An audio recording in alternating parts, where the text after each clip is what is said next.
Alrighty. Let's get this shit started, shall we? Get the damn hoodie off for the time being.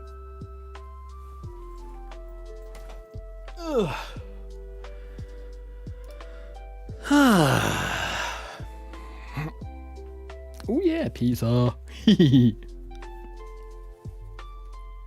Nom, nom, nom.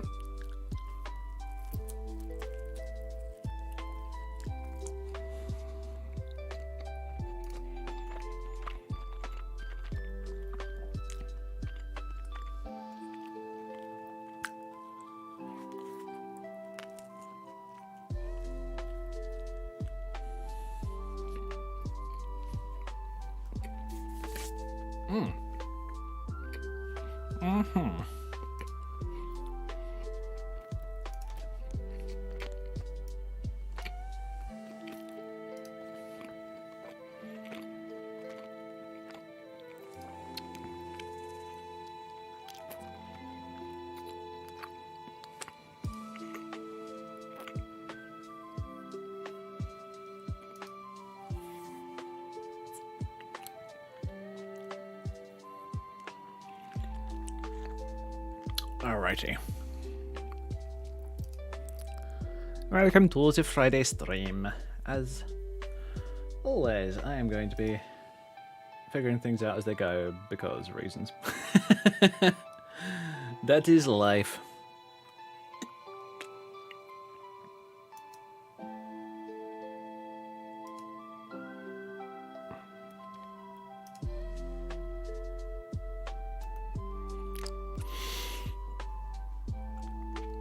Okay. Oh yeah, I probably need to do that to other places.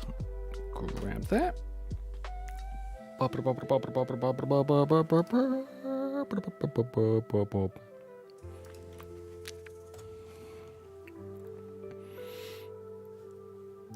right. Play by permissions done. I'm going to look for any other bloody...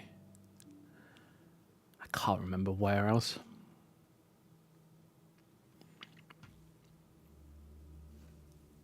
I'm allowed to send this kind of stuff. Whoops. Because I always ask permission. I always tell people that I stream, blah blah blah blah blah.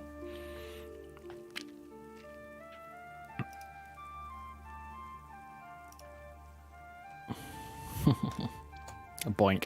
Drop that in there.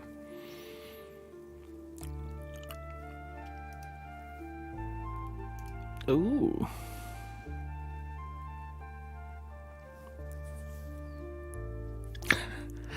Another one. No, not another one. It's the same person. Oh, I love it. You get new people coming into modding games, which is fantastic. 100% happy with that. Always nice to see. Because seriously, you need more people to start modding games, because otherwise it's just going to die out like everything does when there's nobody there.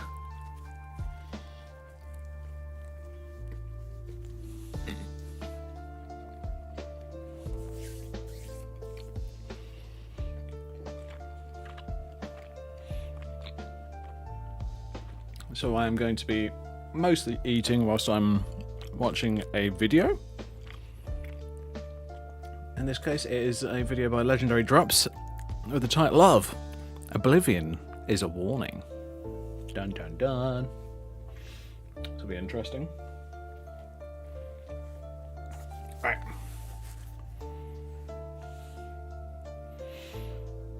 Here I swap over. I didn't think it was real. I didn't think that there was any shot that Xbox would want to shadow drop an Oblivion remaster to this level of quality. It just didn't make any sense to me. And on top of that, we've seen this kind of thing happen. I don't even know how many times. The screenshots, the leaks, the rumors, the comparison videos, and all of it led to absolutely nothing. And even more so, just the idea of it being a shadow drop doesn't make any sense because Xbox's track record is not that good. The vast majority of their games have not done well. Avowed was a thing. Starfield is not going to be remembered very fondly. So you would expect that they'd want to give this game the red carpet treatment, but they didn't. To their credit, they didn't need to. The Oblivion remake has taken over the entire internet at this point. I call it a remake because that's exactly what it looks like, to be honest with you. Though I am haunted by people's character creations. Good Lord, people. I know that sometimes I can be overly critical of a lot of games and the industry as a whole, but I have no problem celebrating things. Oh my god, yep. The character creations that I have seen so far are cursed, to say the damn least. That are worth celebrating, and there is a lot worth celebrating here. I don't think that we've seen an all-around home run from a AAA publisher like this in a long time. This has swung positive sentiment in their direction. It's created a lot of goodwill, and it has embarrassed their competition. They did it all for $50. Didn't I say something about competitive pricing? Today, what we're going to do is we're going to talk about my return to one of my favorite games of all time, Elder Scrolls Oblivion. We're going to talk about its internet takeover and why I think we're going to be seeing a lot more of this in the future. Xbox just haymakered Nintendo in broad daylight, and nobody's talking about it. You guys know it's really nice when they start fighting for our money. This all started the way these things normally do. A few breadcrumbs on Reddit, Jeff Grubb dropping some hints, leakers whispering about an Oblivion remake. Most people didn't buy it, myself included, because Bethesda doesn't do remakes. They repackage their games. Remasters, ports, re-releases, sure, but a full-blown remake, that sounds like a fantasy. Yeah. But then it happened. Bethesda confirmed it and set a date for a live stream the following day, and then right after that, they had announced that the game was available for download. The remaster was being handled by Virtuous. If you guys have heard the name, it's because they've been everywhere at this point. These are the same folks that are working on the upcoming Metal Gear Solid remake. They've worked on the Assassin's Creed Ezio collection, Batman Arkham collection, the BioShock collection, Dark Souls remastered, Nier Automata End of Yorha edition, and more. This is far from their first rodeo, and in fact, they might be the best possible team to be able to handle a game like Oblivion, because this isn't just another classic. This is Oblivion, a cultural cornerstone, an RPG that shaped an entire generation's taste. For many of us, this was the blueprint. This was the genre. And Bethesda, they needed this. They needed it badly. Starfield was supposed to be their second coming, a brand new IP, huge scale, that signature Bethesda magic, but in space. It launched big, but it fizzled fast. Word of mouth tanked, streamers dropped it in days, engagement plummeted, and then after that, they went into full-on damage control. Narratively, Emil Pagliarulo was firing off tweets mocking players for not understanding the realities of game development. Devs then took to Steam with copy-pasted replies to combat negative reviews saying things like, some of Starfield's planets are meant to be empty by design, but that's not... Yeah, because some planets are meant to be hostile as all hell, but... Try telling that to random people who... How do we put this? Peruse Reddit all day. It's not going to work. Not boring. When the astronauts went to the moon, there was nothing there. Certainly they weren't bored. Guys, what the hell were you even doing? This was a complete mess. Starfield didn't flop because it was broken. It flopped because it was dull. It didn't live. It didn't breathe. It didn't matter more than anything else. And that opened the door to the question whether or not Bethesda still has what it takes to even make games that people love. And I think that's what makes this remaster such a moment. It's not... Even I think that Starfield was dull. I have 300 hours in that game. Still dull. The only reason I have 300 hours is because I decided, you know what? I'm going to muck around with the ship creator and all that kind of stuff. Try and build something that's disgustingly powerful. And to my credit, I did a fair job at it, but I maxed it out by any means. Not just a nostalgia bomb, it's a reputation reset. A chance for Bethesda to remind people what made them believe in them in the first place. Even if they didn't make this game themselves, they greenlit it, they oversaw it, they let it exist without mangling it, and it worked. I want to be clear about something. This isn't the kind of game that we need to see reach 500,000 concurrent players on Steam. It is not here to compete with today's modern releases. It is here to regain goodwill and rebuild Bethesda's brand. I find it hilarious when I go and I read the ever-wise ex-Blizzard president turned sports betting CEO that's now marketing gambling to kids through Twitch, Mike Ybarra, said that I'm skeptical about 20-year-old remasters. What was once fantastic, now remastered, will never hold up to modern masterpieces like Elden Ring. The bar has simply moved from a safe open-world RPG to what Elden Ring brought us all. I would love to be proven wrong, but I'm not. Only he was proven wrong within hours. The game exploded on Steam with over 182,000 concurrent players. It probably sold millions of copies straight out of the gate. My feed has been wall-to-wall Oblivion lately. Screenshots, bugs, memes, goofy faces, pure joy. I've never seen so many grown men misty-eyed over a game drop. Games like the Oblivion remaster are not here to define the modern era. They are here to remind us and developers of the past and let us revisit it with a new coat of paint. They are made cheap, sub $100 million. They don't need to sell 10 million copies to be viable. Nobody needs Oblivion to stand toe-to-toe with Elden Ring. We need Elder Scrolls 6 to do that. Why do you think that they released the game for $50, Mikey? Now, I've been playing it myself, and oh, man. I'm just going to say it. This has to be one of the hardest start screens in gaming history. Once that theme kicked in, I just sat there staring for like 15 minutes, total blackout. Is this actually happening? That is a sick screen. I'm not going to lie. I love this. It's wild to think that it's been almost 20 years. 2 decades. I usually credit Grandia 2 on Dreamcast for being the game that made me fall in love with RPGs, but Oblivion is the one that coded it into my DNA. People will tell you how revolutionary it was, how open it felt, how immersive it was, but that undersells it. For a lot of us, this isn't just our favorite game. This is the game. This is the one that defined an era. I still, to this day, struggle to explain what it felt like to play the game. It was a real adventure, streamlined from Morrowind for sure. It was much more accessible, but that didn't really matter. Before Elden Ring was the game that was praised for just letting you go, Oblivion was already doing it. I put thousands of hours into the game without even trying. You guys have to understand, this is before YouTube guides, pre-Twitch. You didn't even know what was coming. You couldn't plan. That mystery, that sense of unpredictability, it was electric. I remember getting caught and tossed in jail, ended up invited into the Thieves Guild. Then I went and I botched a job where I killed a guy by accident. I got kicked out, and suddenly I'm now being recruited into the Dark Brotherhood. I would spend hours just wandering the land, finding ruins, delving into dungeons, interacting with everything I could to build up my proficiencies.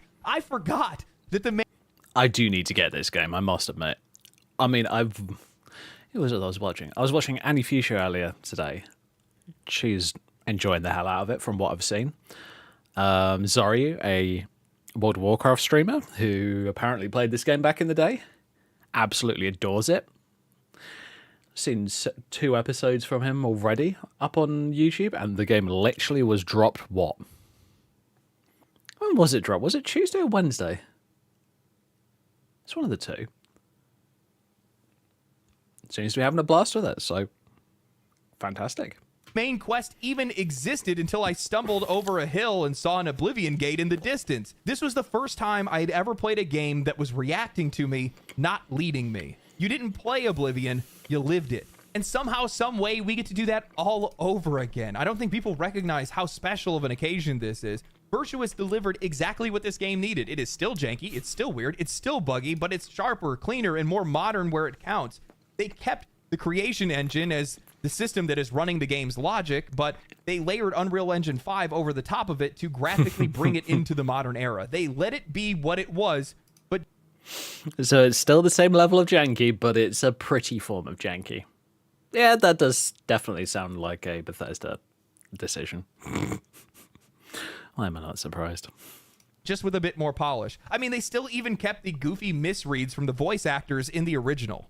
I heard that thieves broke into the Arcane University, the Imperial Legion compound, and the temple all on the same night.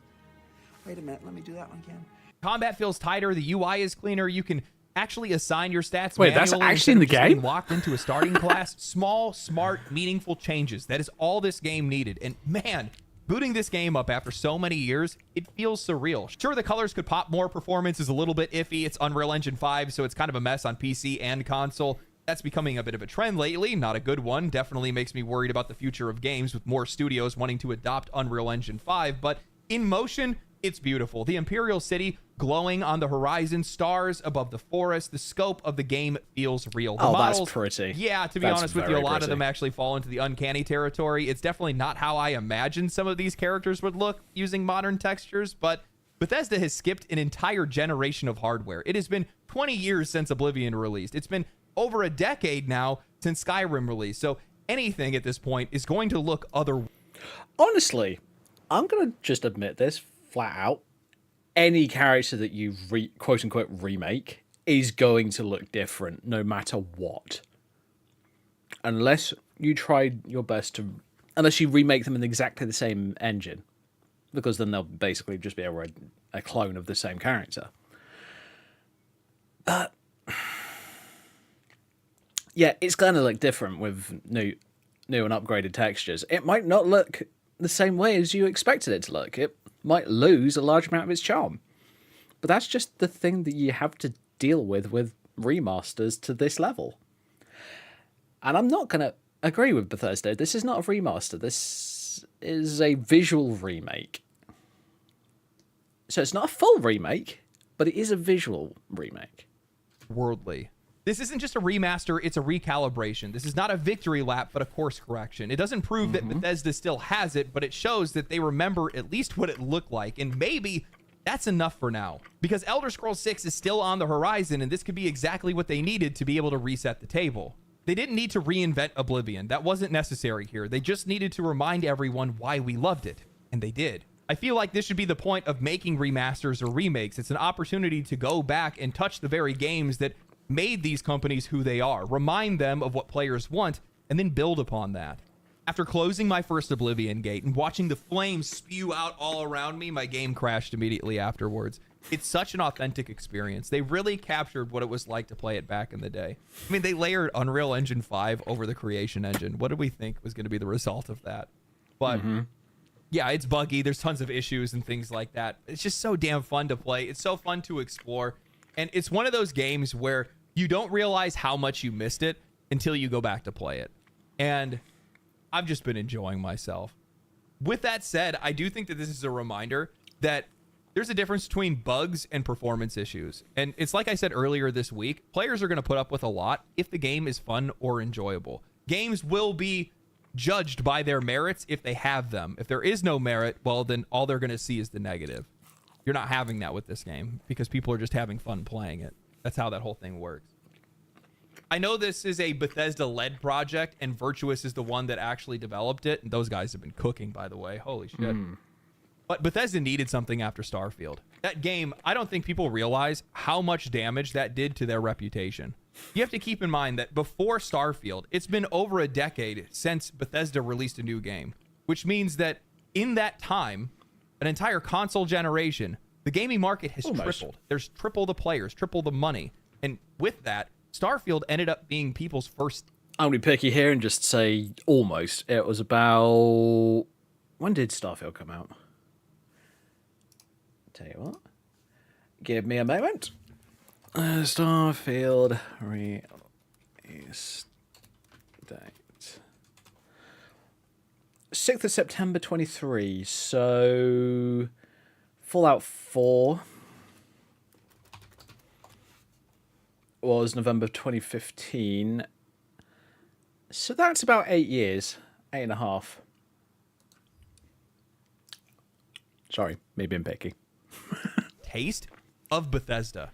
And it tasted like shit. You have to do something about that. You can't let that sit out there like that.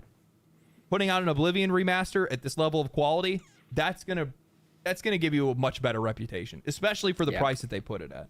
But here's the thing. This isn't just a Bethesda decision. This was an Xbox decision. They were the ones that said, hey, we need to go make an Oblivion remaster. I talked to a couple people, and they said it wasn't even Bethesda that actually pulled the trigger on it. It was Xbox.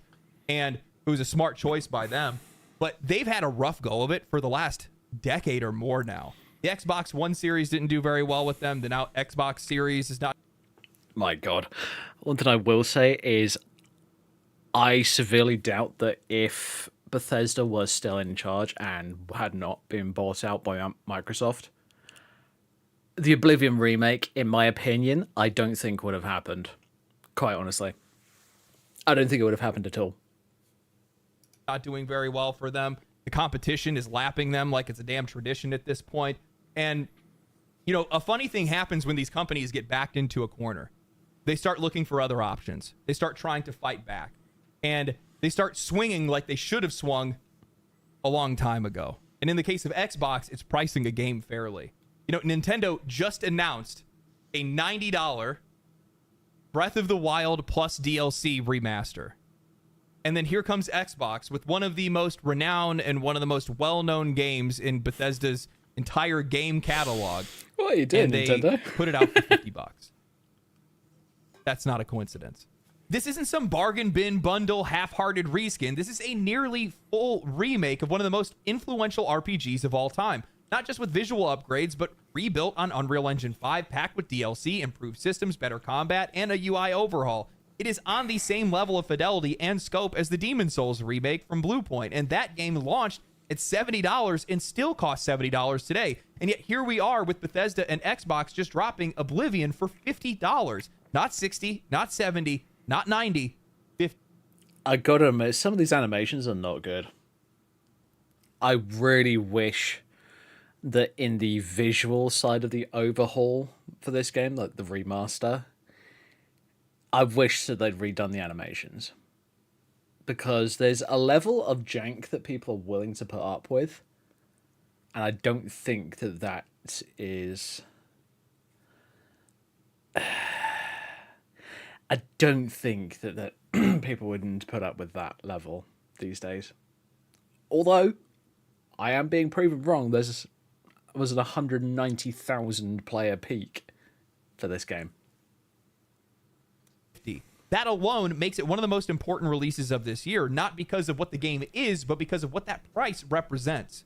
In an industry that's currently feeding on its own customers, where publishers have spent the last 4 years normalizing $70 as the baseline and now pushing into the $80 to $90 range without even blinking, this isn't just a fair deal, it's a challenge, a correction, and I don't think it's a coincidence. I think it's a deliberate, calculated decision that's signaling two things loud and clear. Xbox knows that the industry is overreaching, and they plan to undercut it. At least that's what makes the most sense from my perspective, because Xbox isn't doing great. They haven't been doing great for a long time. Since the disastrous release of the Xbox One, the brand has struggled to find its identity. They lost ground to PlayStation during the last generation, and they never fully recovered. And now here we are in the Xbox Series era, and things haven't gotten any better. If anything, they've regressed even further. Xbox console sales have completely tanked, while PlayStation is outselling them at twice the rate. Wasn't it the leader of Xbox, I can't remember his name. Anyway, I think it was him that was saying that they're not focusing on Xbox as much anymore. They're focusing on like PC gaming. Which, correct me if I'm wrong, but that seems like a bit of a poor choice in my book, because bearing in mind when Skyrim first came out, I got it on PS3 because I asked my parents for it. I believe it was for one of my birthdays. And here's the thing, the PS3 version, it wasn't bad, but it wasn't brilliant either. It had several frame rate issues and just almost complete performance drops that I remember having in that game.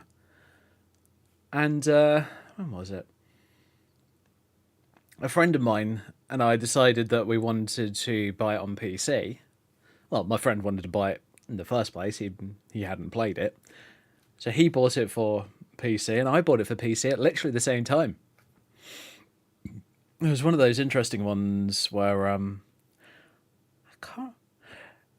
he got a fabric map for Skyrim in his one, and I was just like, dude, that's awesome. But obviously I gave it to him because I was just like, you know what, I already have a copy of Skyrim, I'm not going to try and nick it. Nintendo Switch is likely to be the most sold console in gaming history, breaking over 150 million units sold. If we look at Wow. the last 2 years of their game releases, Hi-Fi Rush is arguably the only respected release. Redfall blew a hole in the ground. Starfield was memed on for months. South of Midnight was an interesting game, but it's not really going to be pushing any units. And Avowed, I'm sure some people played it on Game Pass. It's ironic, really. Xbox has essentially returned to the exact position that it was in before the Xbox 360, the forgotten platform, technically competent, but no killer identity. Much of that I blame on the loss of Halo. Fumbling your mascot and what your console is known for is going to have some pretty harsh consequences. But as the hardware battle is drug on, they have been put in a corner. They have to start fighting back. I don't think this $50 price is a peace offering.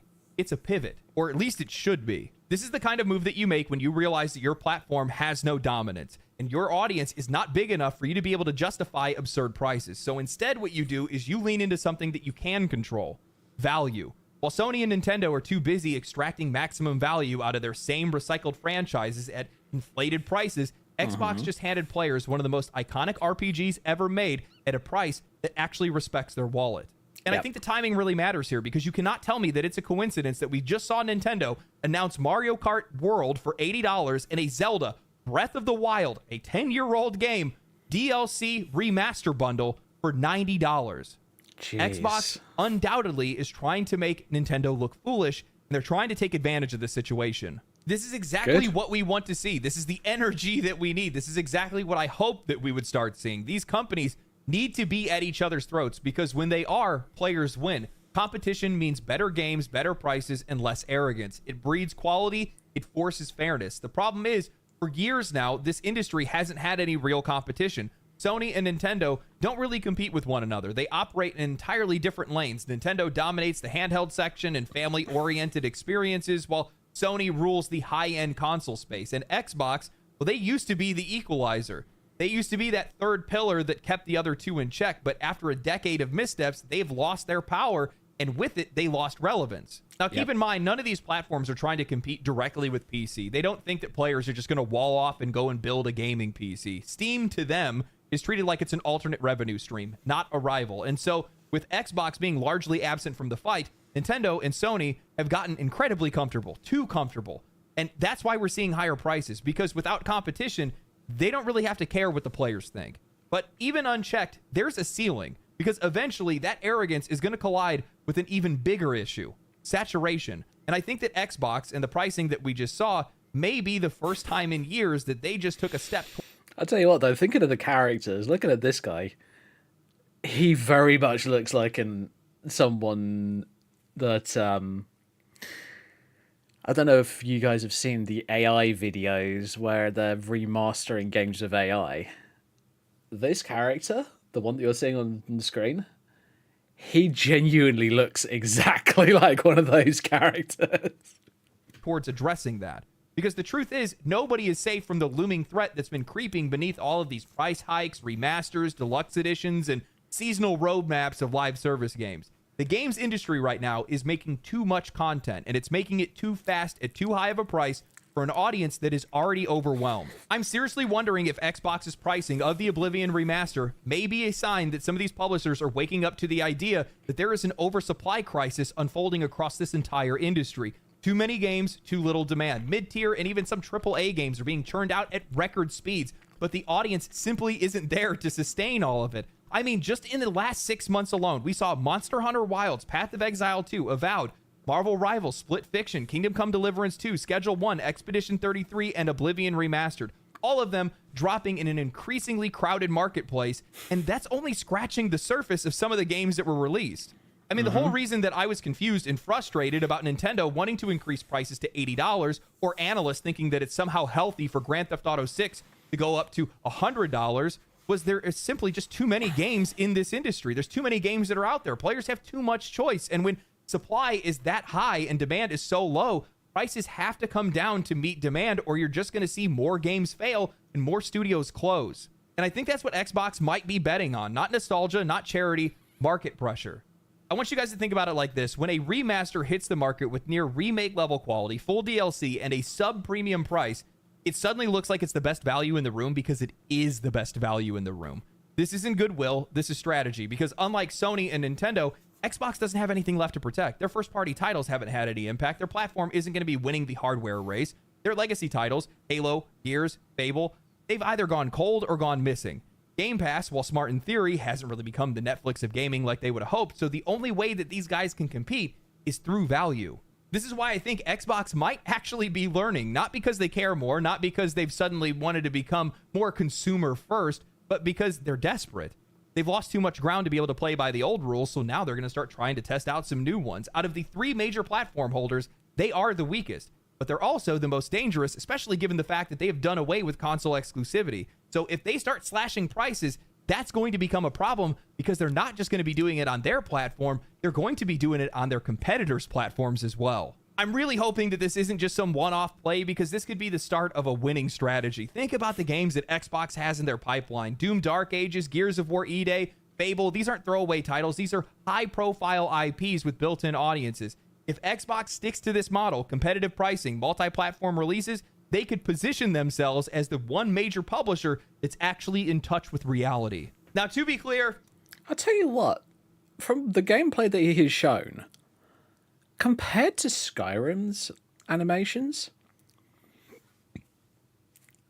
walking animations aside, bearing in mind those I still am not a fan of, and they look terrible in my opinion, but the combat animations in first person, they are a lot better than Skyrim's ever were. Skyrim's were just like slash, slash, slash, slash, slash, block, slash, slash, slash, slash, slash, block.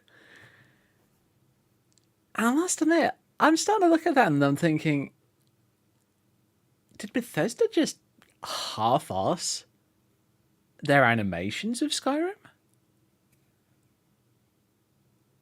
That kind of surprises me, honestly.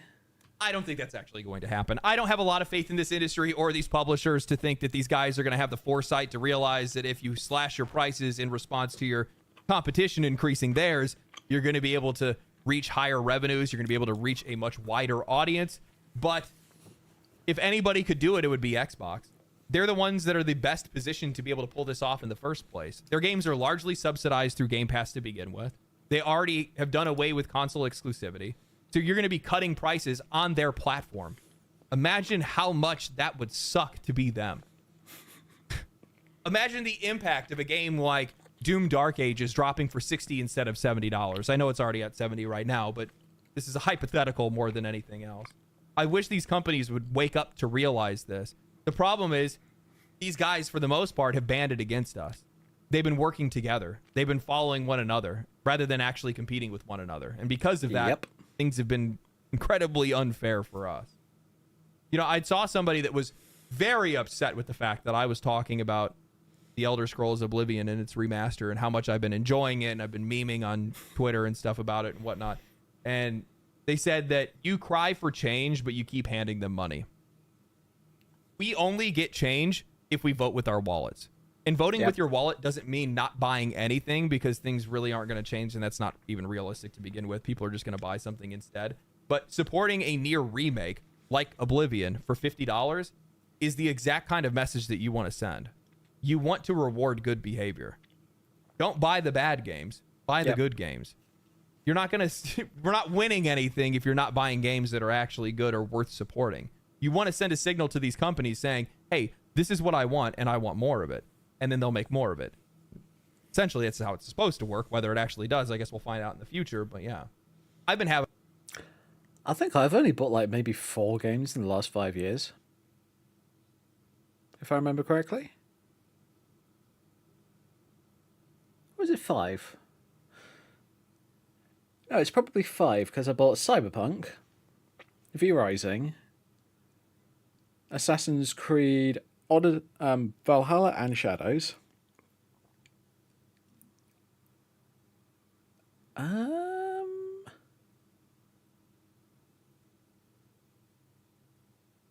can't think of many more. Oh, Enshrouded. Yeah, 5, I think. Oh yeah, and of course, Space Marine 2, 6. Never mind. 6 games in the last 5 years. I am very much voting with my wallet here. having a lot of fun playing Oblivion. It has been so great to return back to the game. Oh, man. It's been so long since I've played in a Bethesda title to begin with. I think I only played like 15 hours of Starfield before I gave it up. But I've just been having a lot of fun. It's honestly one of my favorite games of all time. So it's kind of surreal that they even made a remaster like this in the first place. It's been blowing my mind. True. So I still need to play Expedition 33 and also the Marathon Alpha. Apparently Bungie wants to talk to me. We'll see how that goes. Anyway, hope you guys enjoyed the video. Hope you guys have been enjoying Oblivion. I'm going to be playing a little bit more of it tonight. Hopefully I'll play some Expedition 33 as well. But yeah, outside of that, stay cool, stay righteous, stay safe. I'll catch you guys in the next one. Family, family, family, family. All right, great video by Legendary Drops. I am genuinely surprised that I haven't actually subscribed to him. So, here you go. One extra subscription from me. All right. This is getting weird. Gaming is just getting to the point where it is going in such an odd direction. I mean, as he said, the prices have just been going up and up and up and up. I mean, I remember back in the old days, back in my day, as it were, I used to have a PS3. That was my main console. And the prices from then had just raised from 30 to 40 quid. Because I think most PS2 games were like about 30 quid, I think. So those went up to 40 quid. And then you got like deluxe editions and special editions going up to 50. Then 60. And 60 became the norm. And you get some moronic companies like Nintendo deciding, hey, let's try and squeeze 80 out of people. I'm sorry, what? That was insanely stupid. And I'm not going to change my opinion on that. That is dumb.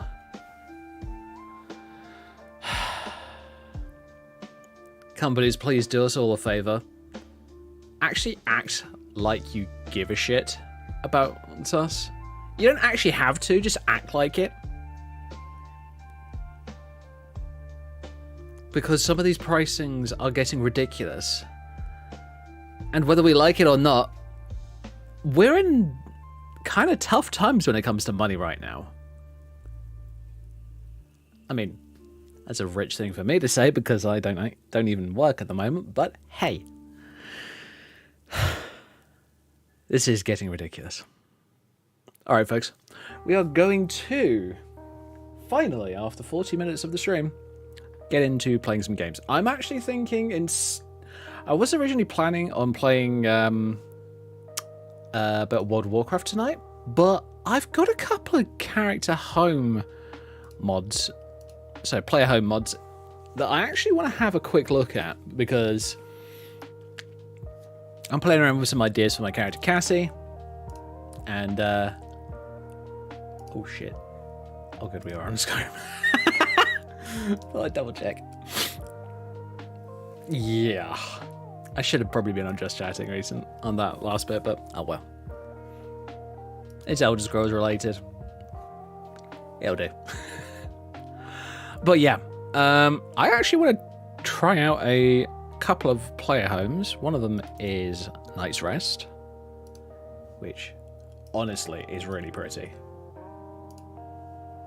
Night's Rest is on the hill down from Riften. So I can find a picky of it, the map. It's literally right here, which is perfect in my book. That is a really nice place to have it. And it's one of those player homes that's not ridiculous. It's grand, but it's not ridiculous. And I really like that style.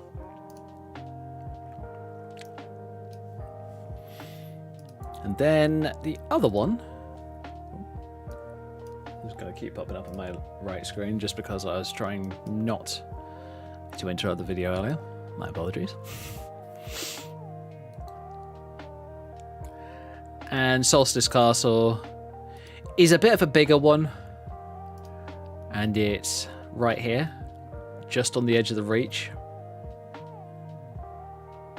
It's on that kind of weird border between Morthal, Halfengar, the Reach, and Whiterun.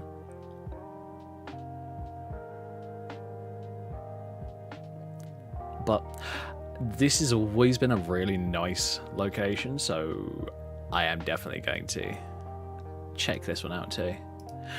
I want to have a look at these because here's the thing. I've got some ideas that I've been playing around with Cassie. I mean, I literally did an entire stream yesterday where I was literally creating a character outfit for her. And after a bit of redesign, I have finally settled on an appearance for it, so I'm happy with that. What we're going to do now, so we're going to load up the game and pop onto Cassie and see what these playhomes look like. Oh yeah, and this is Cassie. You can see her on screen.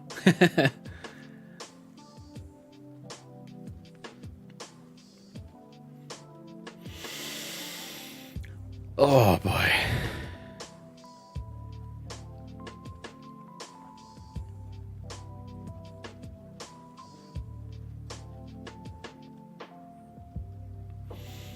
All right. Come on, Skyrim. I know what you're like. Hurry up. Yes, little bugger. All right. Oblivion Remastered, for those wondering, is currently sat at 152,000 people playing it. Yeah. One of the reasons I actually want to get it, I'm actually considering buying it this weekend, is quite simple for me. Partially, I really want to play the game. Not gonna lie, I just really do want to play the game. Oh, come on. Oh yeah, I keep forgetting tabbing doesn't work properly when you're loading Skyrim. Lol.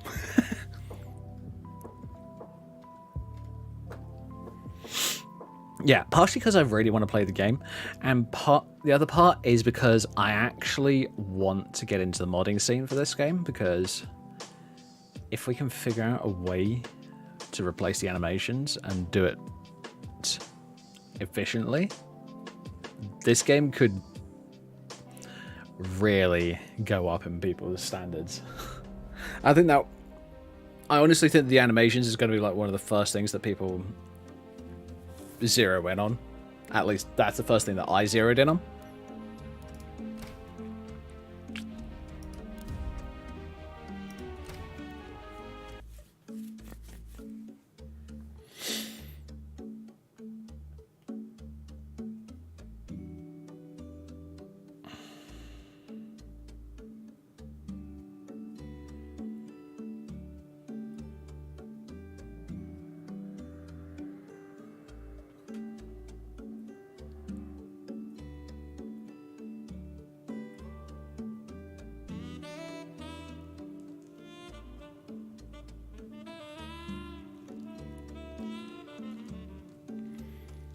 Okay.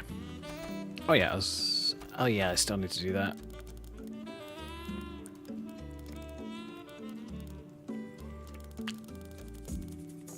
Whenever I'm playing around with new mods, what I tend to do is I will load up a save, and if I'm not intending on keeping that mod, I will use that save as the starting point for the character.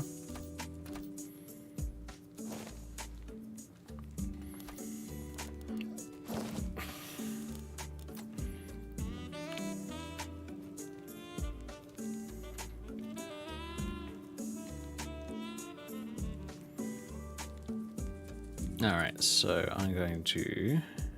Oh yeah. I'm going to pick up these items. And I'm going to drop them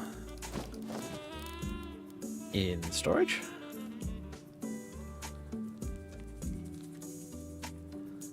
this part. Gonna have to do my diligence here. I'm gonna ditch all of that line there. And change my outfit to that one.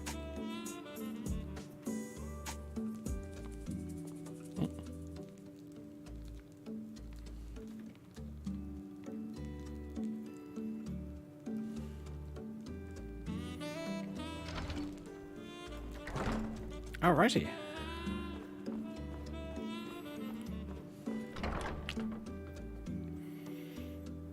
I think as and when I do get Oblivion, I will probably be remaking one of my vampire characters, just because. Why not? It'll be fun.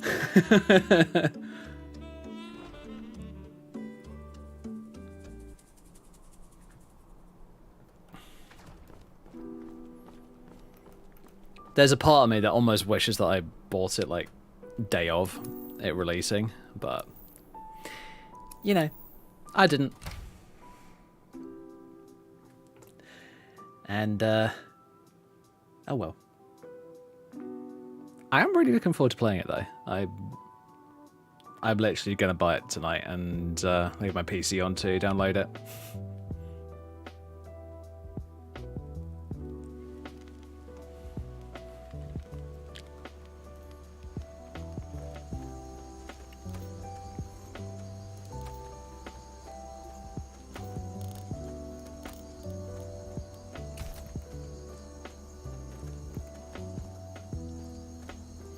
Because I'm sorry, but 50 quid is really good for a game like that.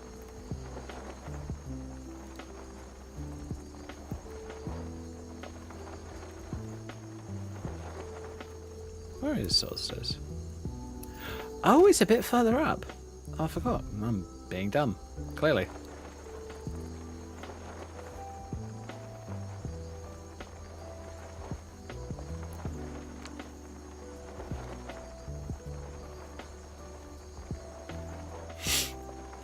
There's one system that I really like, though, that I've seen in all of these videos to do with Oblivion, is the fact that all of the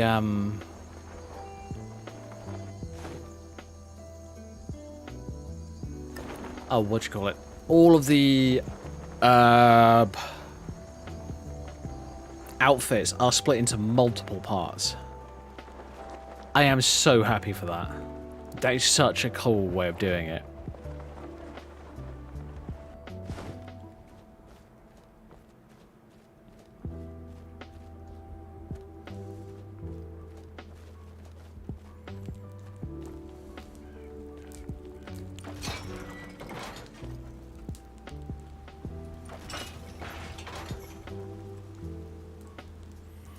Oh, cool. The doors are locked.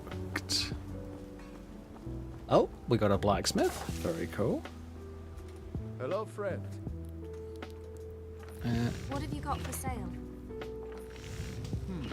Blades, helmets, pretty much anything to suit your needs. Oh, he's got the full Chevalier outfit. Sorry, not the full. He's got most of it. This is a cool outfit, I must admit.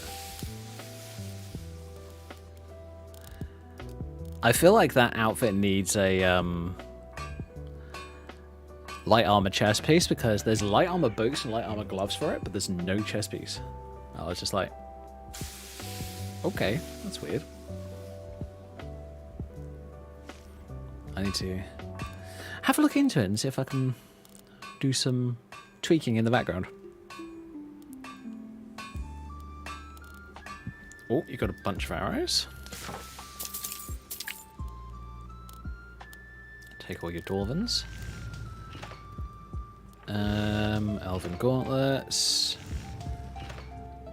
Hey, they may not be a bad idea.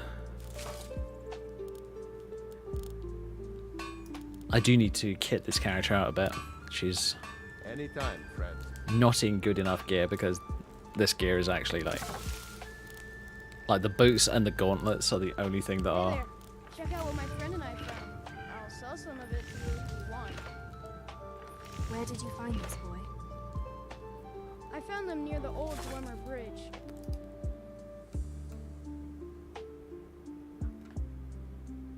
Those aren't base game characters, are they? Far west. I'll mark it down for you on your map. For a small fee.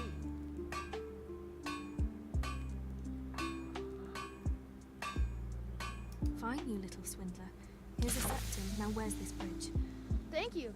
You'll find the ruins right here. What have you got for sale? Take a look. Oh, Dwemer scrap metal, basically. Fair enough. All right then.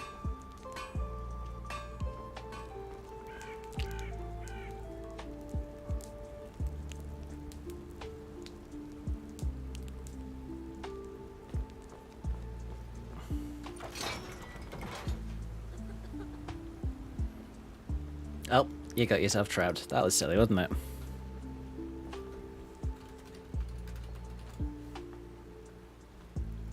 There you go. Ugh. Great. Let's try that.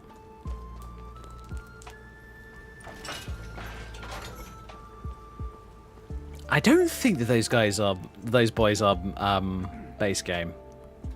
Hello, friend. Good day. Okay.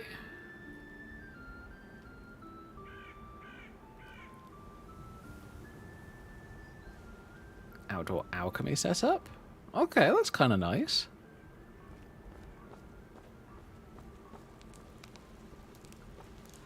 Oh boy, it's one of these for sale signs. 40,000 gold. You know. As I'm checking them out, bearing in mind, I'm just going to spawn the money in so that I can actually see what's inside. Oops.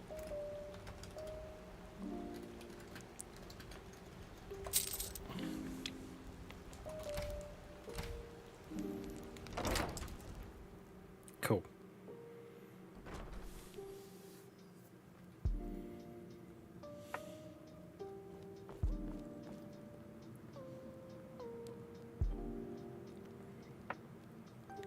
Oh wow, this place is really nice.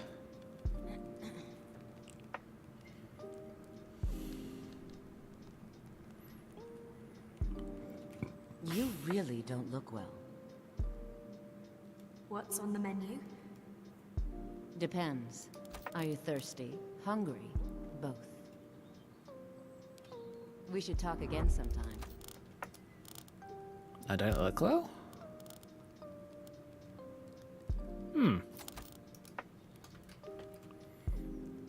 Ooh, I don't have a cure disease potion. That's not good. Oh? Okay, fine. Good to see you. What have you got for sale? Let's sate that appetite. Ah, you're... Fair enough, you're basically an Good day. vendor. Sounds good to me.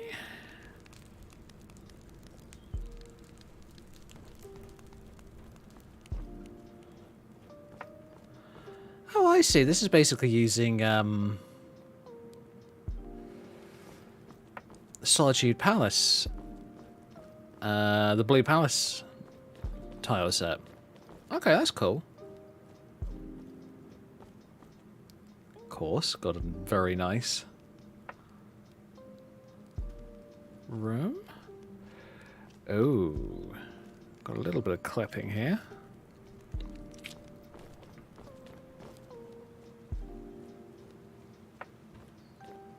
Okay, nice. Oh, that's a bit off. Does take a little bit to get up those stairs. That's not too bad. Ah, it's the patio. Fair enough.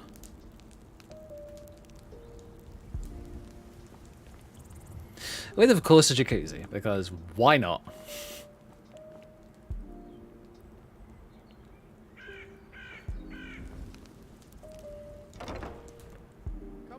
Just stoke the fire.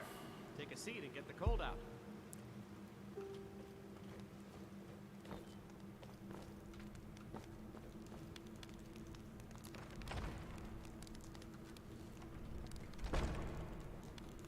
Kids' bedroom, because of course you need to have room for all 6 of your kids.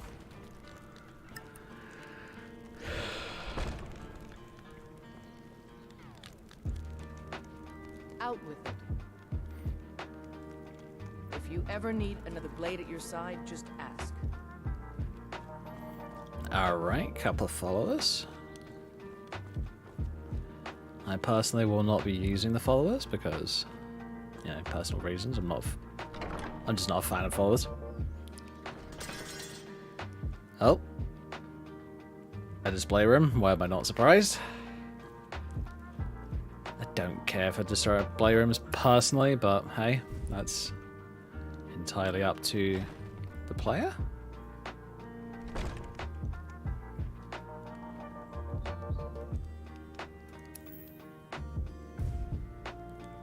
Okay, I'm guessing servants' quarters. Okay, naked characters.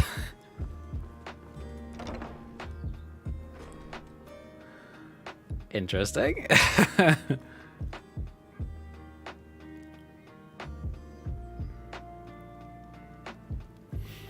Haven't found the player bedroom yet, which is surprising.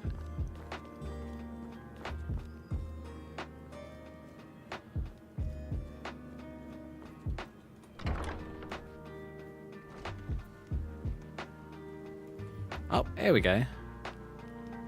Oh, I see it. It's through a loading screen.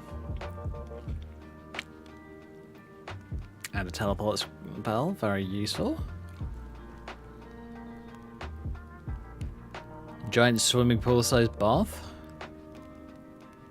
Because of course, why not?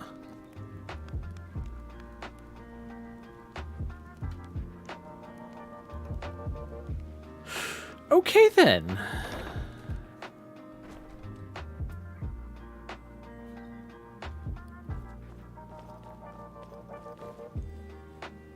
Alright, I don't mind the place. Kind of like it.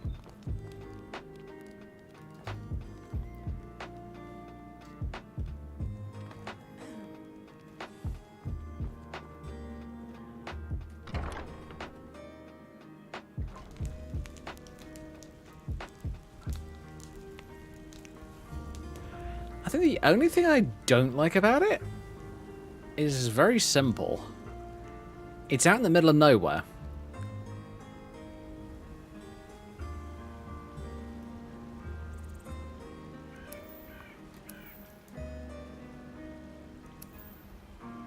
Whereas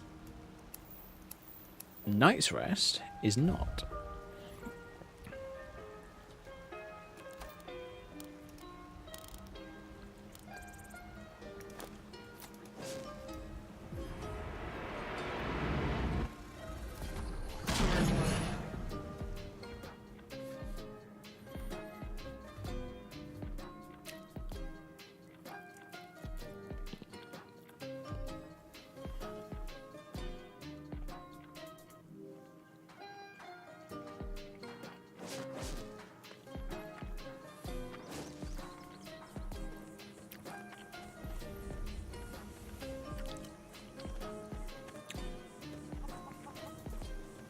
Night's Rest is just a short run outside of Short Stone.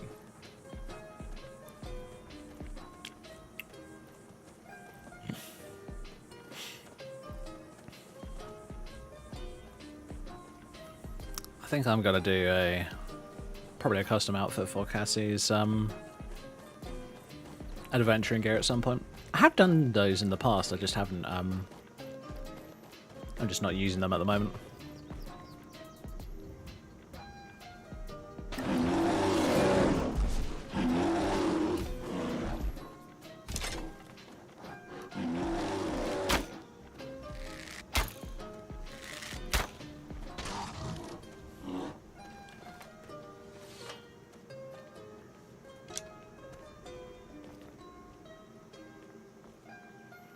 Move your ass, you fat bear.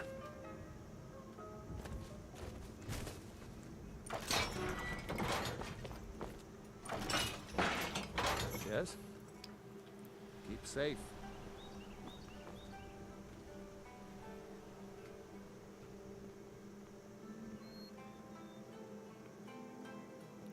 Yeah, judging by his gear, very much my style.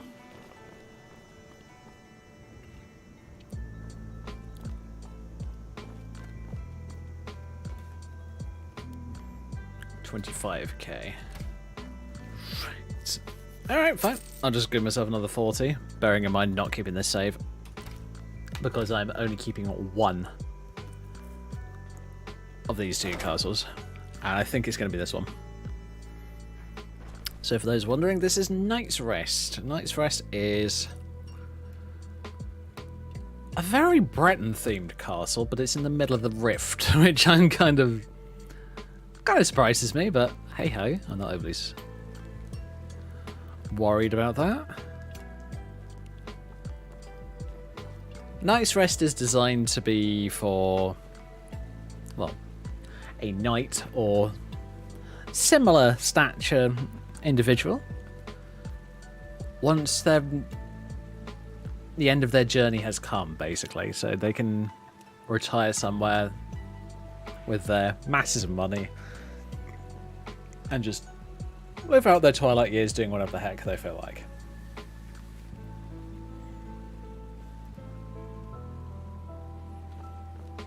I have installed this mod in the past. I just wasn't sure whether I was actually going to use it, so I just decided to remove it. So what I'm going to do this time is I'm going to give it the whole go around. I want to have a look around the entire place.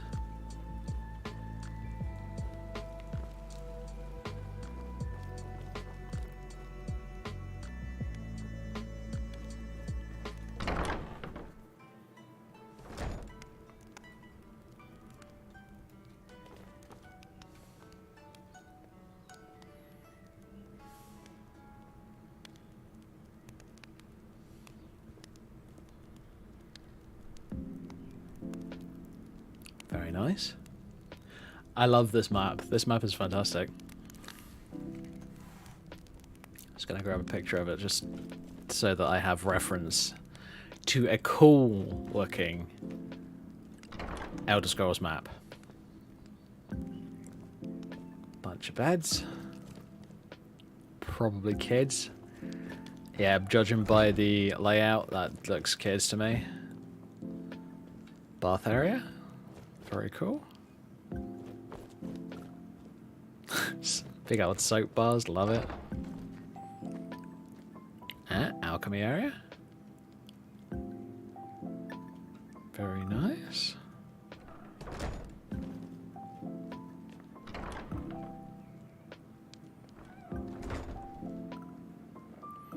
Another couple of rooms. Sorry, couple of beds. Potentially followers? Is my best guess.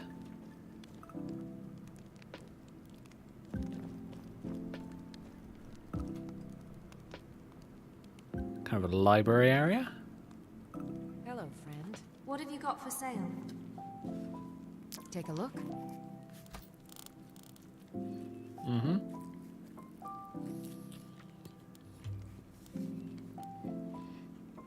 Take care of yourself.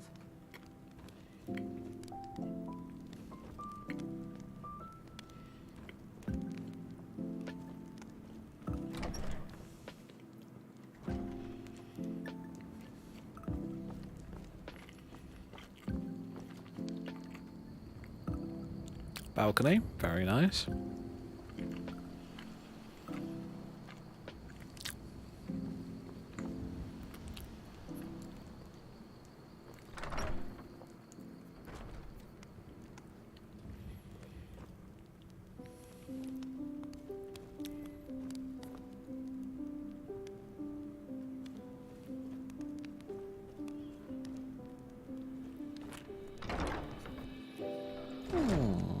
I'm not so sure, actually, now that I think about it.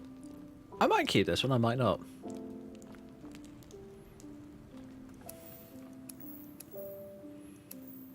Armory, upper floor.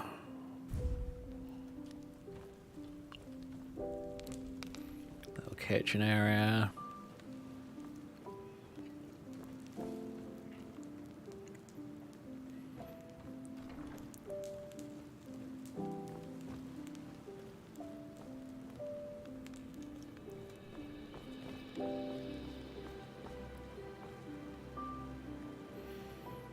My way of judging how good a player-created home is basically how easy is it for me to get to the main bedroom.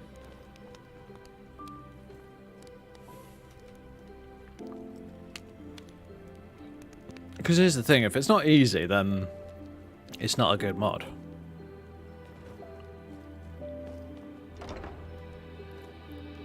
Yeah, that's the alchemy room again.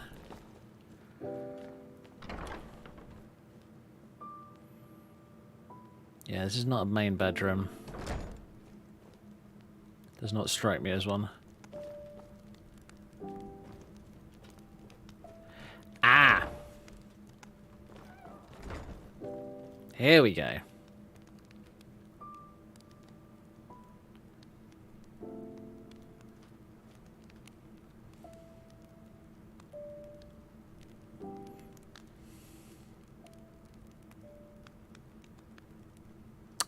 Very cool. Gives you the ability to remove the NPCs if you feel like it. I can understand that. Especially if you're doing screenshots. If you don't want a random NPC just walking across the screen whilst you're trying to take a bloody screenshot. I completely understand that.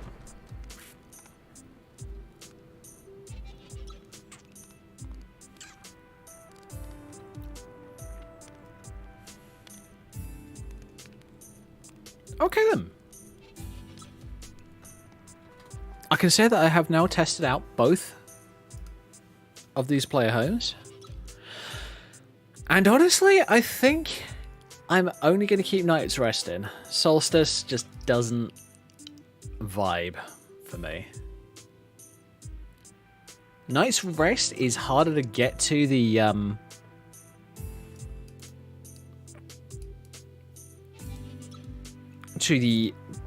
player bedroom.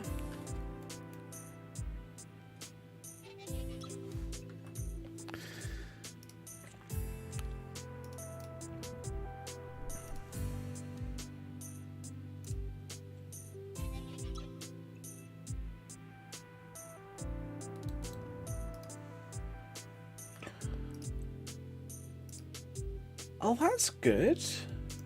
Fergie Jewelry 3 is now out in the wild. Good to know. I found it for free on the Patreon, which was really nice. Yeah, what was it?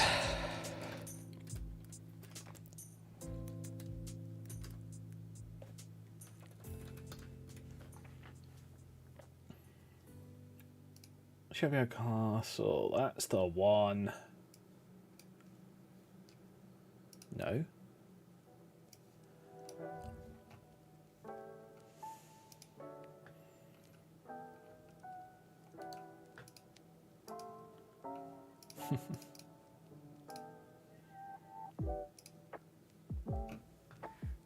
This is a...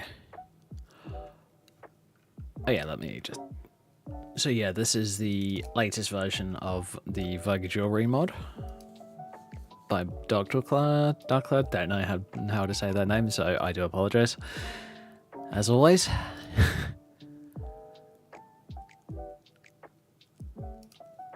But it's a really good mod. I really like it because of the fact that it's just so well done. Like most of the jewelry has physics. And the jewelry's not like terrible quality stuff that someone found on like a free 3D model site. This is actually really good quality.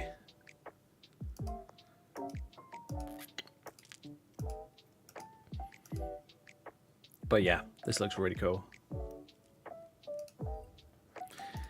And then Castle Shelbyard, I think is how you say it. I can't remember the exactness of the naming.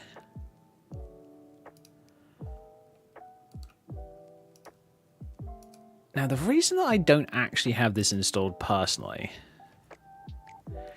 is because I've done a bunch of overhaul mods and that kind of stuff on my landscape.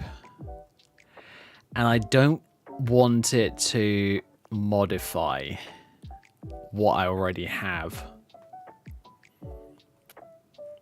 But yeah, this thing is massive. And I must admit, I'm not sure if I'm actually going to re-download it. It's a cool mod. But it's gargantuan is honestly the best word for it. There you go. That's showing how big it is.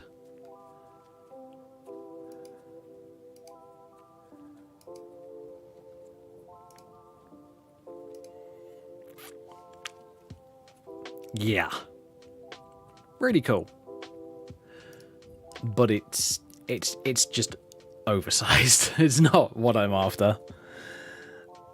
Funny thing, isn't it? I've found multiple vampire homes for mods, and I have kept them installed for years. Player homes, when it comes to like a mortal character,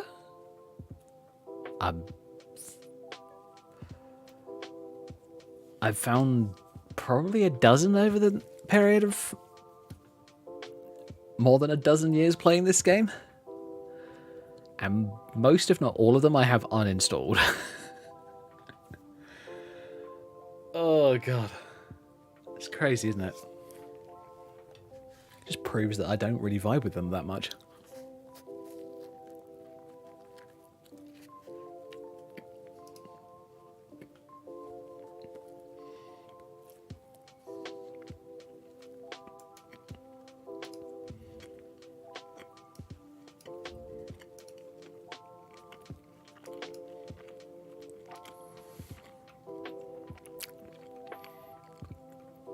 Moonstone Castle. Another one of these massive ones is using mostly the Snow Elf ruins.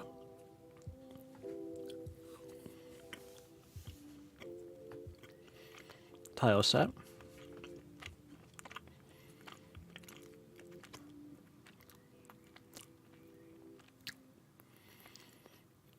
Which isn't a bad thing. But it is big. Yeah, not really what I would be wanting, honestly. I don't know why I didn't download it in the first place, honestly. So I'm going to get rid of it.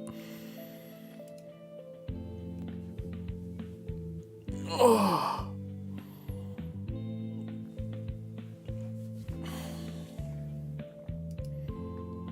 Oh, and Mod Organizer is deciding to have a bit of a hissy fit.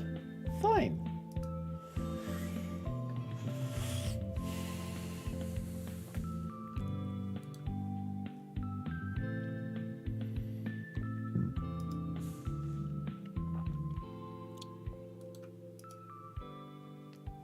There's been a bit of a surge of mods recently. I'm kind of impressed when it comes to Skyrim.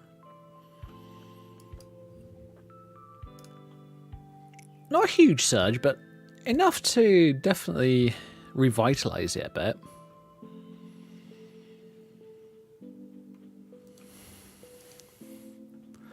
Had a whole bunch of 3BA ports of character outfits. Someone doing a bunch of World of Warcraft ports. This is the latest one, which is a Jaina costume. Looks really cool. But I probably won't use it, just simply because the art style doesn't, in my opinion, doesn't work with Skyrim.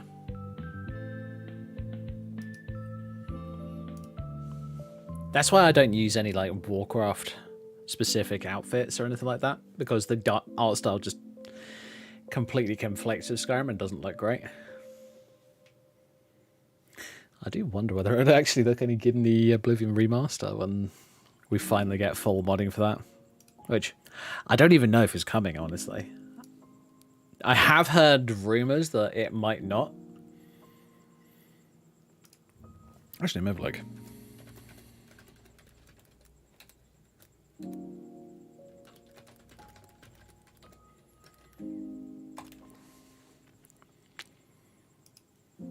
Oh, here we go. Update on potential moddings... on the modding potential of Oblivion Remastered. Here we go.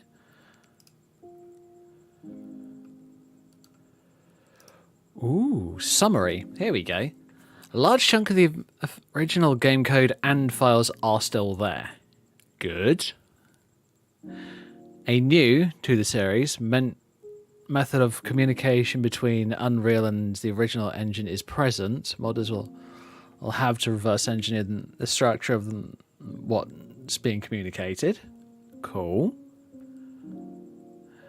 Old mods would need to be updated to accommodate new processes. Doesn't surprise me. New and updated scripting.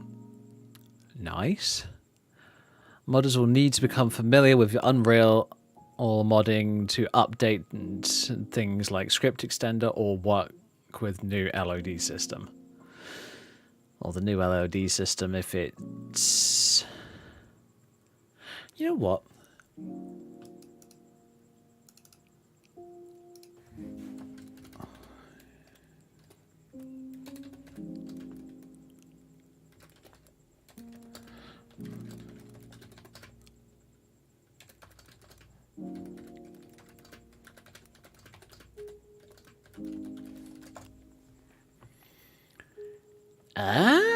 Oblivion Remaster, what version of Unreal Engine is it using? The game is co-developed by Virtuous Paris Studio and Bethesda Game Studios. Both studios began development of the remaster in 2021. Wow, okay. Developers used Unreal 5 to enhance the visuals. Oh shit. So Skyrim modders, sorry, Skyrim, wrong one. Oblivion modders are gonna have to get used to using Unreal 5. Oh boy, that'll be interesting. Nothing here seems to be unsolvable so far. Fantastic, good to know. Looks like there will be... We'll just need a combination of reverse engineering updates, which involves a lot of digging through code and testing things. Yep, which does take a while, unfortunately. And modders learning about Unreal. Yep, as I said. This will sadly make modding less accessible than older Bethesda titles unless a creation set comes out for this. I am going to remain hopeful. I don't know whether it's actually going to happen, but I am going to remain hopeful.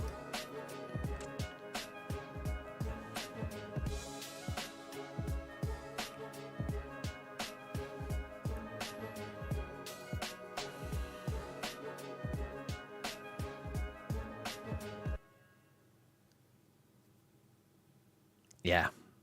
That's the problem. They have to release a specific tool set for it. I mean, the tool set for Hogwarts Legacy is massive. The file size in its own right is a couple hundred gigs.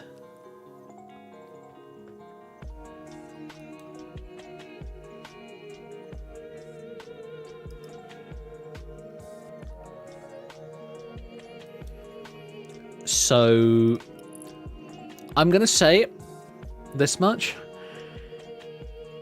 I wouldn't mind betting that the modding toolset for Oblivion Remastered is probably going to take if it does come out, I think we're going to have to wait probably somewhere in the realm of 6 months to a year is my best guess. Because the modding toolkit for Hogwarts Legacy only recently came out. It only came out like at the end of last year. And the games had already been out for over a year. Yeah. So we might be waiting a while for official tools. So, yeah. Might be one of those things that people might have to come back to. Like, they might do a couple of playthroughs and then leave the game for a little while and then come back.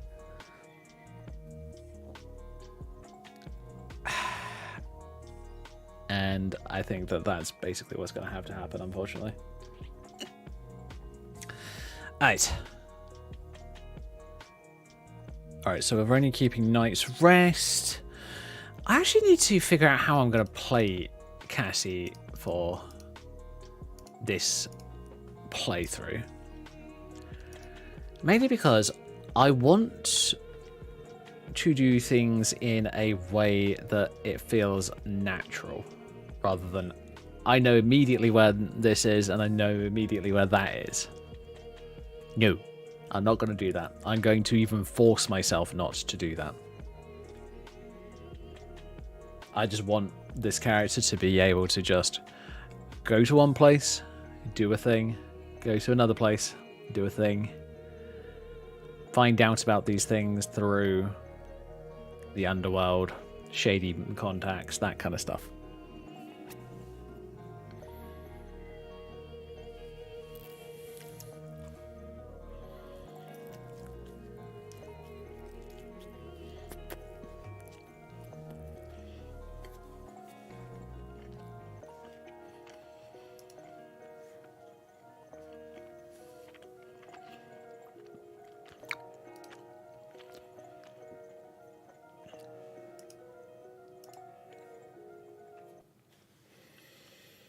But yeah, I do feel like there is good potential for Oblivion's modding scene.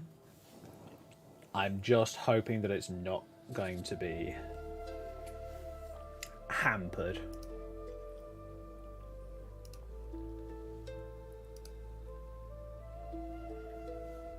That is my biggest hope, honestly.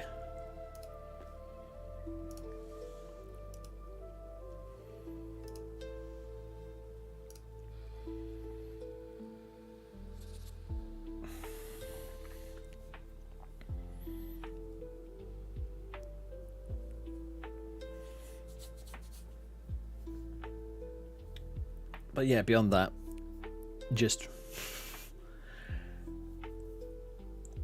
it should be fine. But it really depends on how interested people are in modding a very old game.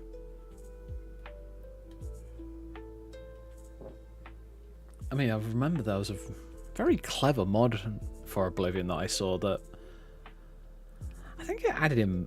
It was a mermaid mod or something like that, but one of the coolest things that I thought with it was there was like almost a condition system. Like, your character steps out of the water, they lose the mermaid, merfolk tail and gain legs like a normal character. And I saw that years and years ago, and I just thought, that's a really clever idea.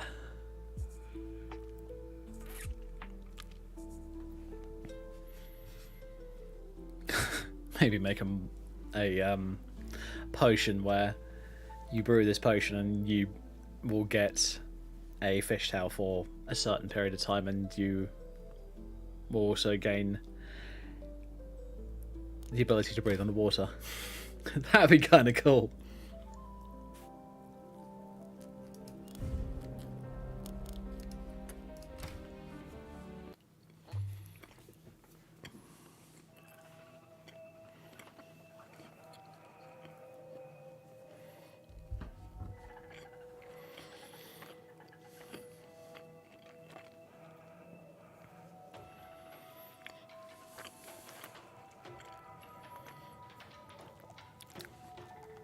Right, I'm going to do this for the final time.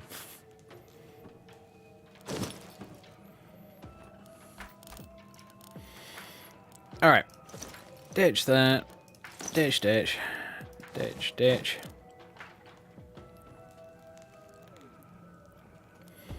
Store my current outfit. Oh. Don't want to do that yet.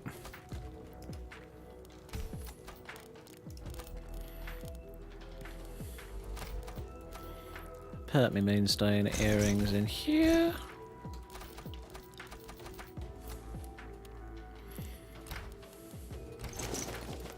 Store that. Change into my other outfit.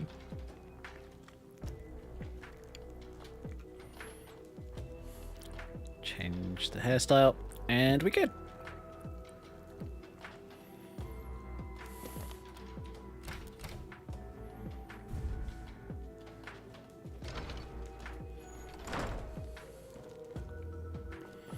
I'm actually going to see if I can get a new pair of gauntlets for this character, because the current ones are designed to work with a different outfit.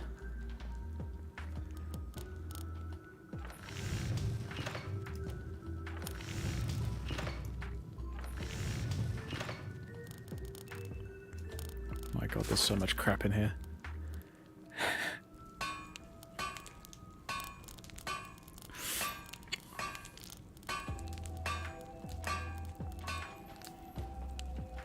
Yeah.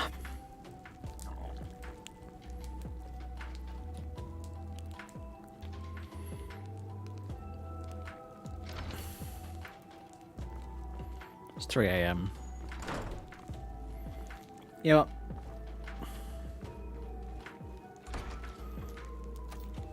Bedtime.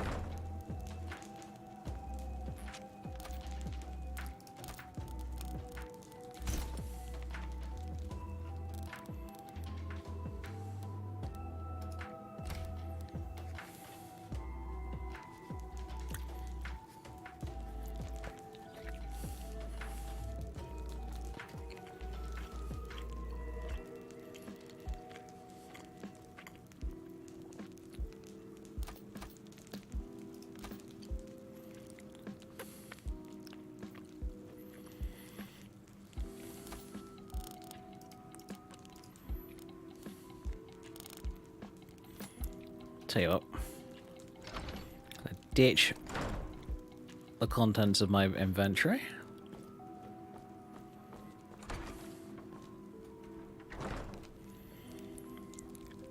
Yeah, I did like how the system for character outfits is working in Oblivion. I like how there's like a top and a bottom for most outfits. And the only one that I've seen that doesn't seem to have one is the robes. The robes just seem to be, well, robes. They're fully covering. And the Mythic Dawn ones, for some reason, had shoes built into them as well, which I thought was a bit odd, but I guess that's Bethesda's way of doing it for Oblivion. But I liked how like there's like iron leggings and an iron chest rather than just iron armor for the entire lot.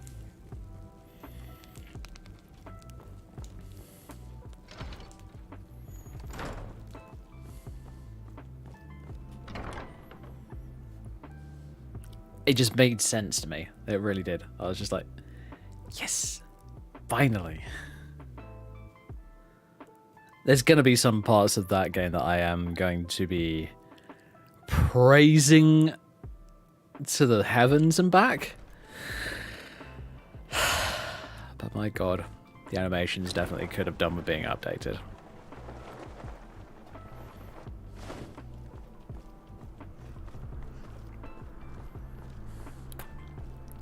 I might even do a bit of a deep dive into it at some point and have a look at how the animations are set up.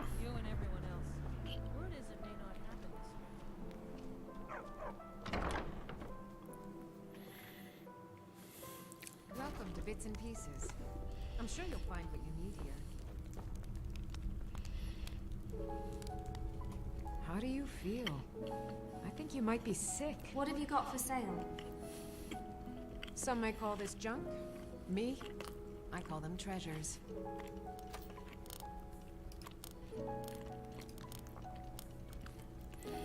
What do we got? We've got some bone arrows, justicias, Sanzaleo.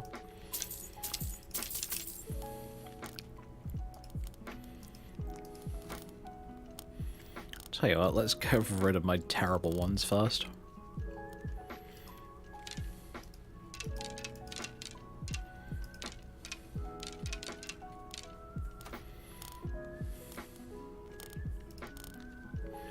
I think I'll have to go up and talk to the smith as well, because I do need to have a look at... Ooh. Oh, Dark Witch gear is so tempting.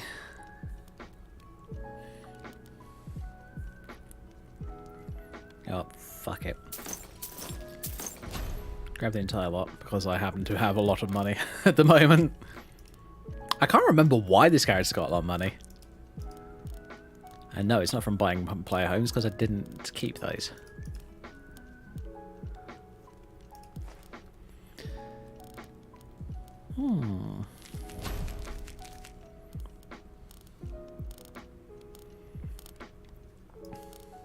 You guys will have to tell me a bit about this, about Oblivion when I actually come to play it either tomorrow or another day. Just because I actually want to know. Like, for an example, are black soul gems actually considered to be illegal? Because obviously in Skyrim, you can find them on practically every non-college sorcerer. And it seems to be absolutely fine. I have no idea. Come back to bits and pieces. Huh?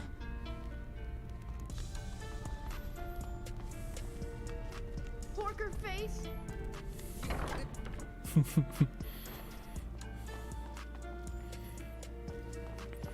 Hey, wanna play tag?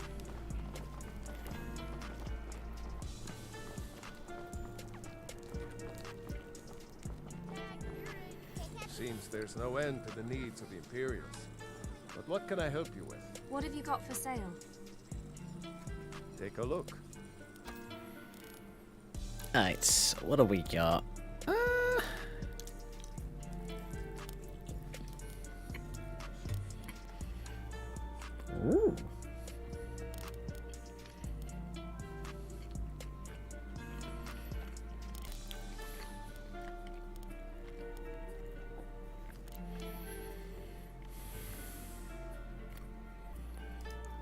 Honestly, the Chevalier gear looks really cool. I tell you what, I might just buy those just simply because of the enchantment.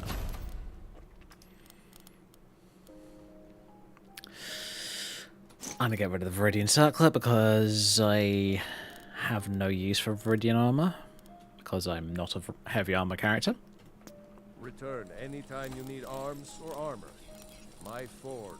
I mean, I literally just bought Dark Witch gear because, you know, not because I'm evil, but because it's, you know, decent light armor. Ooh.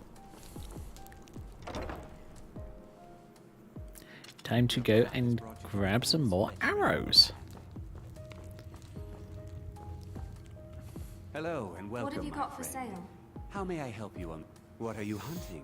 Never mind. I don't want to know.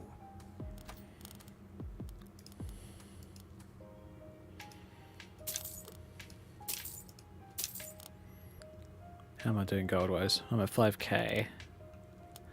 Alright, I'm doing okay. Let's do that. I tell you what, fire arrows seem to be the only useful ones of the enchanted arrows that I've used so far. Perhaps I'll be seeing more of you. I think that with lightning damage, it needs to do a lot more magicka damage, in my opinion, for it to be useful. Because, here's the thing, NPC mana pools, or magicka pools, are so large that you're just like, well, what's the point. Someday soon you will all see battle, and what you do here today may well save your lives.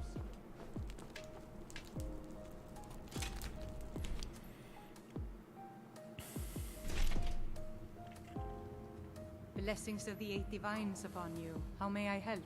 You look troubled. Have you come seeking guidance? Can you grant me a specific blessing? Of course. May I receive the blessing of Akatosh? Blessings of the Eight Divines upon you. Yay! The strong and honorable always carry the blessing of the Eight.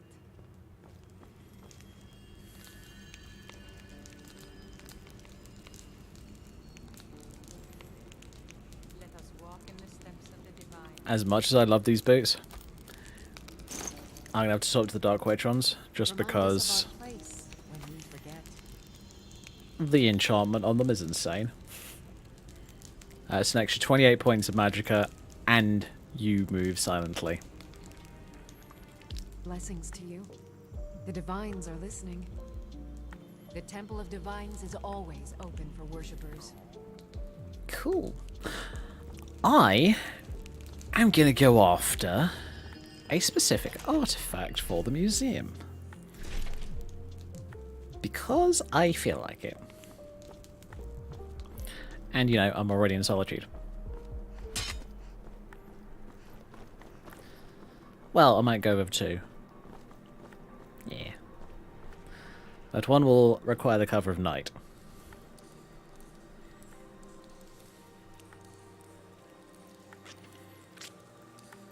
Whereas the other, well, not. Oh.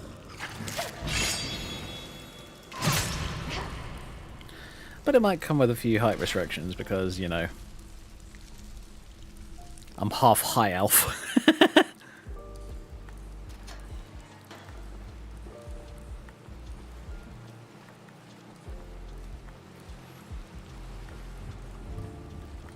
Wow. I decided this time that this character, I was just going to make her fully high elf. Because, honestly, I don't want to deal with the stupid bullshit that comes with saying that a character's half high elf. It just doesn't work.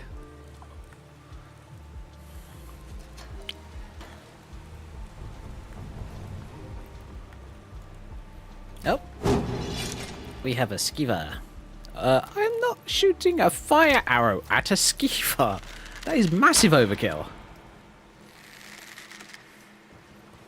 You're a slaughterfish.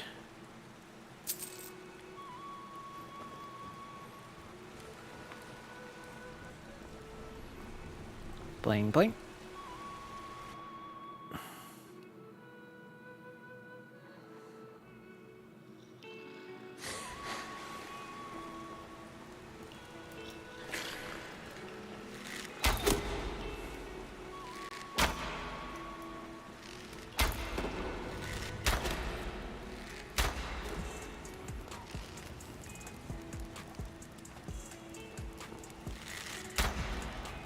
There we go.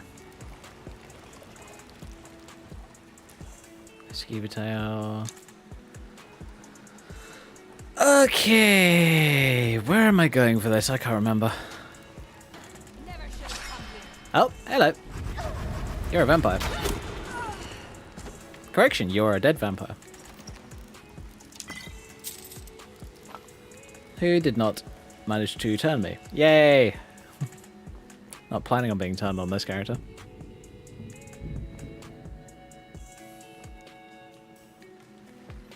It's weird, I'm on a bit of a stint of not having vampire characters. What is this heresy?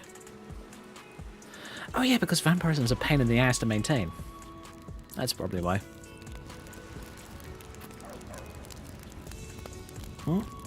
Okay, that's not the right way. Bearing in mind... Oh! Ow! Dick.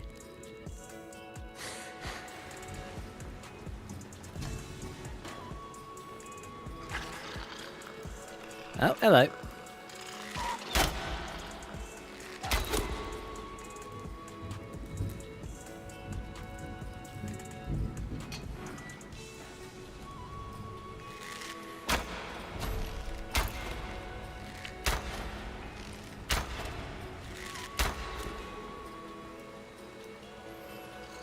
Okay, you dodge. You not dodge.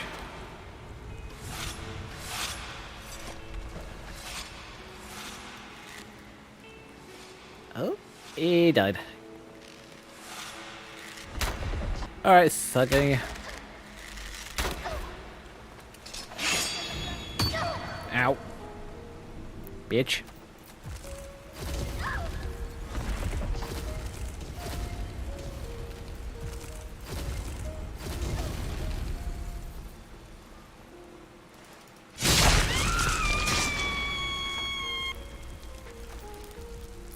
Oops. Necrotic Flame Staff. Yeah, rather not. For the time being, thanks. Where are we at? Oh, we're here. Okay. Oop. Yes, hello, Scuba.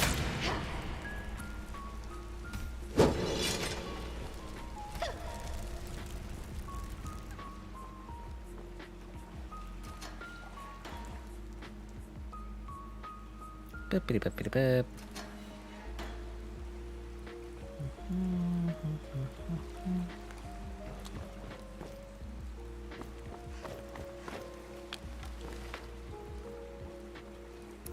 Where am I at? Oh, there am I at. It's over here.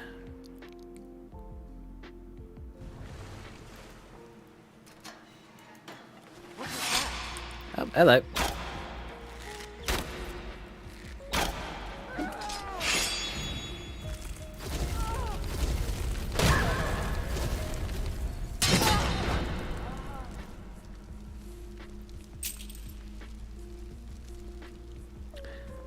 You killed an Imperial soldier? How very rude of you. Oh. I might as well just sneak through here. Bloody hell. Huh. Wait a minute, I don't have any water breathing potions. I need to grab some of those at some point. Where are we at?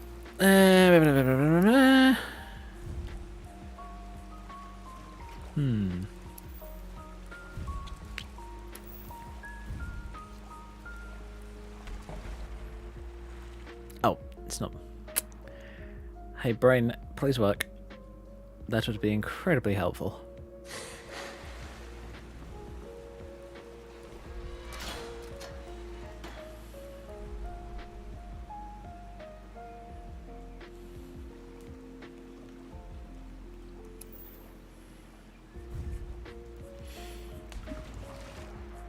Oh boy. Go away, Slaughterfish. There's no way through. Interesting. Oh, hello. Ah!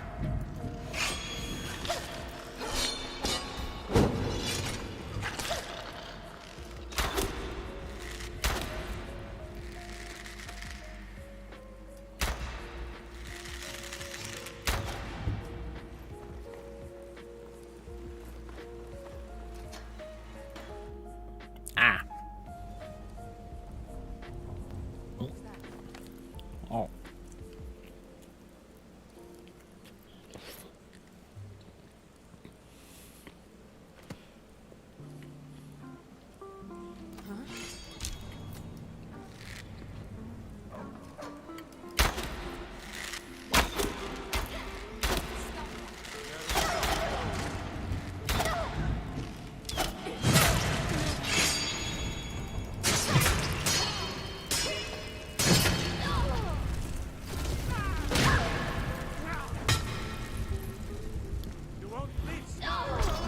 Virgin out. Oh, wait a minute.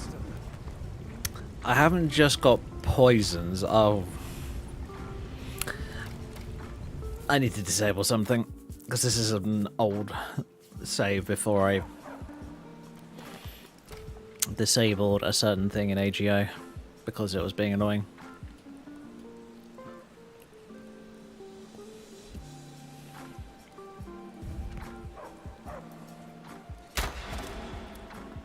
Lol. Oh yeah, that was a right click.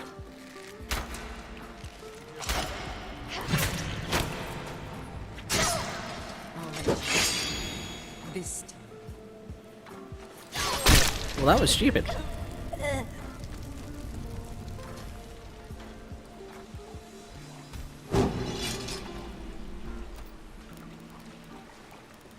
You know what? I know that these lot are a pain in the ass, so eat fire. Hello? Time to end this game. Miss. Oh, bloody hell, I hate that animation. That animation can go suck a very big, nasty thing, I think.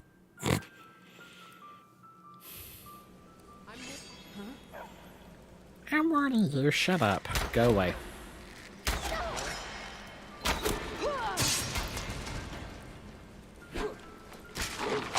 Oh, piss off, stupid dog.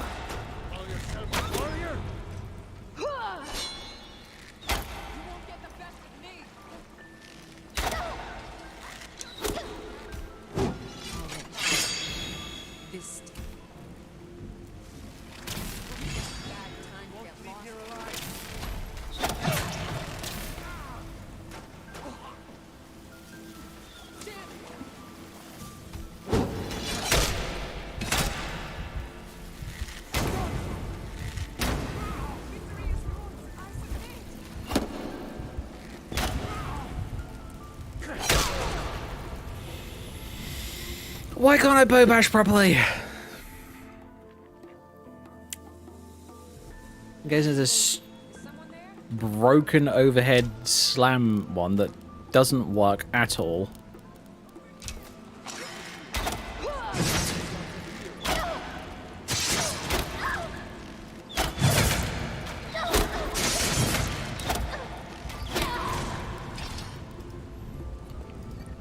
I'm stuck right there because I can't use a sword there. Or can I? I can't remember.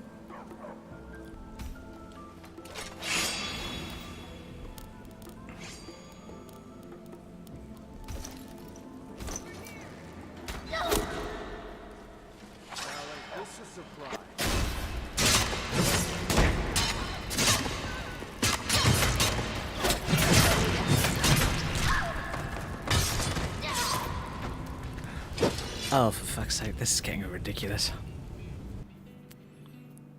There's too many bad guys for such a small area.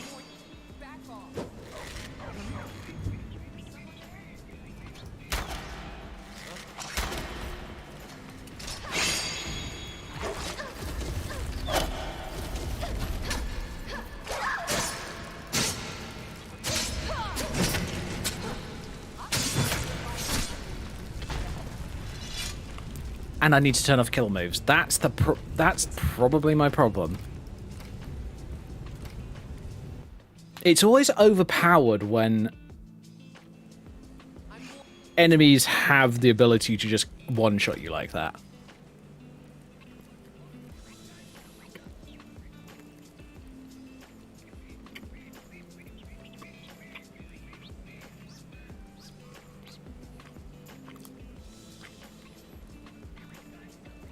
Alright, so that.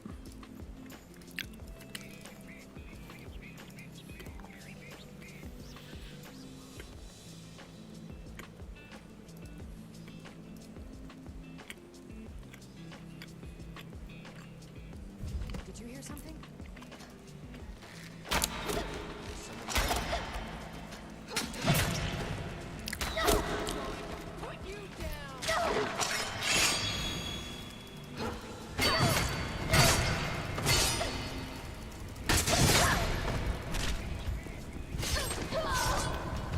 Why are they still able to kill move?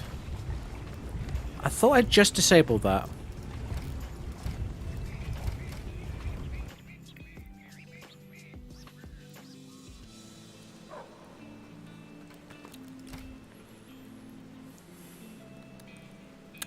I have to do this again because I'll reset every time.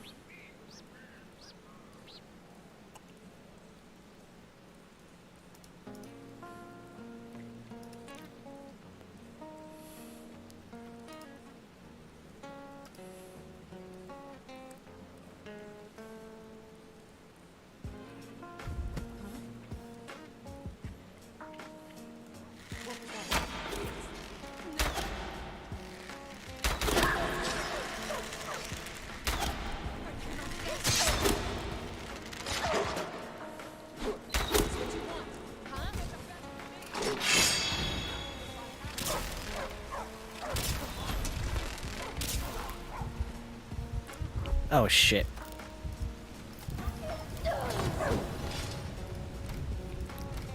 And I didn't set up any potions. Fucking hell, why am I being so stupid tonight?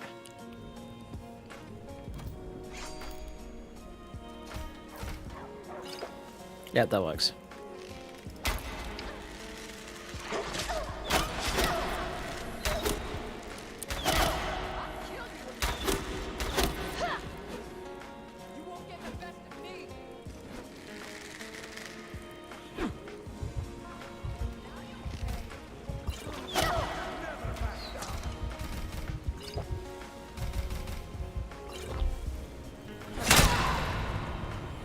I need to turn off AGO. Fuck's sake, why do I keep forgetting to do that? Because I think I can fight through it, but I can't. Because every single arrow adds its own bleed on.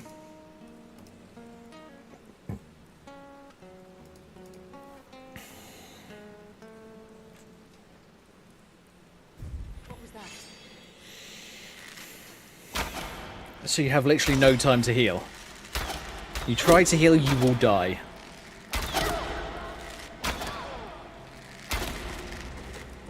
That's why you catch me not touching healing potions for the entire fight.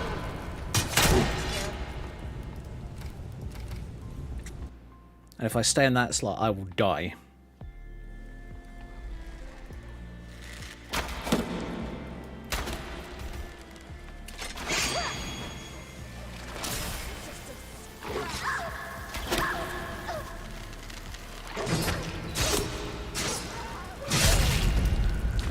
Kill this stupid archer.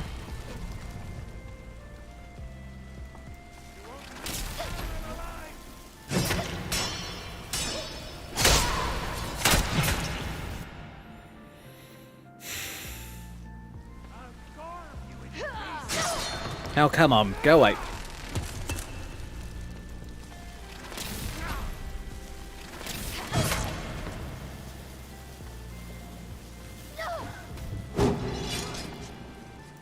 This.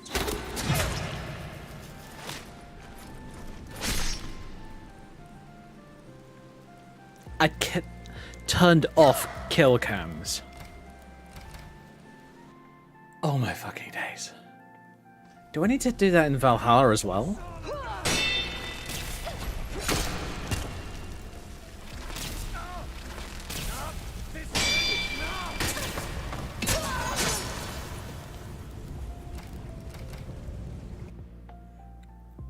Tell you what, I'm gonna put the Dark Witch outfit on.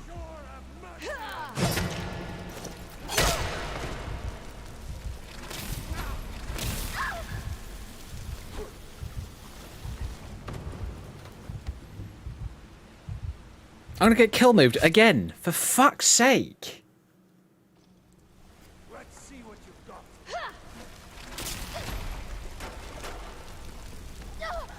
Even though I literally just disabled them.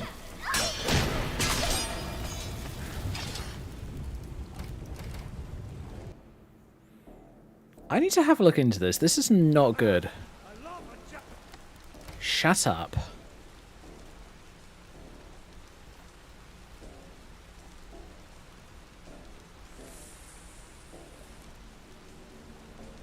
Valhalla combat.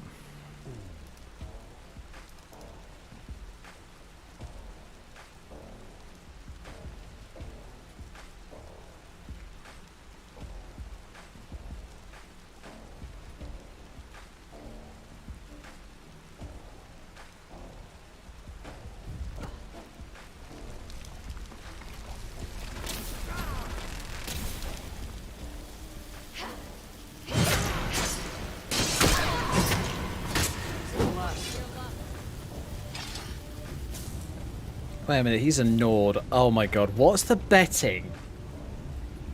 What's the betting that Imperius has something in it that is making him ridiculous?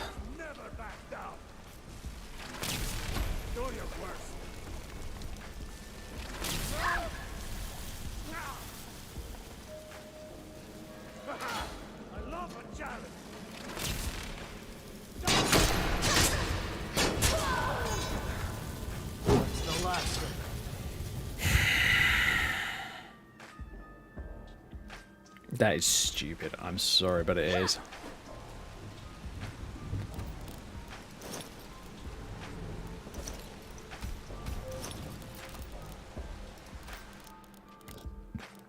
Where is it? Viridian Shield. Already set up. Good.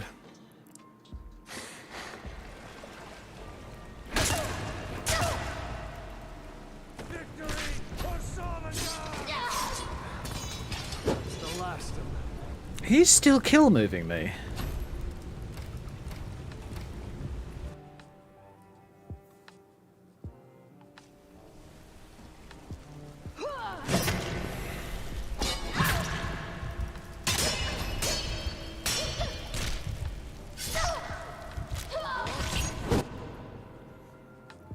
They're still doing kill moves. I still need to find out why the fuck that's happening. So I thought I disabled them.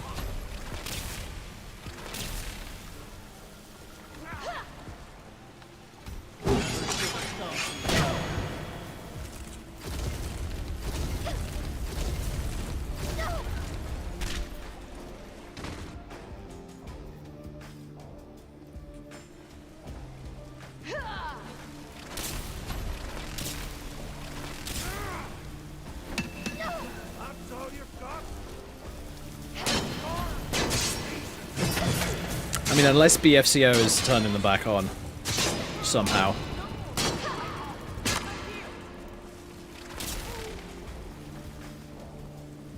This is it.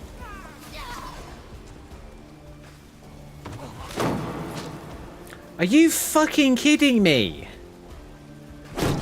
Look, I'm at 40% health. That's absurd.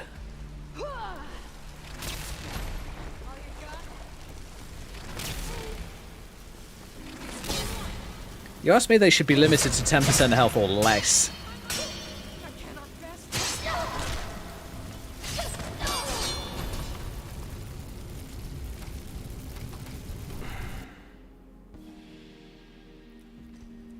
Can't wait to count out your coin.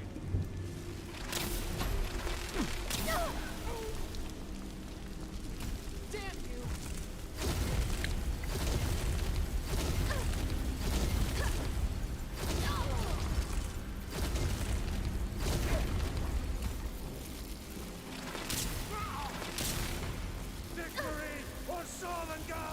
Oh shit. Oh fuck. Let me just double check something.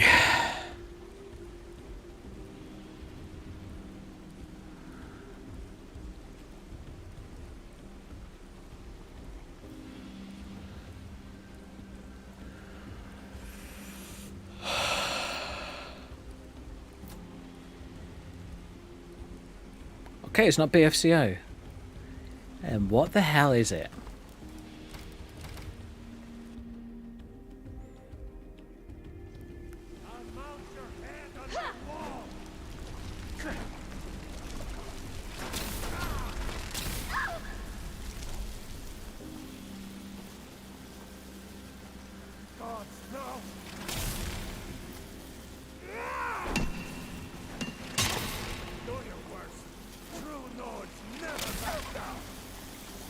Prepared to die.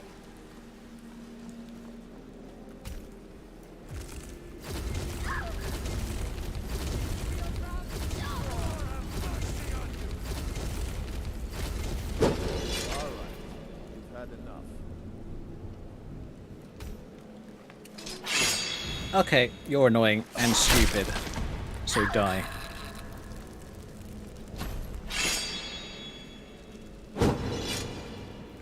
Oh my god. Sorry about that, folks. That was beyond irritating. The problem that I'm coming across here is I'm having 3 bad guys attacking me in a very small space. Now, normally 3 bad guys isn't a problem at all.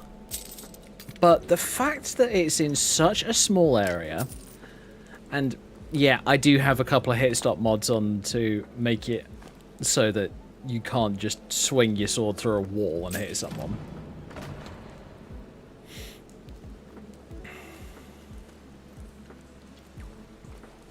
But the problem that I'm getting really irritated at is the fact that these characters, even whilst I'm at 40% health, which is still a pretty decent amount of health, I'm getting kill moved over and over and over again.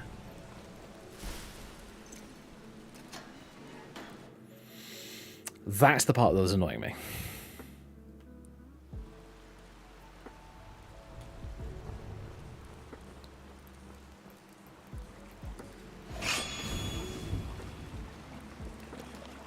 Wait a minute, I just want to double check something.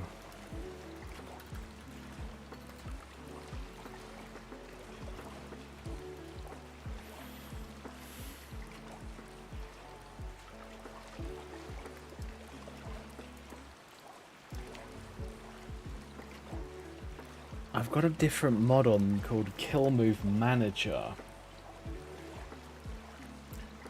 Oh, I wonder. That might be my problem. I have 2 kill move mods working in tandem. And I don't want those kill moves anymore. I don't want kill moves at all. Mainly because I find that they're annoying. They're just...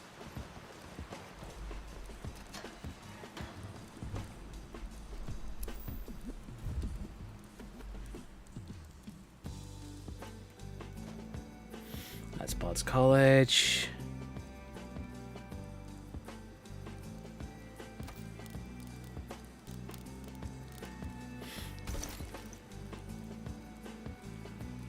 But yeah, I think kill moves need to be tuned so that they do not crop up above 20% health.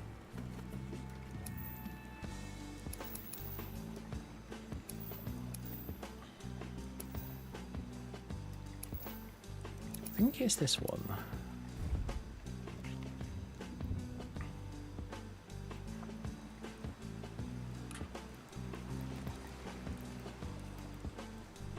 For some reason I'm being detected by slaughterfish.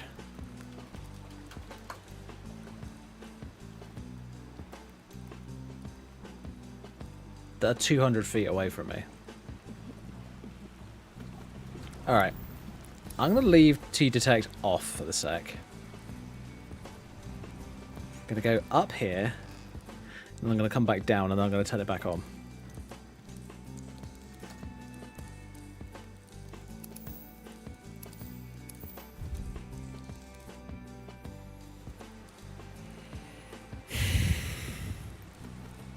Nope, I'm still being detected by them. What in the fuck? Yup.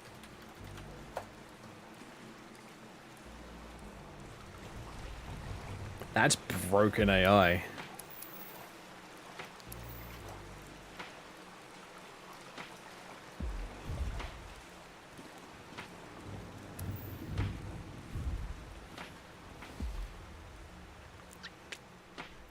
I just ran the kill command just because, you know, it's just breaking the game, having them constantly detecting me. Oh, I shouldn't have run that command. Because there's now going to be a bunch of dead, I believe, Namira cultists in here.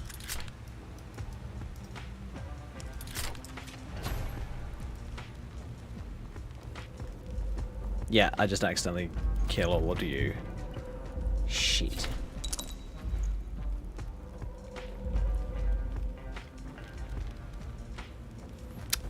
Okay, fine. I will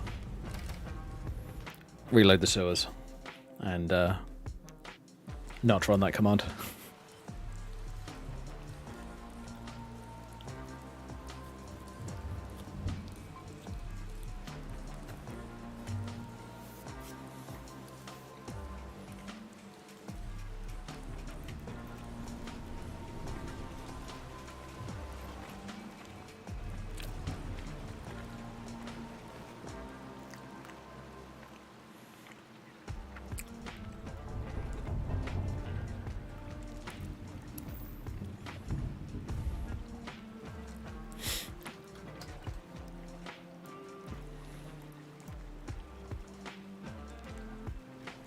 Oh, it is this one. Okay.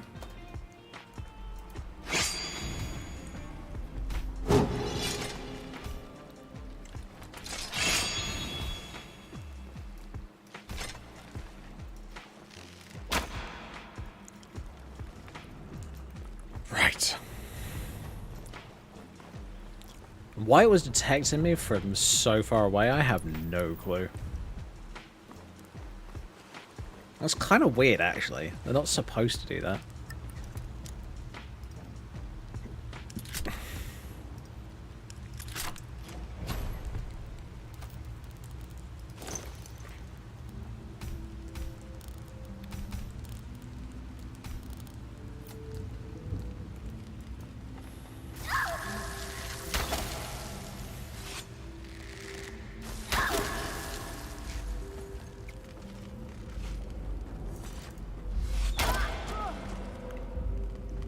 Lol.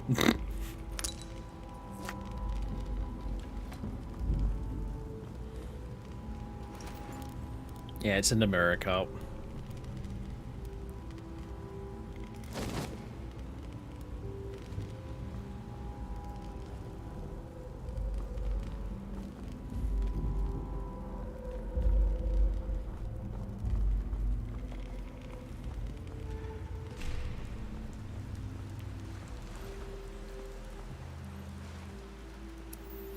I'll tell you what, I'm definitely going to have some fun with Oblivion when I sort that out. I'll get it done tonight. Because there's going to be a lot that's the same, but there's going to be also a lot that is definitely going to change too.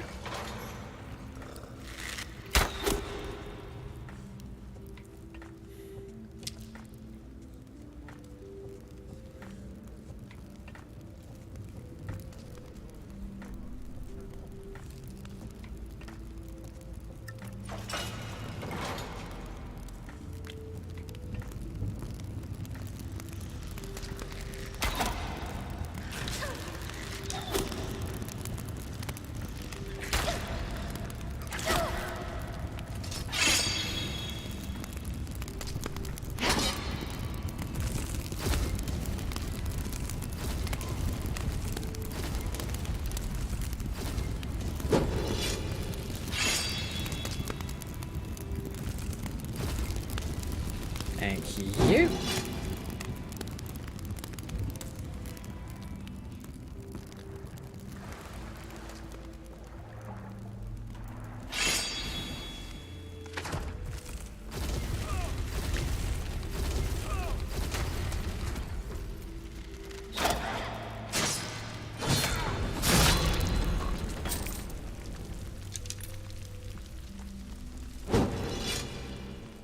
That ability is cool, but unless it's like proper full invisibility, it doesn't work. I can still see him.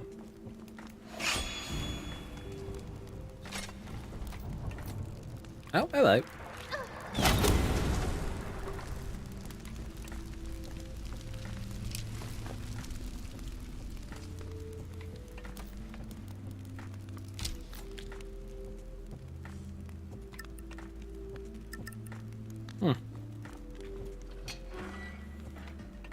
Yeah, he's dead.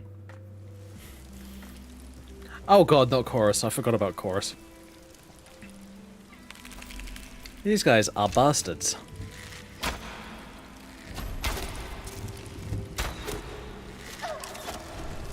Especially the bigger ones.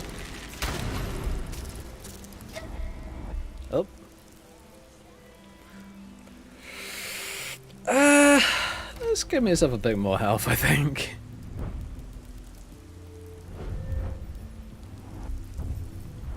I'm gonna have to enchant my bow at some point.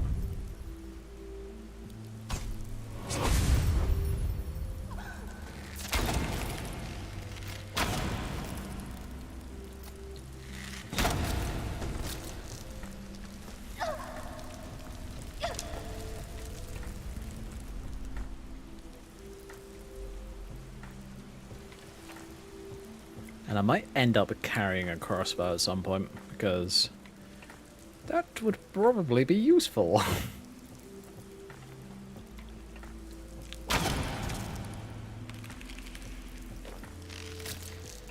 For creatures like Chorus, yeah, a crossbow would definitely be useful. Because I think Chorus have a shitload of natural armor. I think is the entire thing with them. Go away.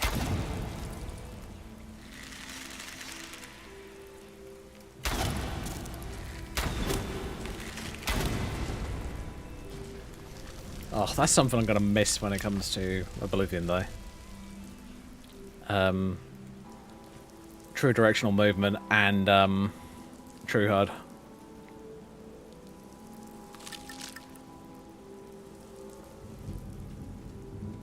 Because True HUD's what's allowing me to lock on to things. I have the only thing I've got that's the way that I've got it set up is I've got magic projectiles are homing, but the archery projectiles, so normal arrows, are predictive. So they're still being guided towards the target, but they're not. It's not like they're going to do something unnatural and like you're going to shoot it over the wall and then it's just going to go immediately down on top of the head like a javelin.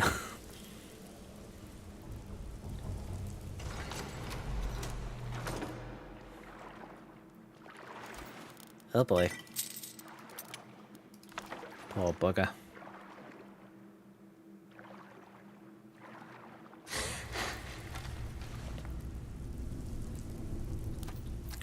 Oh, I forgot my Roaring Rapier. I need to go and grab that.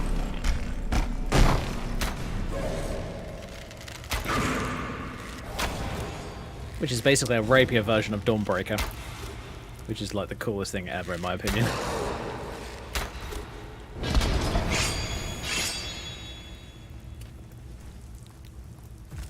And for those who don't know, Dawnbreaker is just the ultimate anti-undead sword.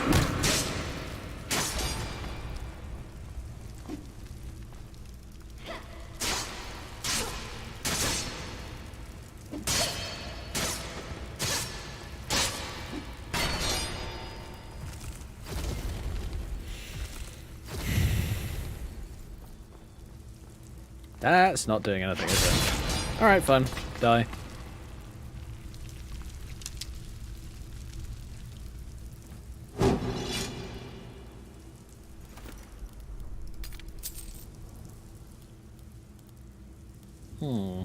Okay.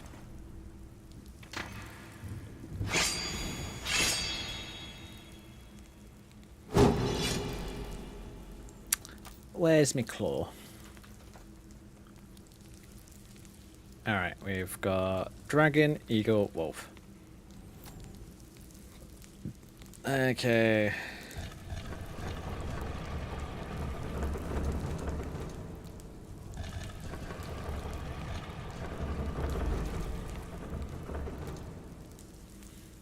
Yeah, this one doesn't have the hub on the front that covers up the lower half.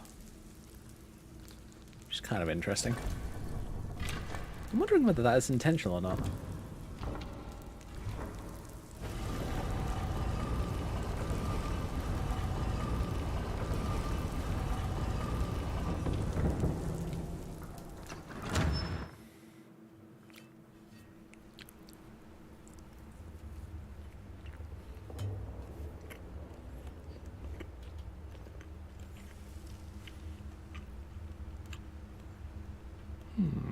Oh. My music stopped.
Whoa.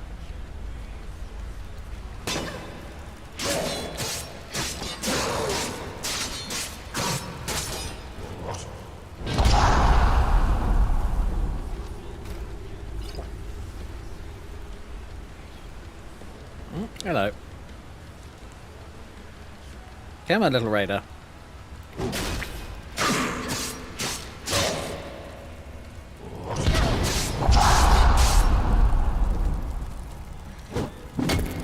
Ow.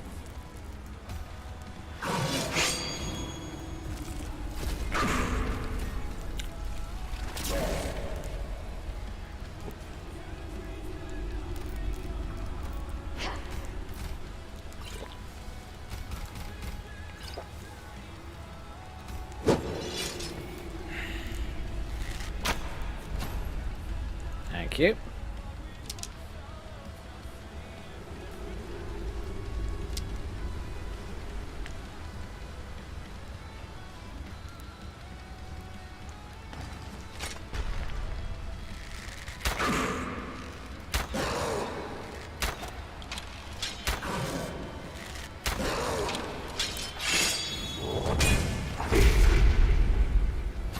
Yep. Miss. Ow. Never mind, that was not a miss.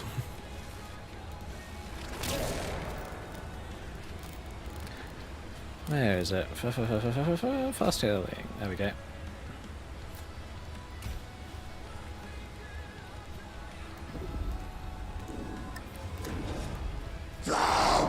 Yep. Miss.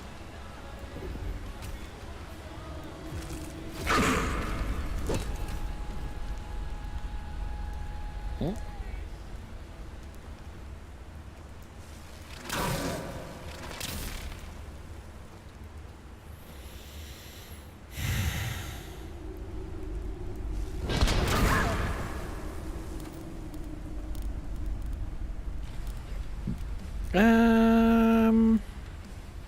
What have I got that could be useful? Nothing, because he's about to hit me. Ah!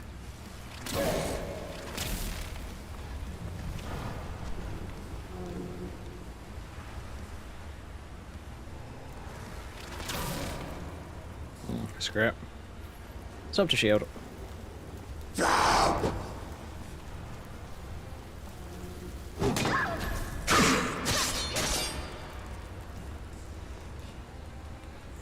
Hmm.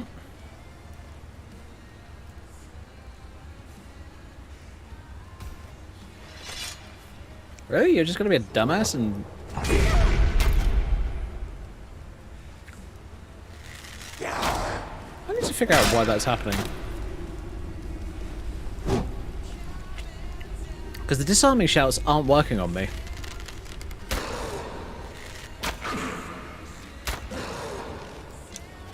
I'll admit I've left it there because it's kind of funny because I don't have to go looking for my damn weapon whenever they try to disarm me.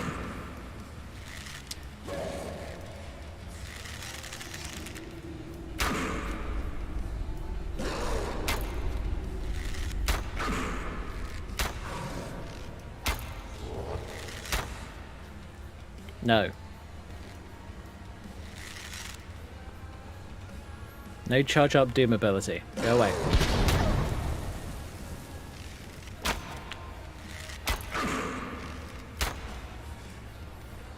There we go. Holy shit. That's a lot of arrows in this chest.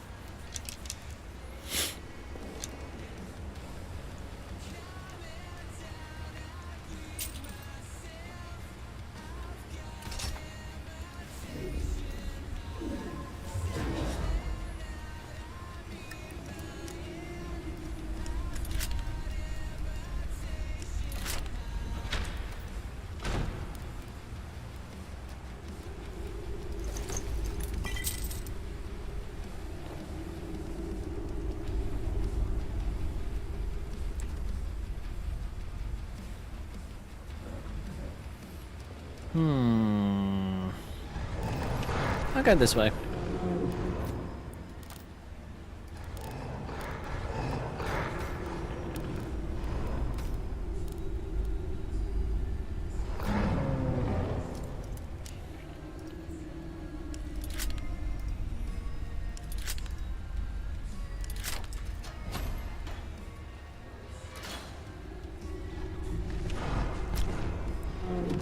Boy, am I glad that I'm going this way.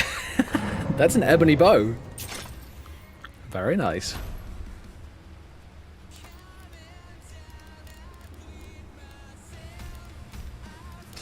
That is a massive upgrade.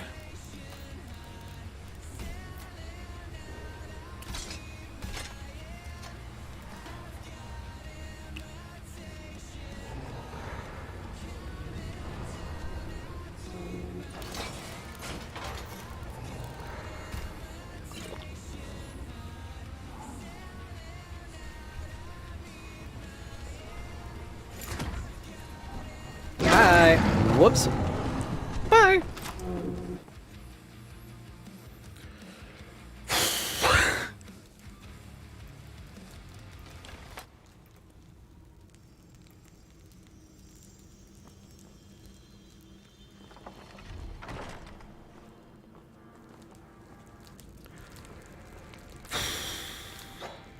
Blessings of the 80 vines upon you. How may I help?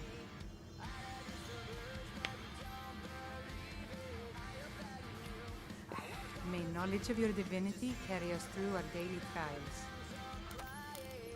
So yeah, the entire reason we were down there was for Mornbringer. Let us walk in the steps of the divines. Oh yeah, I've got a mod on that allows me to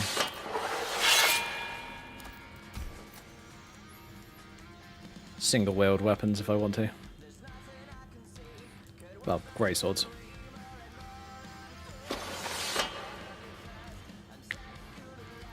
So I can basically treat them like long swords, which is what I prefer.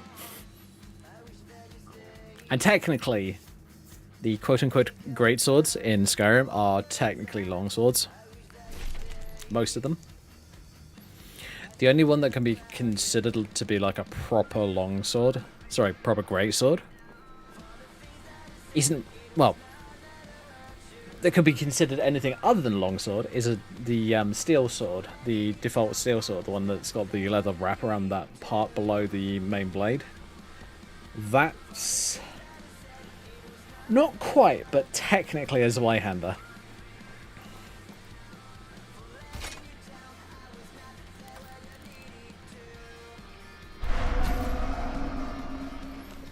It's a Grand Soul Gem. Or at least the equivalent.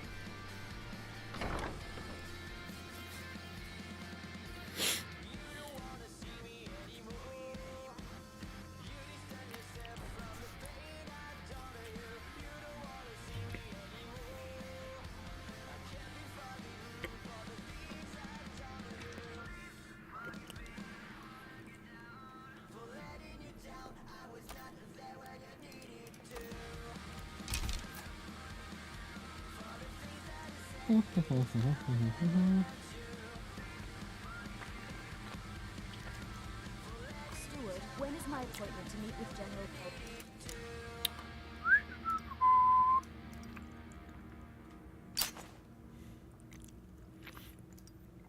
I have loads of these lockpicks, so I'm good.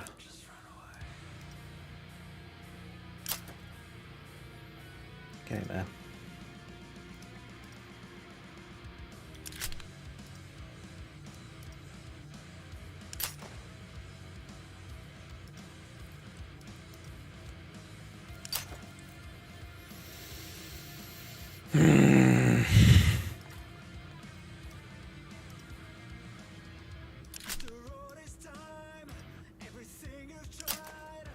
This is technically the ESO version of lockpicking.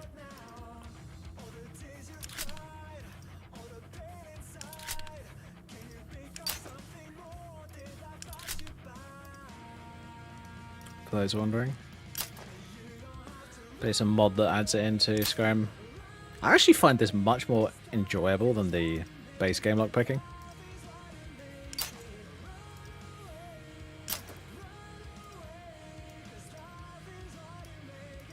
The idea is you press and hold left click until the pin gets to a certain point.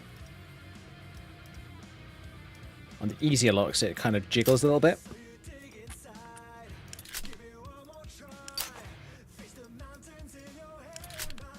There we go.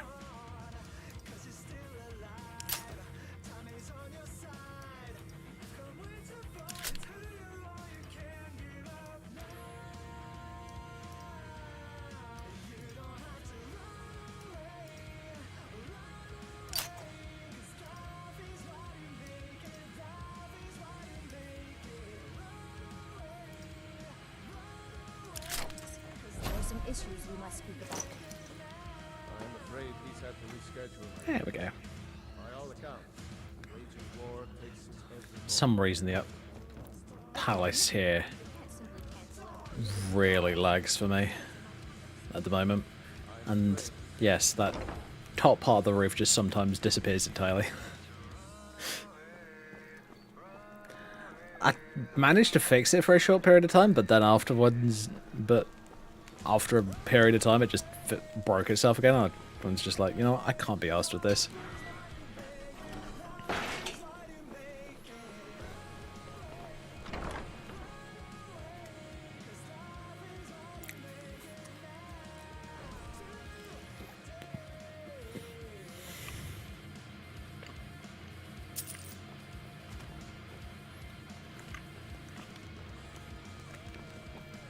I just decided that I'm not in there for long enough in my character's life to actually care, so...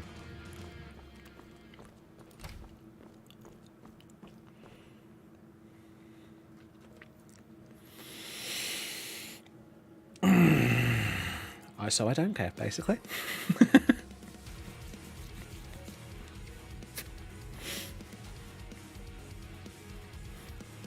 Just gonna wait for the sorting to sort itself out.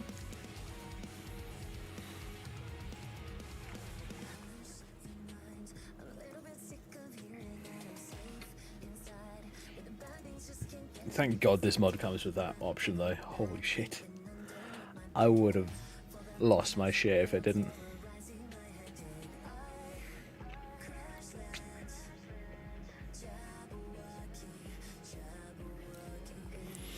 Because trying to find one of, what, I think it's something like 1,200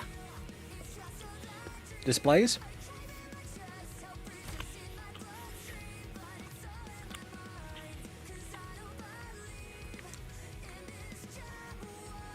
Yeah, I don't have the time nor patience for that.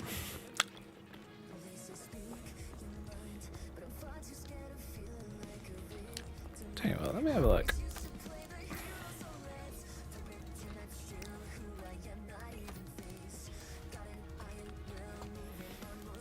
I made a whole bunch of character outfits for this character in the past. This is just literally the latest rebuild of her. Funnily enough. Oh yeah, and I made a whole bunch of witch outfits as well, which are fun. Oh yeah, the reason that most of them don't have a skirt, I know someone's gonna question it, so I thought, you know what, I might as well just say it, is because back in the day when I first created these, I didn't know how to set up SMP files, so in order to get the physics for this skirt to work, basically. Turns out it's a lot easier than I thought. I wish I'd known that much earlier.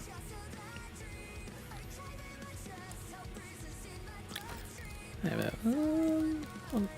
Sorry, getting distracted. That's why. I'll disable that. So yeah, it turns out it's actually quite easy. So I've actually been doing that in recent years. But yeah, my way around it was to make the outfit without the skirt and then just add it in as an item on top. And it actually worked fairly well for quite a while.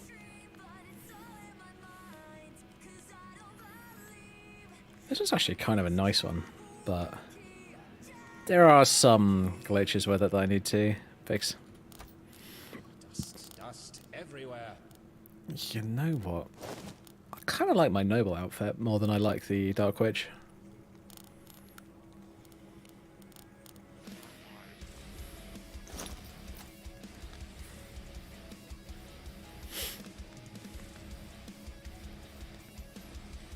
I think it just suits the character better. But yeah, if I go to this, here we go. This is another outfit that I designed for the same character. Take those off again. It was designed to look fairly rugged. That kind of outfit that I'd expect her to be wearing for long periods of time when she's not near most towns.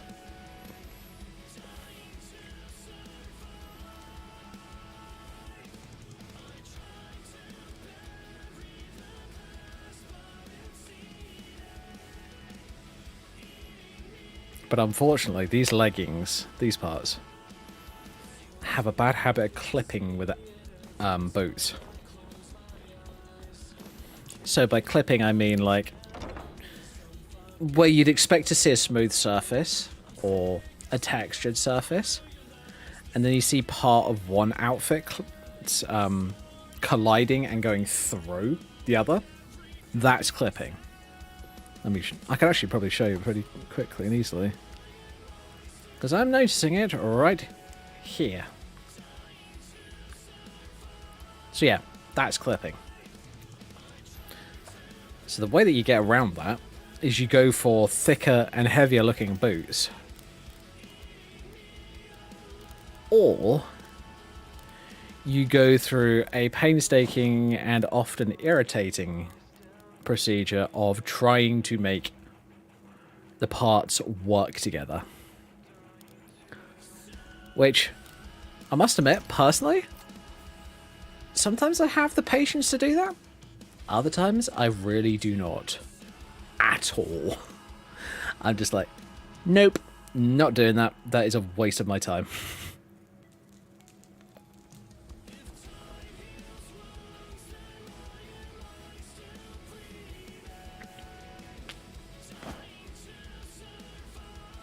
Sometimes physics-based outfits can glitch out, so luckily in the later versions of Faster SMP, there's this, was it Faster SMP or was it actually a separate mod? I can't remember. Collision reset, here you go. So you get a special hotkey in order to reset collision. So for me it's set to F10. Which I think is the default. So you just press that button, go through a small animation which also runs a command in the background, and most of the time it fixes it. Sometimes you have to reload the game, so my suggestion in that setup,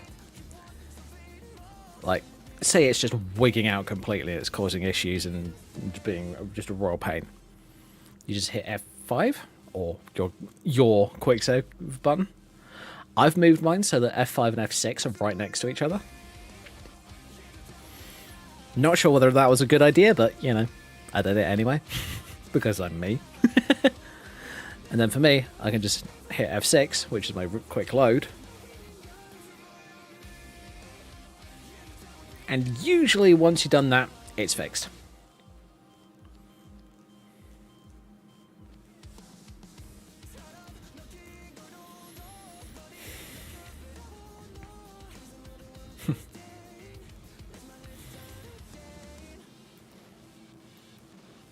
Yeah, it's almost midnight. I am going to take off Cassie's backpack. Ditch some gear in the storage.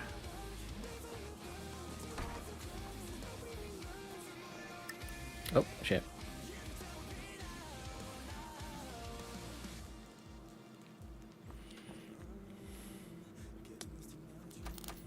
Oh yeah, and I'm also going to store my new bow. Sorry, my old bow. Don't want to store the new one because, you know, it's an ebony bow, for fuck's sake. Ebony bows are absurdly powerful. I mean, in the early days of Skyrim, there was literally one area where you could go and find an ebony bow.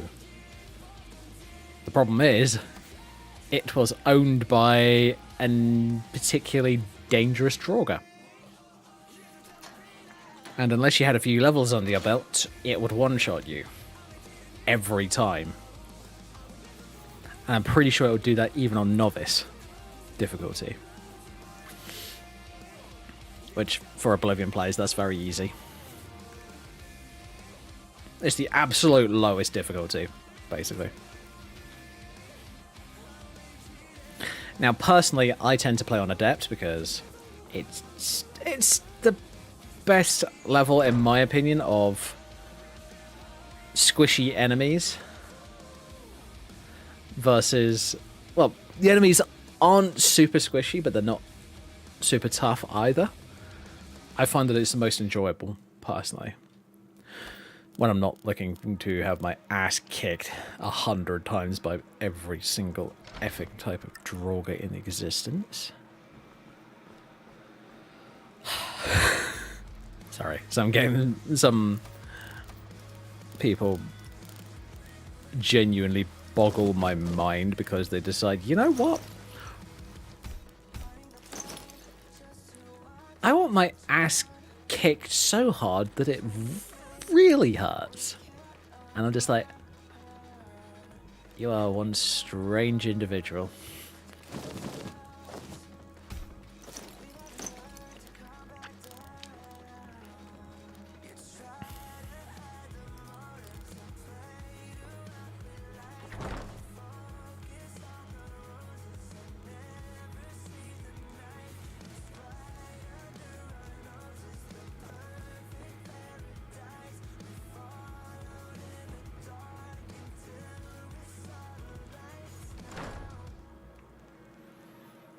Tell you what, if I get some Oblivion tonight, which I think I will, I might do my best to get up early tomorrow. And as long as the game's fully installed and ready to go, which it should be, hopefully, I am going to spend like an hour or two making my character so that I'm ready for stream. Because I actually want to make a character that looks decent rather than just looks like a potato.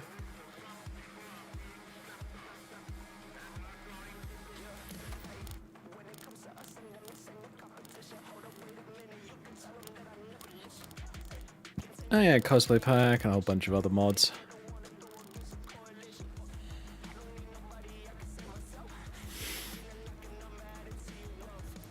Oh yeah, 1 o'clock in the morning. Bedtime.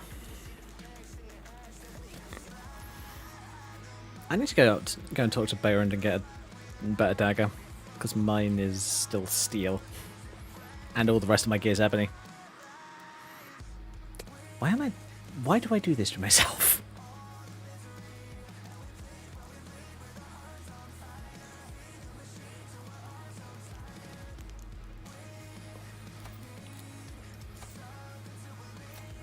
I was kind of surprised actually earlier.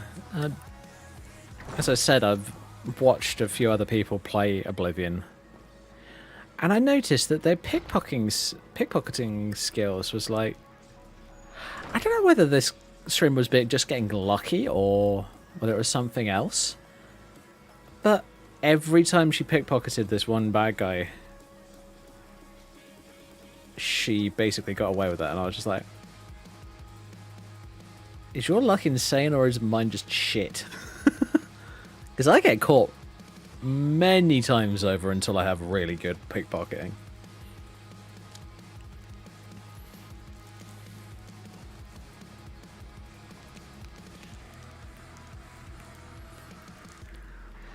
Yep, let's go and grab a new dagger.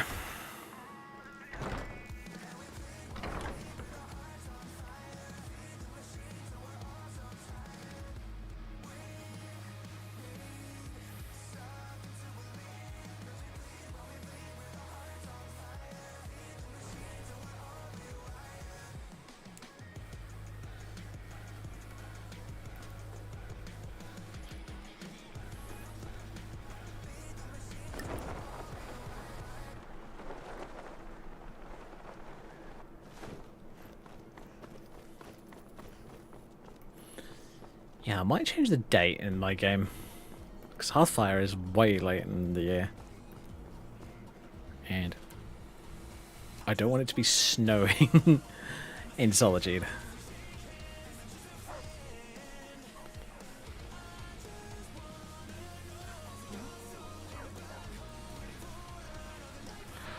Oh, it's one of you. You're broken.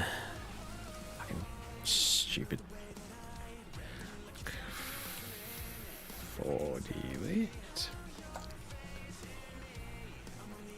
Yep. For some reason, I still get one of these random East Empire Wardens just pop up. Hostile. I've done nothing to piss them off. Not a damn thing. And for some reason, they come running through Solitude, and I'm like... Huh? Seems there's no end to the needs of the Imperials. But what can I help you with? What have you got for sale? Blades, helmets... Bearing in mind, they're supposed to be Your needs. only in the East Empire warehouse for that one Thieves Guild quest. Yeah. Ooh, debilitation. Okay. You've only got the one dagger. Okay, that's fine. I've got almost 6k. Hmm.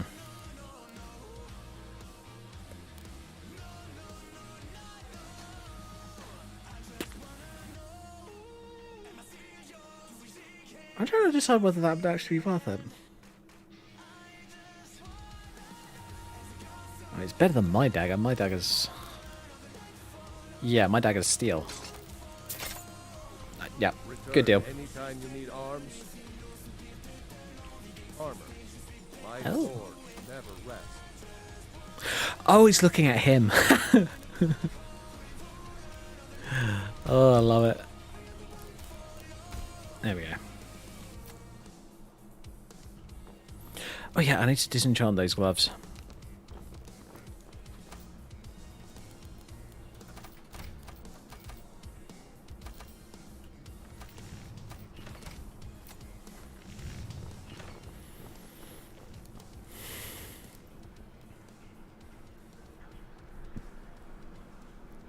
Okay. Welcome to modded Skyrim, where glitches are frequent, unfortunately.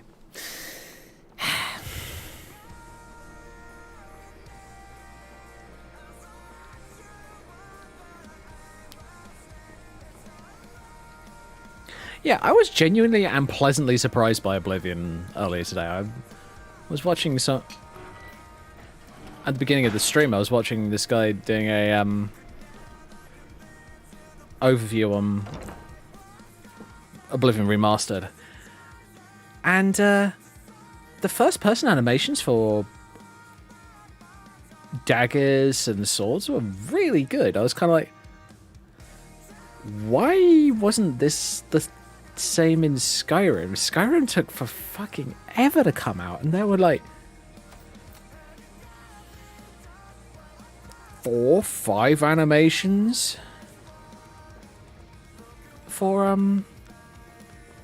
melee weapons.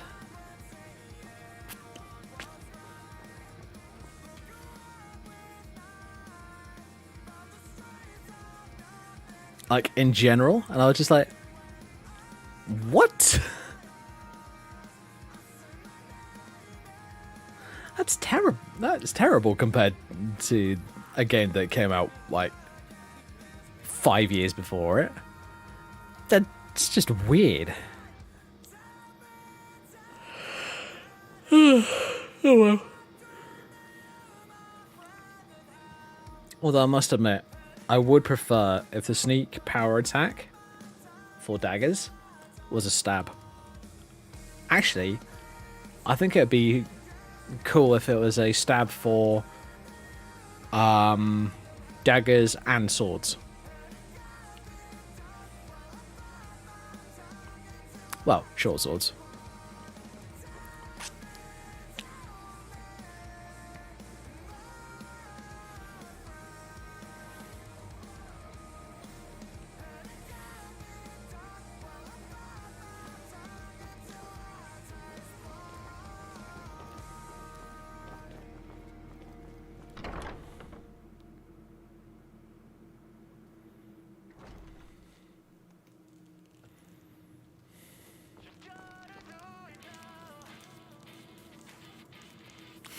Yes, I was going to grab another weapon out.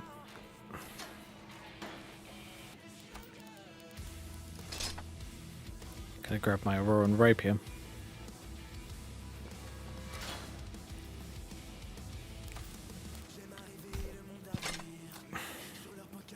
There you go.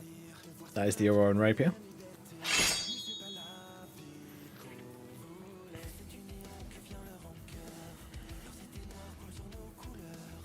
Just basically just a normal rapier designed to mimic Dawnbreaker, but in rapier form.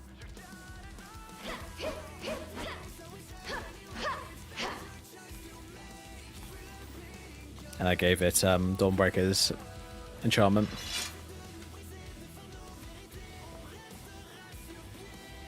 Because one of the weapons from the what is it, the DCR King Crusader pack, I think it's called, just so happened to have the same animation. Sorry, same enchantment, and it was disenchantable. I was just like, cool.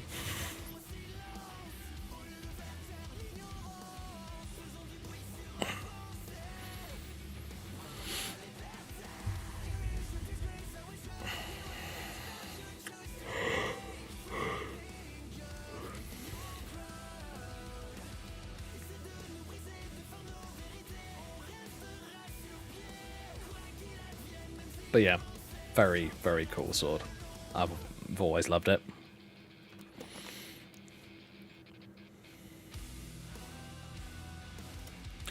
Oh yeah, that quest. I need to fix that because it's one that Mihail's ogres tend to be there and they tend to kill them, so I don't get any credit for that mission.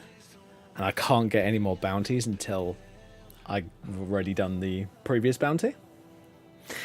So I'm basically stuck with that at the moment.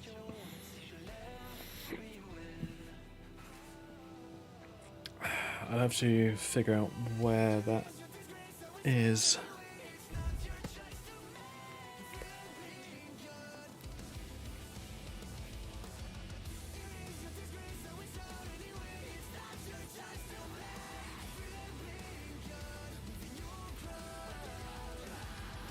Right, I'm gonna go down and see what Orion wants me to do.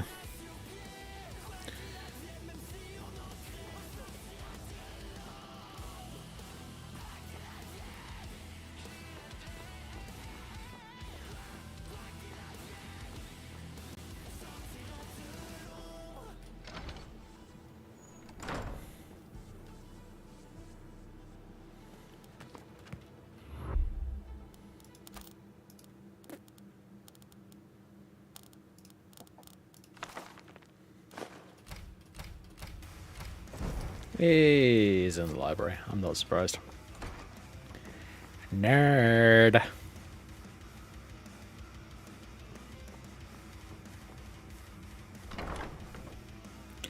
Well, yeah, I got a couple of books to put in the Daedric Gallery.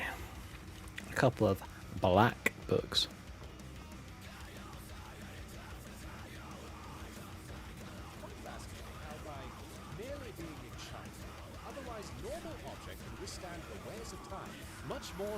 Do you have a question?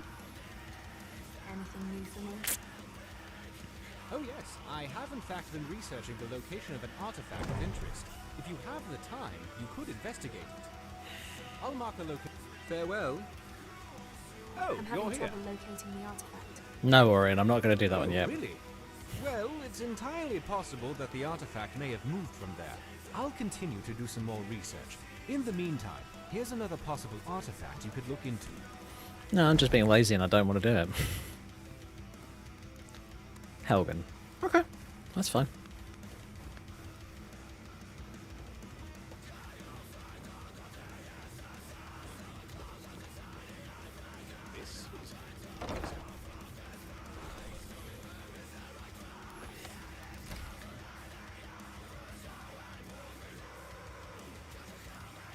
UG, not conditional, clamber.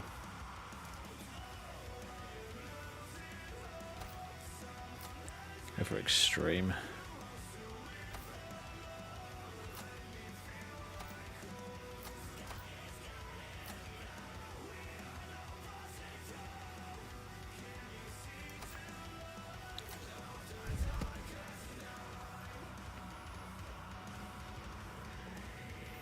Because that's how you get it to work properly.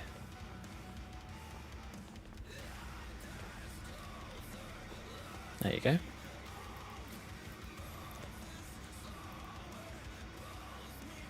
Right. Okay. I'm going to do it up on the balcony just because it's safe to do it up there.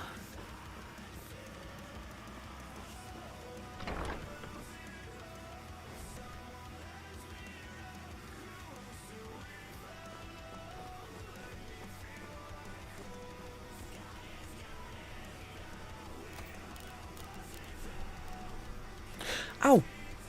Idiot. Daedric books need to go into gallery, because otherwise they are dangerous. Actually, they're not. Gameplay-wise, they're locked directly to source line. Dragonborn Hall. Oh, it's the other floor.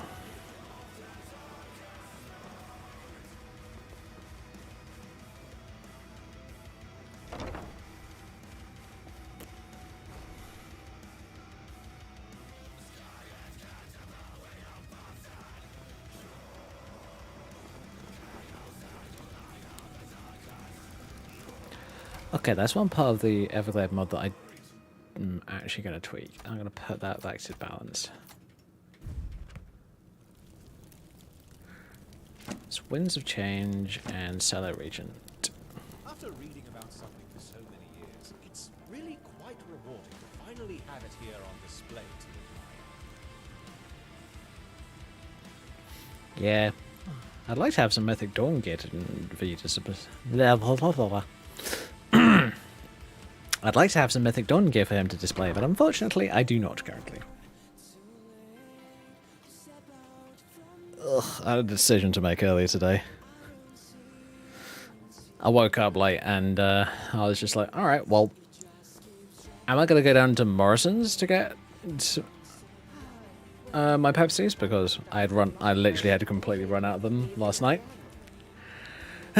Or am I going to go up to or am I just going to use co-op, because co-op's half the distance. The problem with co-op is it's more expensive. So I just decided, you know what? For the time being, I'm just going to go to co-op. Didn't get as many because they didn't have as many. But, you know, it's not that big a deal.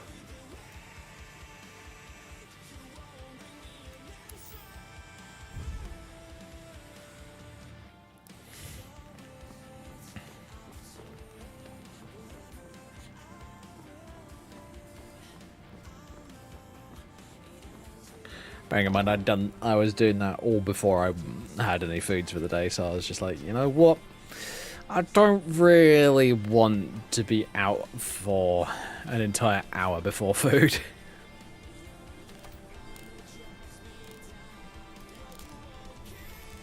Because I'm that kind of person where I'm just like, you know what? I am grouchy if I don't have food, so I am going to make sure that I do it relatively quickly. Oh, that was Rorikstead, not Riverwood. Huh.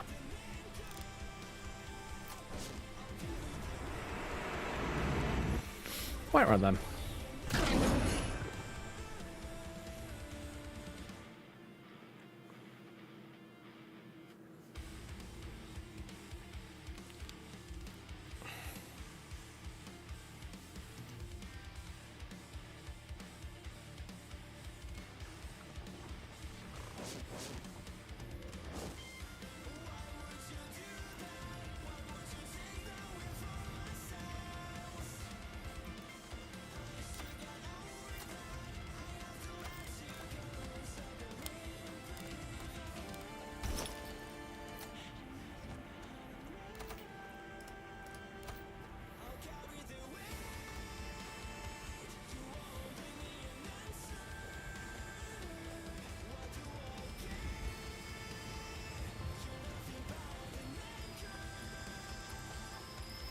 Little pixie darting all over the place. Oh, very.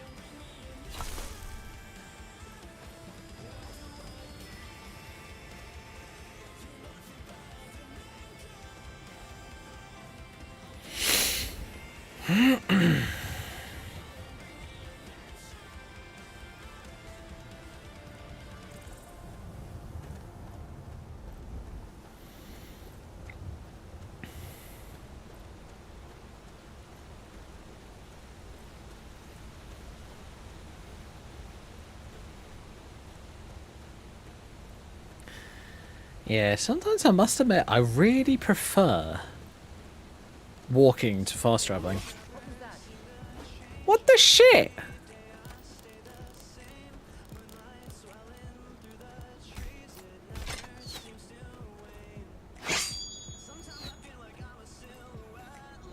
You're just an idiot.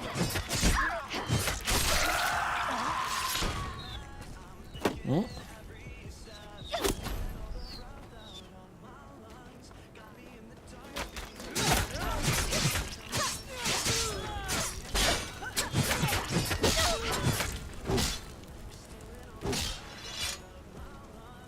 Oh, scared? What the fuck are you doing?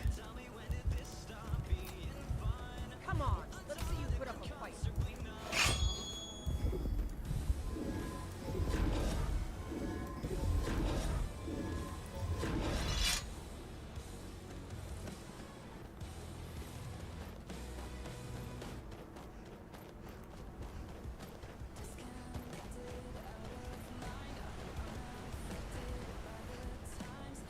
I'm sorry, but getting a bounty just for getting too close to them? What the fuck? I think my game's having issues. Maybe I do need to go and play Oblivion for a while. At least it won't have problems like this.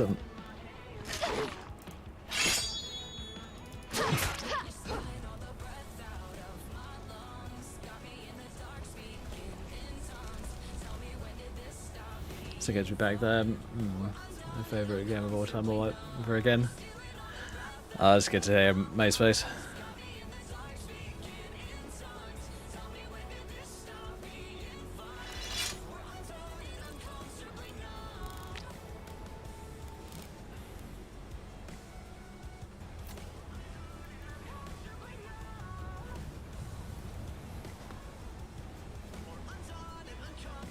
Come on, you stupid NPC, just bugger off.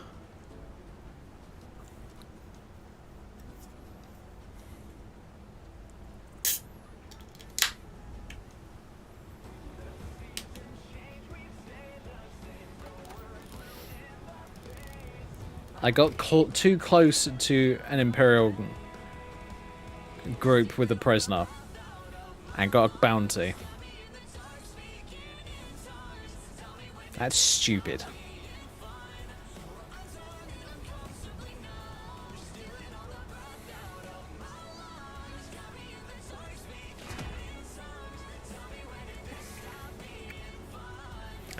I'm thinking I'm gonna buy it tonight, dude.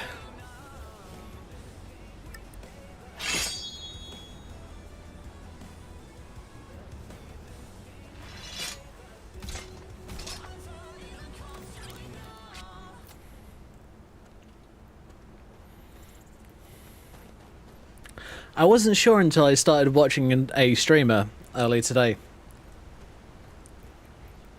And then I just saw some of the mechanics and that kind of stuff, and I was just like, yep, I now want to play this.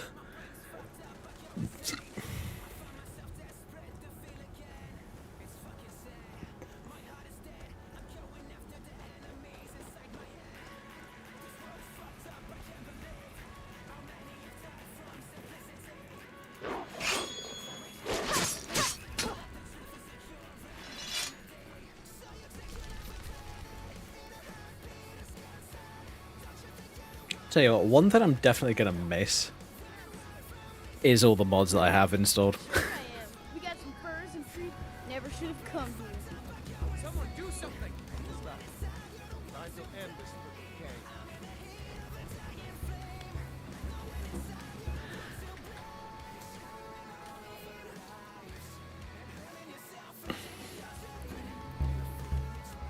Gonna do that just simply because it's stupid and acting annoying. Is it time yet? Time for me to make my sword?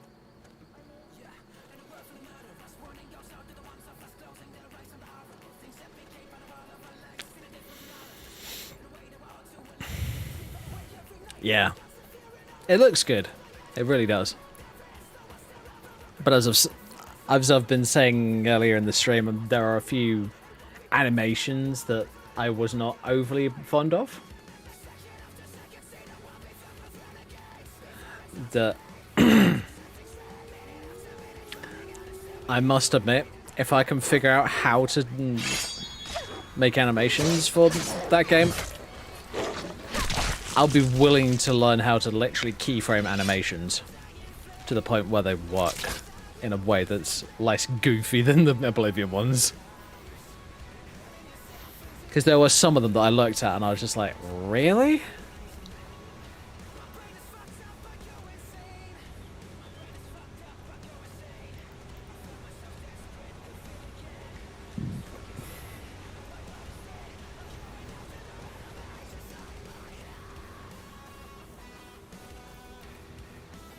So that or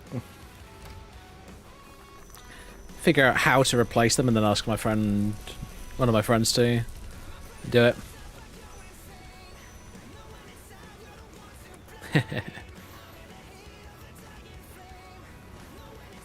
I mean, one of the mod authors that I follow quite closely is Sonderbane.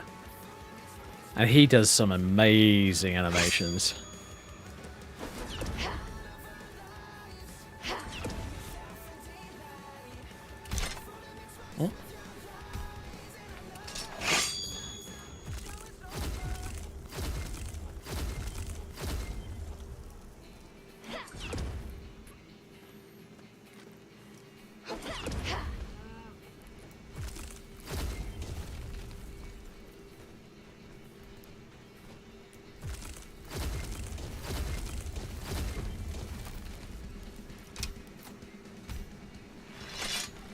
Lol. You're moving a bit slowly there, Minotaur.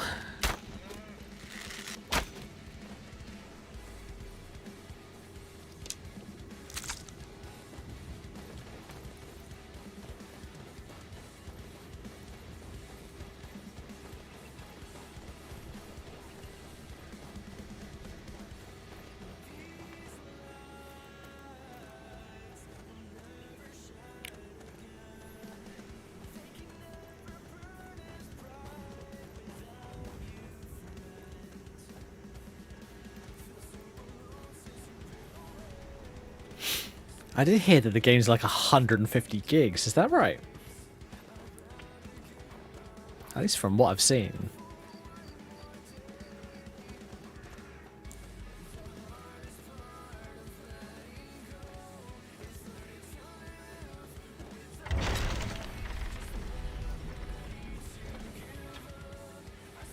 Simply asking because I'm curious, because I'm just need to make sure that I've got enough drive space for it.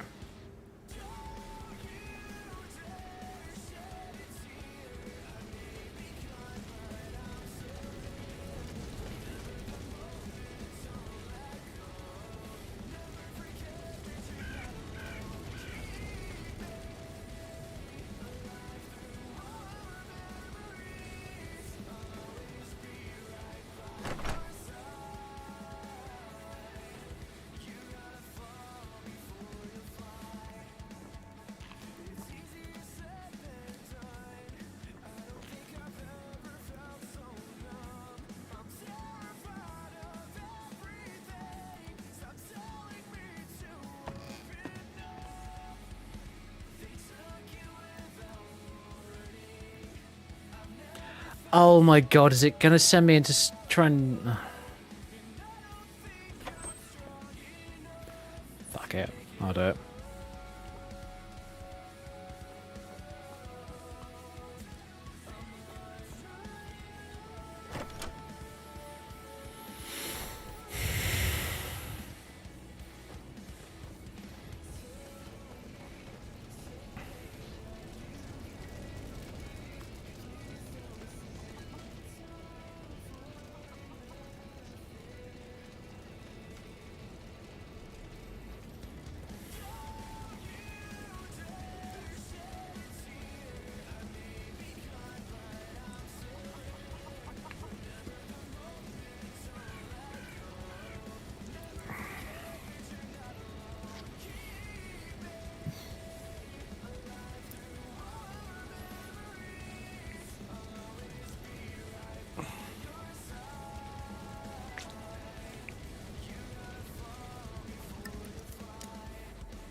Yoink.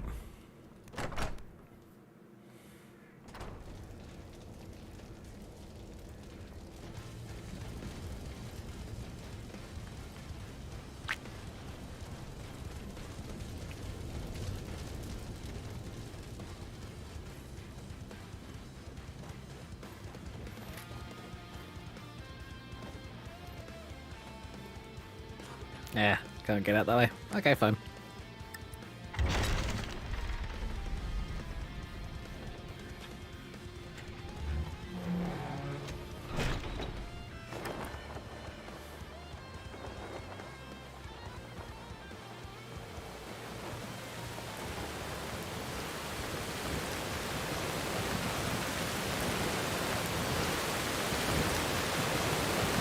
Bloody hell.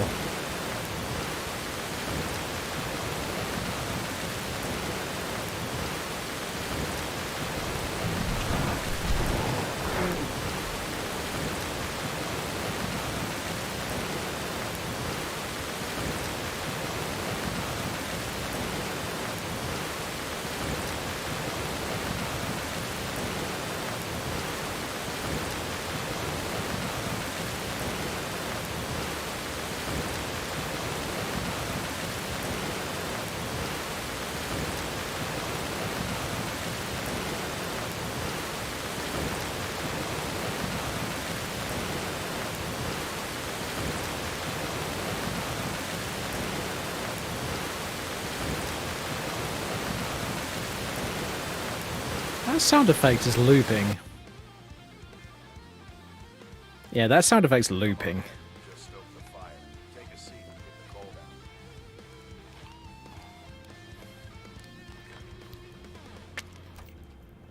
It's on a very, very short loop from what it sounds like. Hard not to. The ale is going bad. We need to get a new batch. Did you hear me? Yep, ale's going bad. I guess you don't have potatoes in your ears after all. Just make sure we get a fresh batch of the soup. Stay away from Camilla. Ah, Camilla, fair as the morning sun. But I ask you, how could she prefer your brewing to my romantic tunes? Just stay away from her. Or else.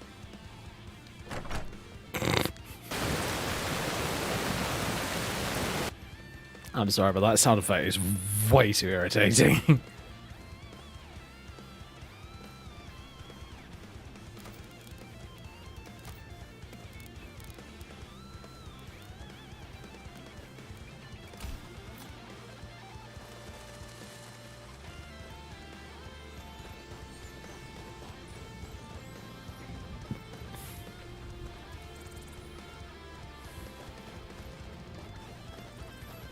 I am thinking though, the character that I'm going to rebuild, well, that I'm going to build in Oblivion is probably going to be Catherine, one of my favourite vampire characters.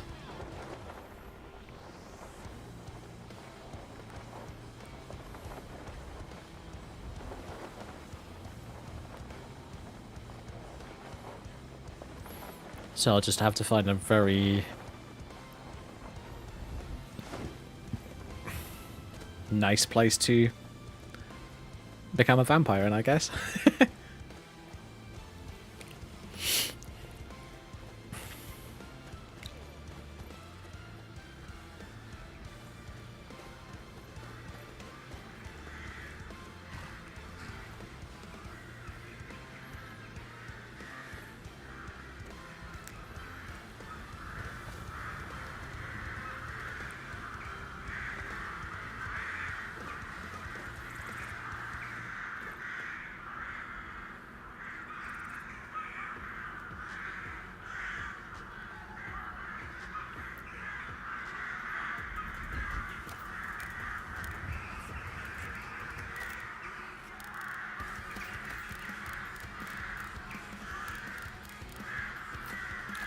Oh, did I not favour them? I did not.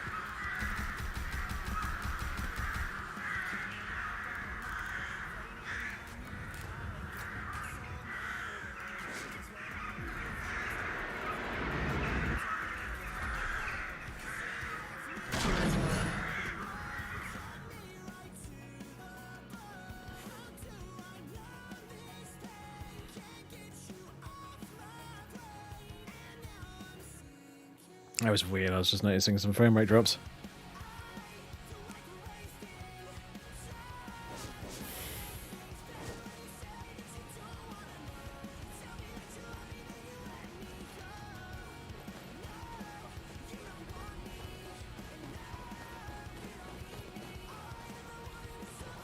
Now, I don't know how long that game's going to take to download, so I will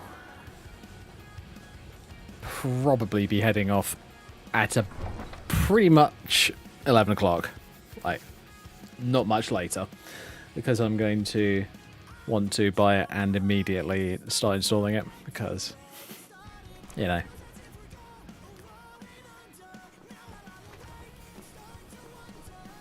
Ruh-roh. It's going to start raining again, isn't it?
Okay, do a save there for Cassie.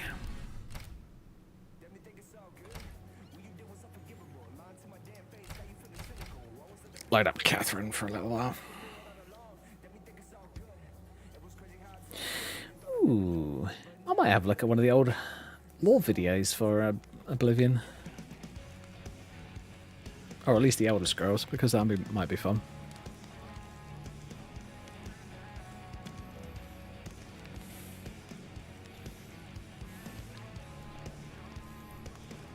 Ah, yes, this is the newer Ultima version of Catherine that I decided to build. She is still pure mage at the moment, but I am considering respecking her to be more of a battle mage. I'm not 100% sure though, because here's the thing: battle mages are great fun, but I feel like you just end up relying on the armor more than anything else, and it kind of gets boring in my opinion.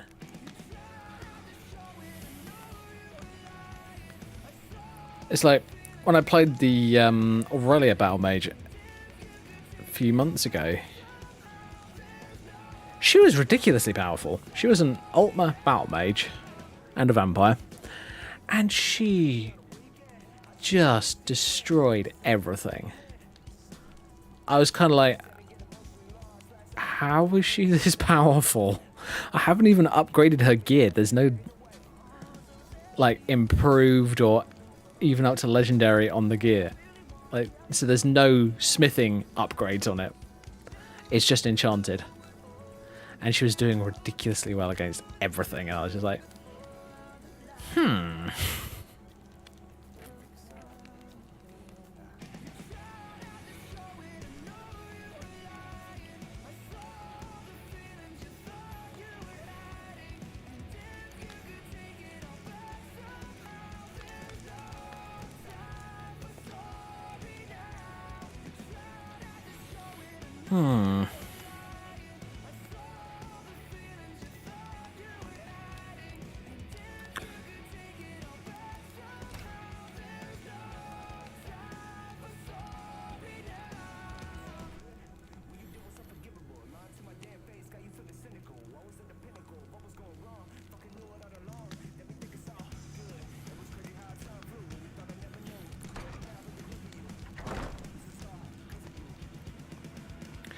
There's a couple of rings that I have from just finding them naturally in the world. Added in through Legacy of the Dragonborn. That are really powerful. I can't remember which ones I had on that character, so just gonna have a quick look at the ones that I have here.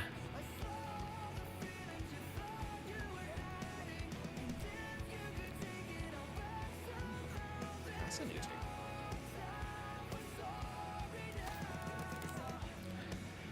The A-slip ring.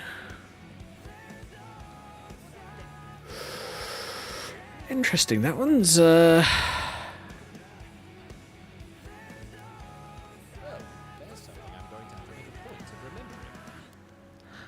that's 2020. It's 30. Interesting. Quite interesting. I thought it would be higher as an Ultima because of Imperius. Because I have had Imperius on for a while, and I know that I had it on during that character. That bracket may be coming loose again. Weird. I'll have to have a look.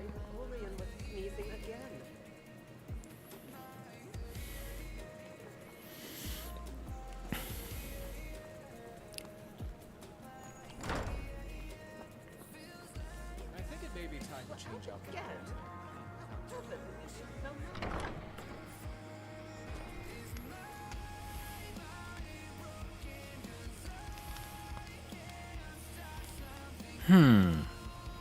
Okay.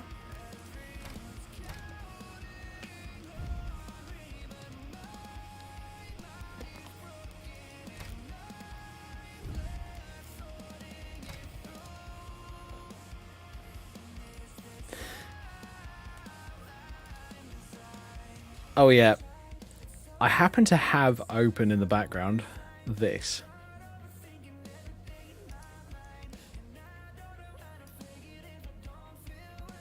Folks, it's official. Oblivion currently has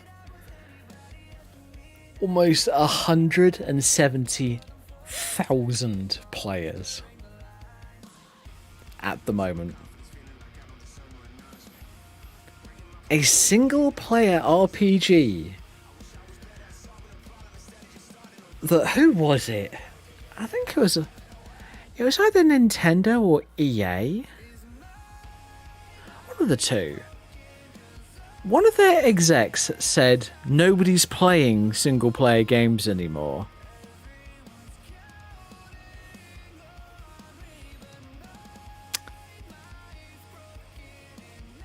I'm calling bullshit. Quite honestly. I'm calling complete bullshit.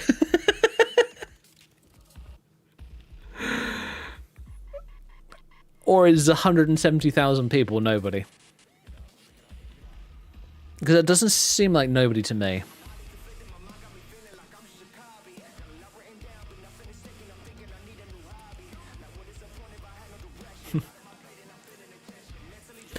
Yeah, some people like to claim stupid bullshit.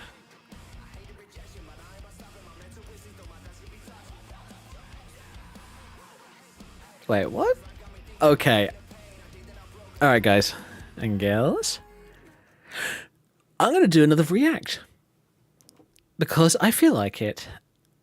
And tonight it's going to be how to play actual dragons in Dungeons and Dragons.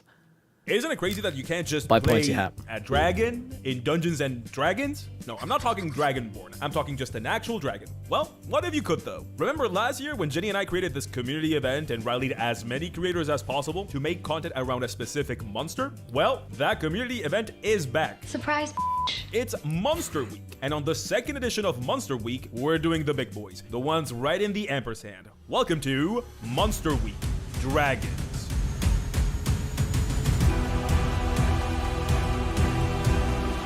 can't have Dungeons and Dragons without dragons, so what else could it be? This entire week, creators have been making dragon content. 1 playlist per day, and I'm leading Friday, so go look at that. It's in the description. And I'm finally tackling what all dragon lovers want out of this thing. We're gonna make dragons playable. How? Well, you're about to find out in this very special episode I'm of loving all the D&D references. with a twist, Monster Week Edition. You might know, if you're vaguely familiar with this channel, that I'm not a dragon enjoyer. I've been kinda subtle about this. I don't want to hear more crying about how I hate dragons. You have impossibly cool Treasure Planet ships, and you give these guys dragons? Whatever, I hate dragon. Dragon-free channel, I'm not talking about them. I refuse to talk about dragons, you can't make me. I hate dragons! I've done a lot of content from the perspective of not a dragon enjoyer, and I'm tired. I want to do the opposite for Monster Week. I want to make stuff that dragon lovers will, well, love.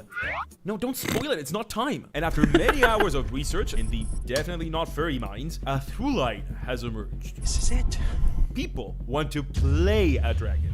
They want that really bad. This is a clear player fantasy. A player fantasy is an idea that a player has in their head of what playing something should feel like. And it's up to game designers to satisfy that play fantasy. If you want to play a really smart guy that gets really good grades and did not peak academically in middle school once classes got actually hard and you had to actually study to get good grades, you play a wizard, the genius magician. That's the class fantasy that the wizard is here to fulfill. But the player fantasy of playing a dragon, turns out that has not been properly addressed in the game, even though it tries. In D&D, there's a concept I like to call XP species. Species that are here so that people can play something similar to a thing they cannot play. You can't play a demon, but you can play a tiefling. You can't play a giant, but you can play a Goliath. You can't play a dragon, but you can't play a dragonborn. But a lot of people are just not satisfied with that. They will never be satisfied. They want more. Enough with the musical. Some people are okay with playing Dragonborn. Some people have that as their player fantasy. But for some other people, that's the tofu solution. It's a replacement, but not the thing they want. They're just not okay with that. So what do those people want exactly? Yeah, what do they want? I need a dragon enjoyer perspective. Oh, I know. We created this whole Monster Week thing together after all.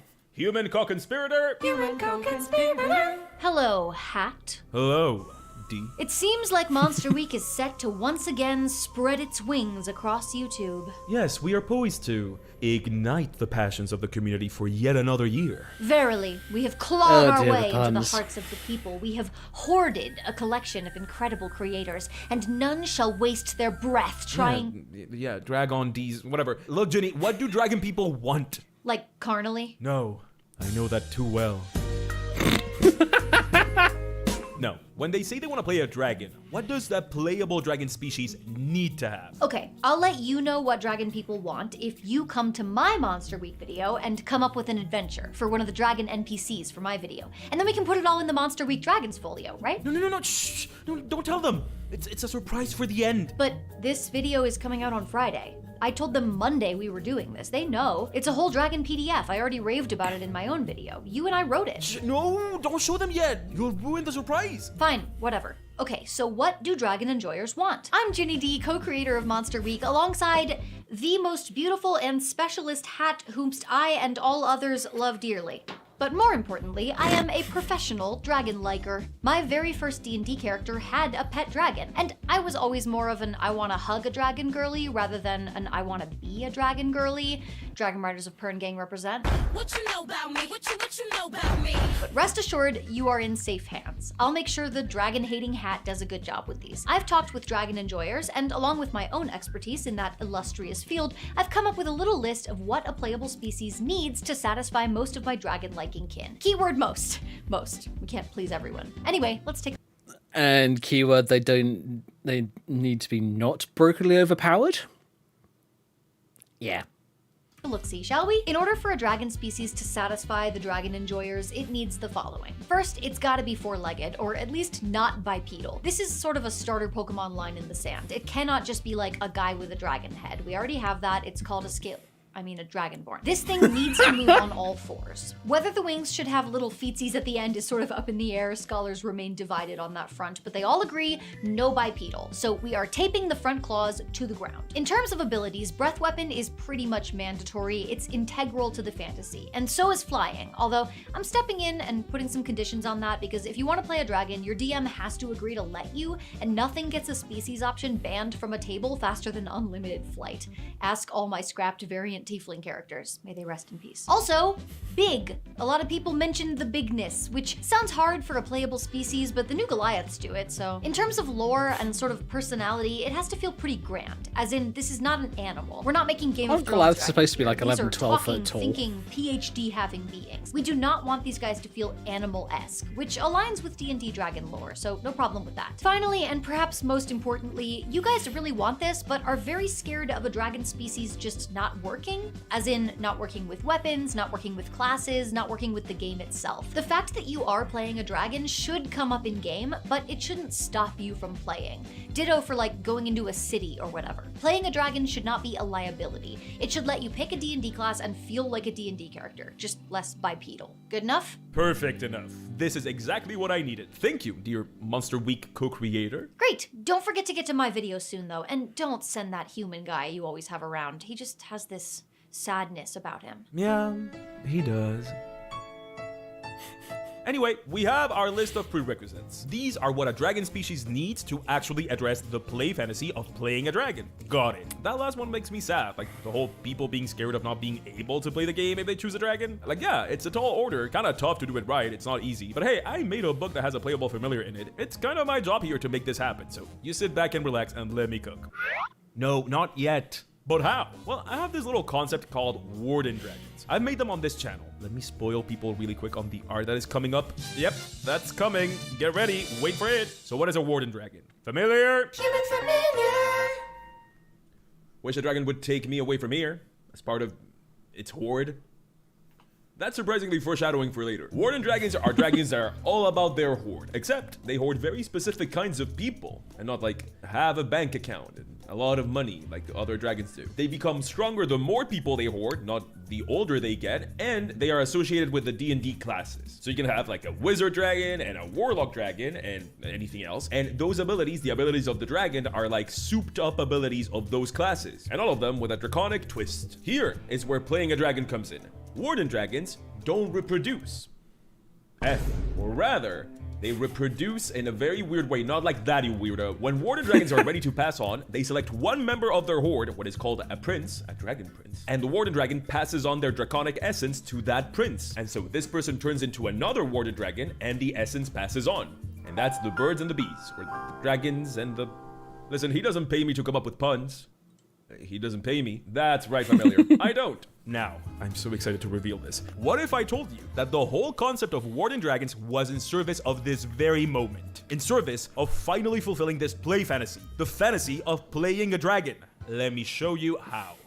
Warden Dragons do not reproduce. There is a set number of Warden Dragons in any given world. For any other species, this would spell certain doom, as they would die off without the possibility of new life to be created. But this isn't the case for Warden Dragons, because their draconic essence never truly dies. When a Warden Dragon is ready to pass away, they will select a member of the horde they have amassed during their long lifespan and prepare them to receive their essence. This member is often referred to as a prince, as they are to inherit a great gift. The prince will train to receive this draconic essence, and, when ready, the ritual of draconic anointment may begin.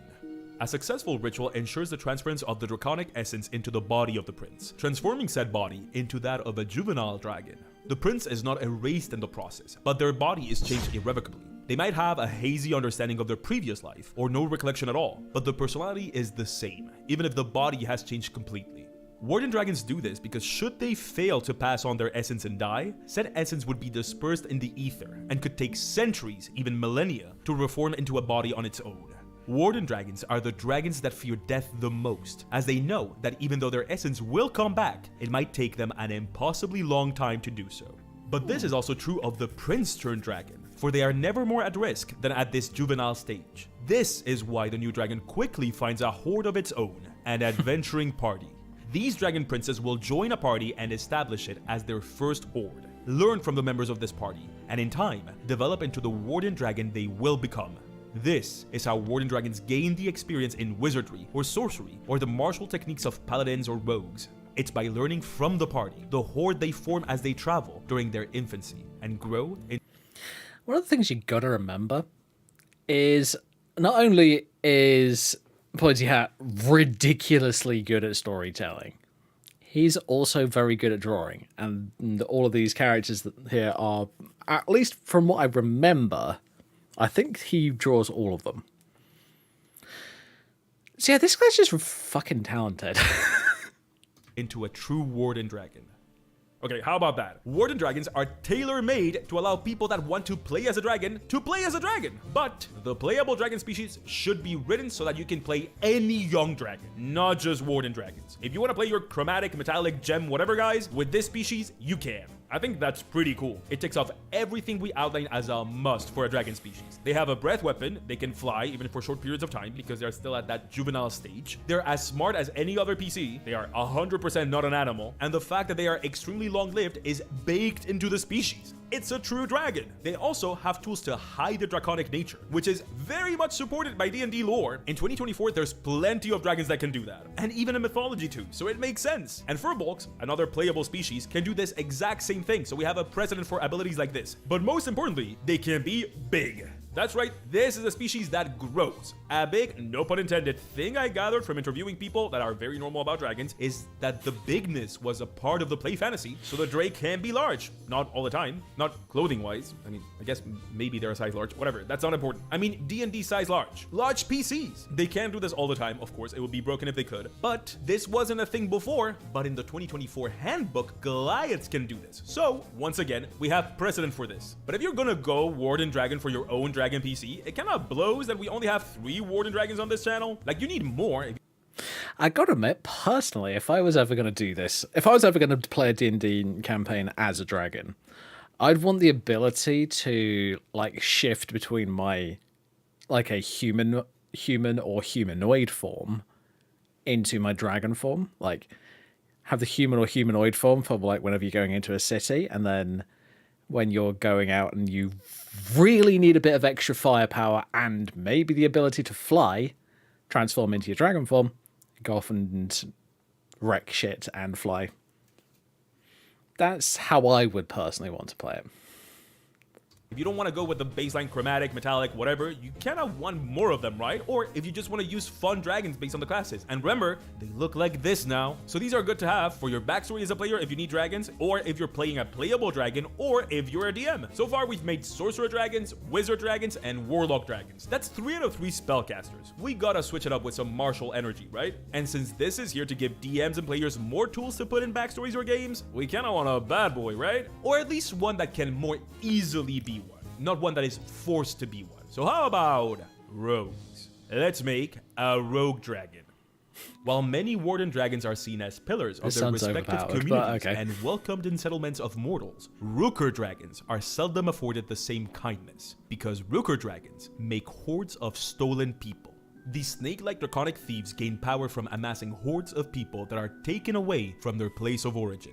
It's the act of being taken that makes a mortal a member of the Rooker Dragon's horde. One cannot simply join the ranks of a Rooker Dragon's horde. That person would never be counted towards the horde because that person wasn't stolen away. Thievery itself is what makes someone into a horde mate. Severed from all familial and communal ties, the horde mates in a Rooker Dragon's horde have few choices as to what to do. And most adapt and survive. This is how some legendary thief guilds were formed, as the members of a horde find themselves obligated to turn to a life of crime. And the dragon that lords over them will teach them its uncanny abilities to remain hidden and strike from the darkness, to turn them into the best thieves, assassins, and other of the various unsavory warriors they could become. This puts horde mates in a high-speed path to form a tight-knit found family, away from anyone they have ever known. Forced into a life of crime at the fringes of society and with no one else to turn to, they will turn towards other horde mates and towards the Rooker Dragon itself. This is how horde mates go as far as to steal away other mortals to join the horde as extensions of the dragon itself, strengthening not only the guild's ranks, but the dragon's power. One would assume that this makes all Rooker Dragons exclusively into wretched, evil kidnappers. But this is, perhaps surprisingly, not true for all Rooker Dragons. The only requisite for a mortal to be able to join the horde of a Rooker Dragon is that they must be taken away. But there are people out there that wish to be taken away from their current situation. Outcasts who have never been allowed to even attempt to fit into their communities. Horde mates of other Warden Dragons who were forced to join that horde against their will and now cannot leave. These are common targets for Rooker Dragons with a straighter moral compass to make part of their horde. Nobles forced into arranged marriages to people they despise are surprisingly common in Rooker hordes. Many of the fairy tales in which a princess is kidnapped by a dragon take their inspiration from actual incidents involving Rooker dragons. There are tales of ragtag pirate crews, spy dens, and thief guilds, all led by Rooker dragons that stole all the members of their horde to a better life, and where the feeling of found family is not born out of survival, but out of genuine companionship.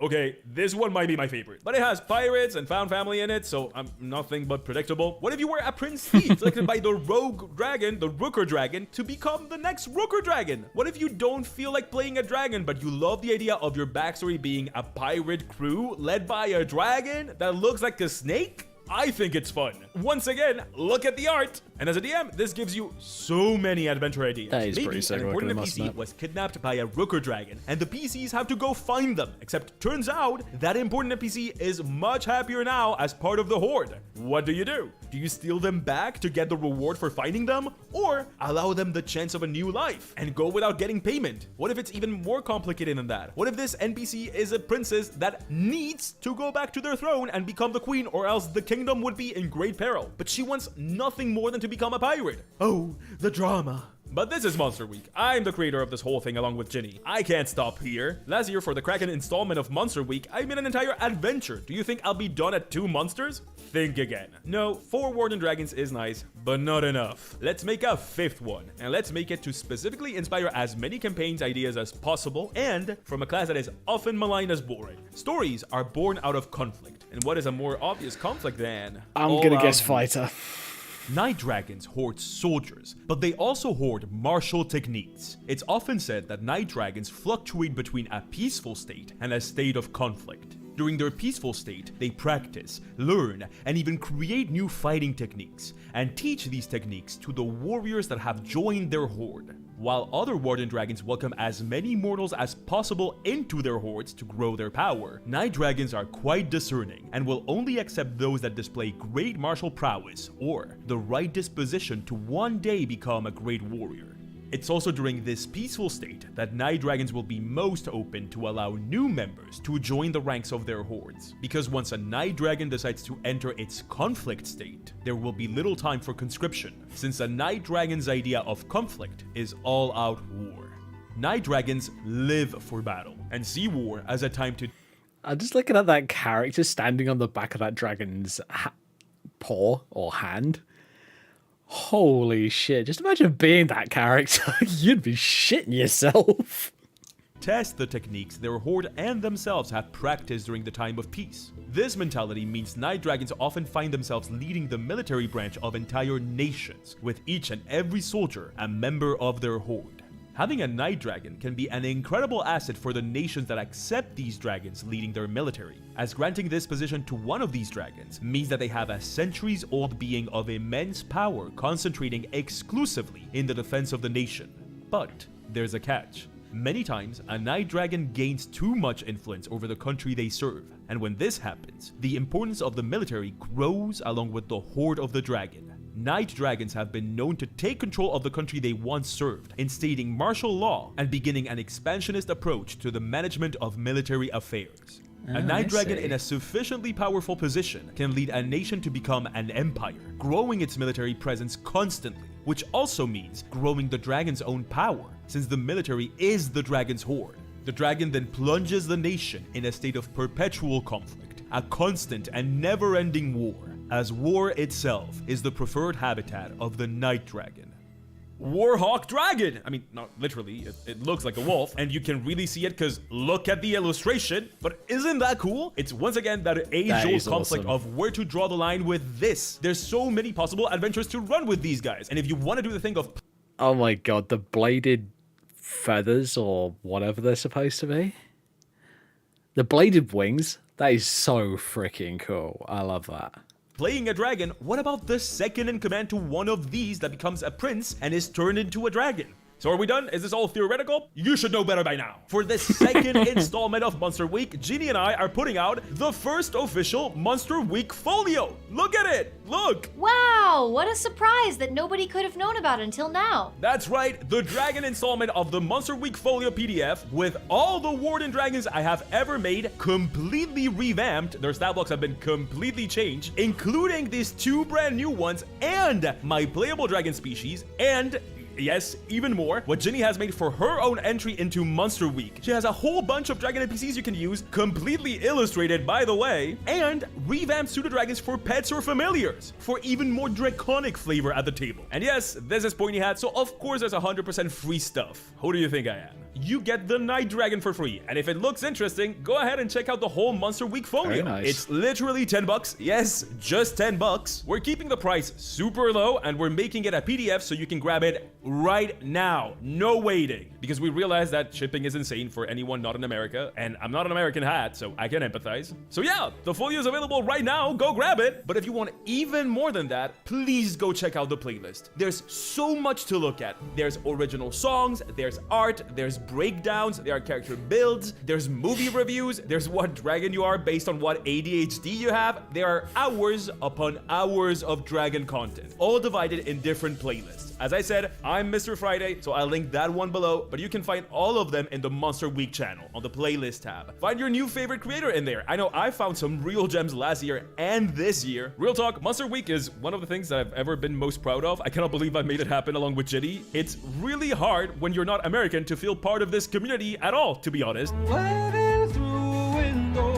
And organizing all of this alongside a friend, which, by the way, organizing takes a long time, and seeing so many other creators take this opportunity and make so much cool stuff around it makes me so happy. And go grab the Monster Folio. We worked really hard on it. It is the first time I don't do all the drawings. I designed the Warden Dragons, the look of them, I sketched them out, but I got an actual creature artist to do the final drawing. And I think it shows. They did an incredible job. What monster are we covering next year? Who knows? Literally, who knows? I don't know yet. We don't know. We haven't picked. But if you want to know, stay tuned. All right, time to recuperate. The Monster Week Dragon Folio took everything out of me. Go check out the playlist. There's incredible stuff in there. And once again, thank you. Hope you like Monster Week. Bye. Mwah.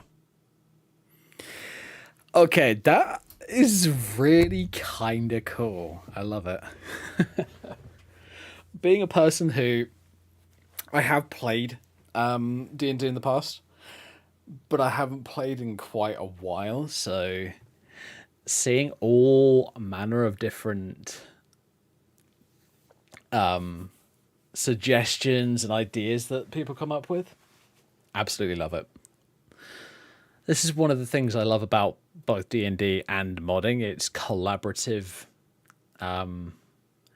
game making, to be brutally honest. I mean, when it comes to modding, yeah, you already have the game already exists, but there's just something about it that really feels special when you put your own touches to it. And if you're that kind of person where you don't know how to mod games and you don't really want to learn how to mod games, but you want to sorry, you don't know how to create mods, but you want to use them, that's the great thing about like the Nexus or any other modding website, to be absolutely honest. I can highly recommend it to anybody. Right, I've only got a little bit of time left tonight, so I think, yeah, fuck it, we'll watch the Ginny D video as well. So for the Pointy Hat video, here is the link. I'm bunging it in chat right now. So if you guys want to go and watch it without me pausing it all the time, please go ahead. And we're just gonna go like many fantasy. Oh. Like many fantasy nerds, I love dragons, but contrary to popular belief, that does not mean that I want to fight them. I grew up on the Dragonology book and that Animal Planet Dragon special narrated by Patrick Stewart that still lives in my head rent-free. I got so into the Dragon Riders of Pern series that I made my own claw. The first time Daenerys said Dracarys, I was out of my seat like my team had just won the Super Bowl. I don't want to slay a dragon. I want to hug one. I want to ride one to work. I want to have one as my little pet, like a winged cat that breathes fire. And since I can't do that in real life, I at least want to do it in D&D. We're talking about dragons because today is the first day of Monster Week, the annual event created by Pointy Hat and I to bring together the tabletop creator community around a shared theme. This year's monster? Flumps. Just kidding, it's obviously dragons. Your favorite creators will be posting videos about dragons all week long. Make sure to check out the playlist linked in the description to watch more draconic content, or as we in the industry call it, dracontent. But Jenny, you're probably saying, you can already do all those things you just described in D&D. There are good aligned dragons. There are pseudo-dragons that are house cat sized. First of all, don't interrupt me. Second of all, I know, and I think it's great. I'm not here to correct the way D&D does dragons. I'm here to build on it. I want to talk about why you should include those friendly dragons in your games and how on earth to roleplay an ancient, indescribably powerful magical creature. Also, I want to spice up pseudo-dragons a little, so we'll talk about that too. I am absolutely not saying that you shouldn't fight dragons. Just because I personally want to hug an apex predator doesn't mean that I think they aren't great monsters and great villains. I mean, that's why I always carry a sword. Because not everyone is a hugger. By all means, fight dragons in D&D. I'm just saying, if you aren't also using them as friends and allies, maybe you should consider that. Dragons are hugely powerful forces that shape the worlds we play in. Like billionaires, but less destructive. By making sure we have some of these powerful forces on all sides, we have more push and pull in our storytelling.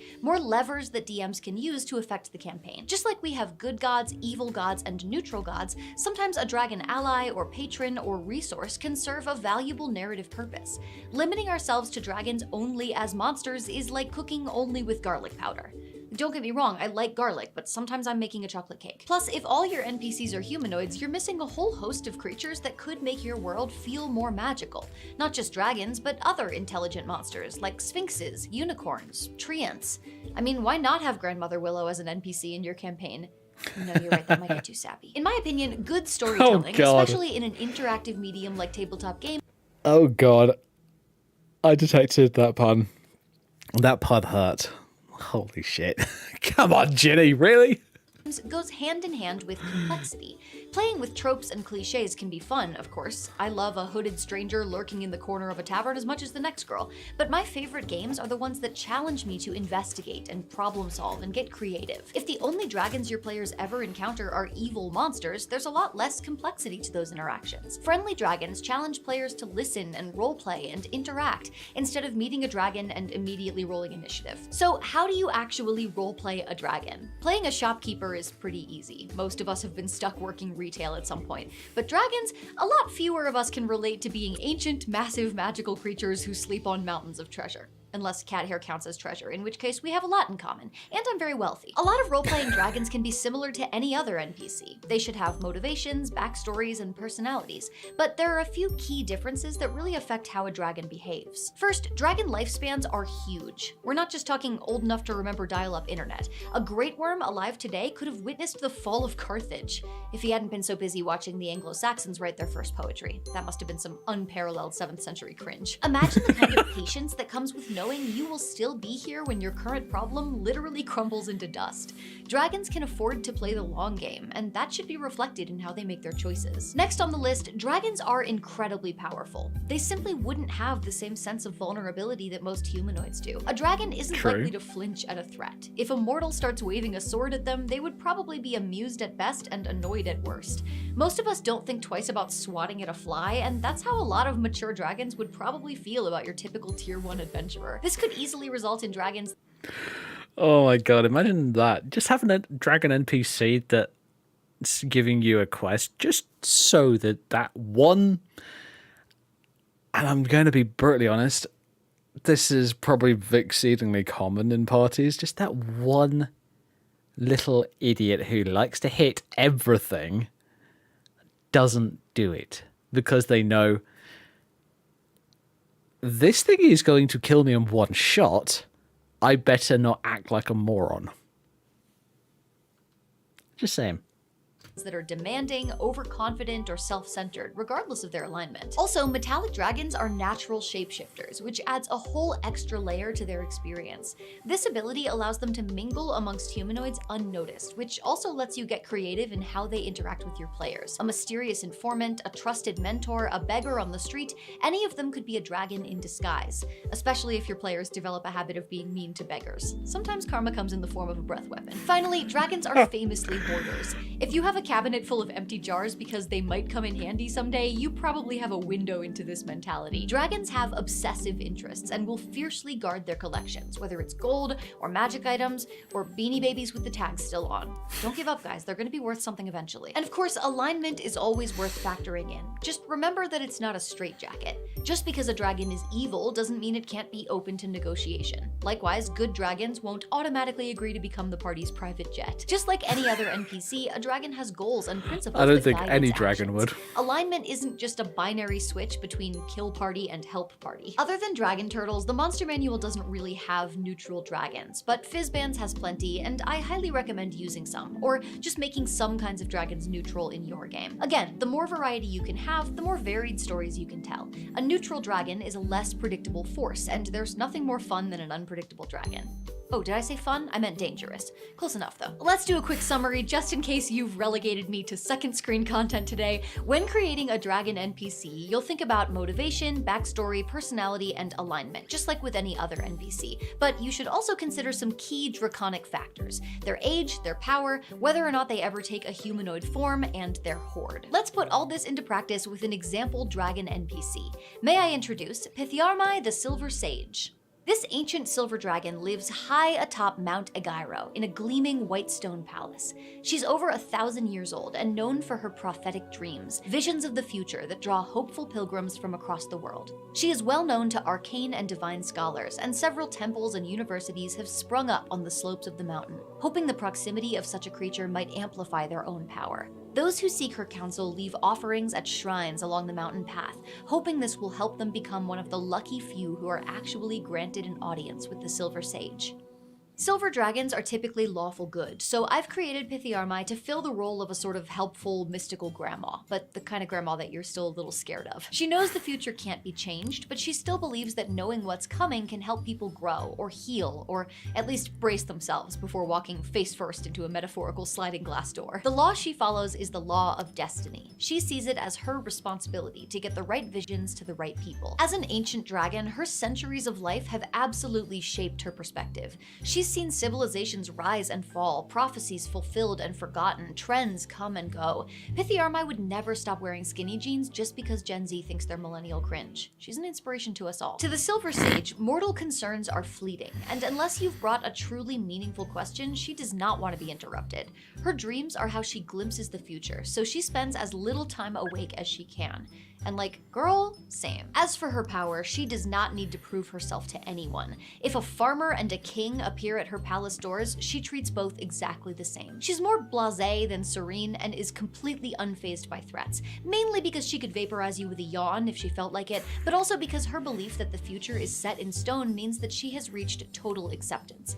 What will be, so worrying is worthless. As a metallic dragon, Pithiarmai can shapeshift. In her youth, she used this ability to secretly test the worthiness of visitors, taking on the form of a simple attendant to see how knowledge seekers treated those they believed to be unimportant. But she's too old and tired to shapeshift now. Turns out it's hell on the knees. These days, that job falls to her clerk, a humorless drow who's been with her for centuries. He is the gatekeeper, tasked with controlling access to the Silver Sage. Although the palace is well appointed and Pithiarmai wears plenty of fancy jewelry, her hoard is not a pile of gold or jewels. Instead, she collects prophecies. She must have stumbled on Investment Bro TikTok and heard that futures are a lucrative investment.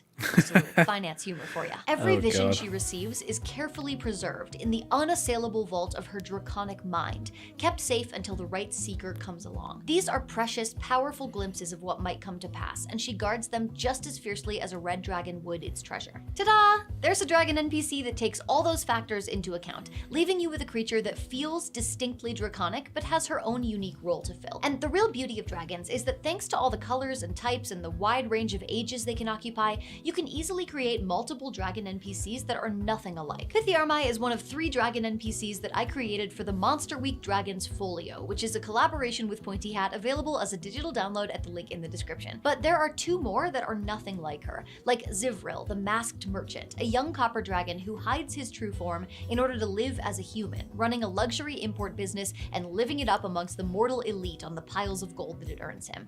It's really not fair to his competitors, who can't do their own air freight at cost. Or Karoxenor, the black dragon wormling born of a legendarily nasty mother, the sole survivor of a clutch of eggs otherwise destroyed by the adventurers who slew the beast. It's being raised by a circle of druids who are basically running a very high-stakes nature versus nurture experiment. Success means a black dragon that isn't evil. Failure means a...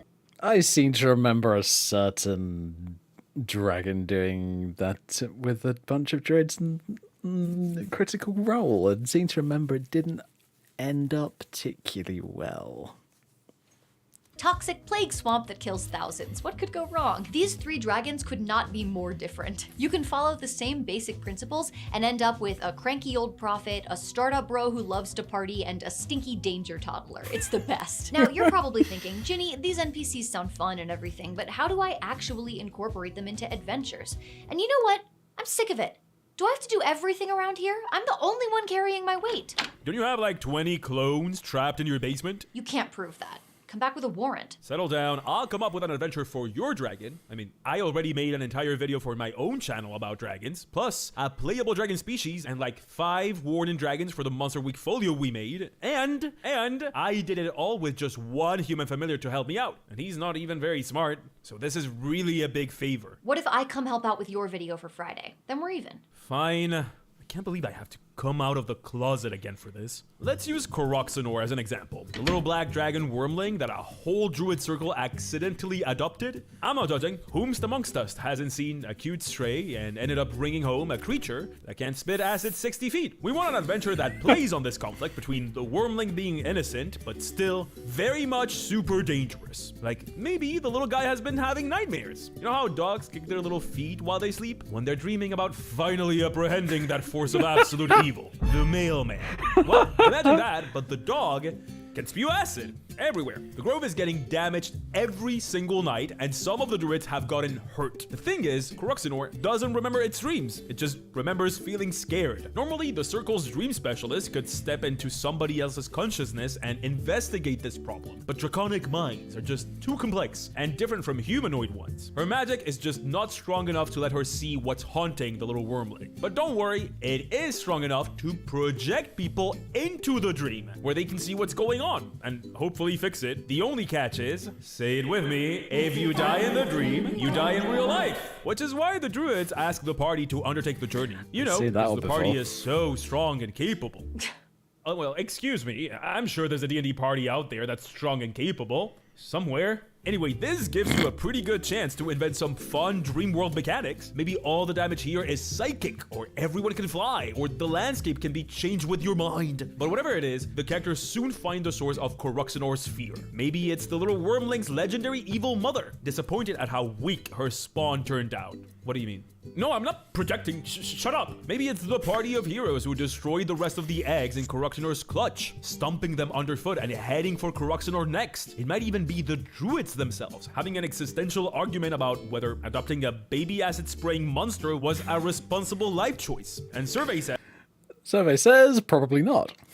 No, whatever it is, the players can get creative about how they handle it. Do they throw down with the heroes, druids, or Karoxenor's terrible mother? Do they instead undertake a group therapy skill challenge to help Karoxenor process its fears? This is one of those adventures that could go tons of different ways, depending on how your players choose to approach it. There. Was that so hard? It kinda was. Can I go now? I'm only halfway through doing a full Mary Kondo of your costumes. What?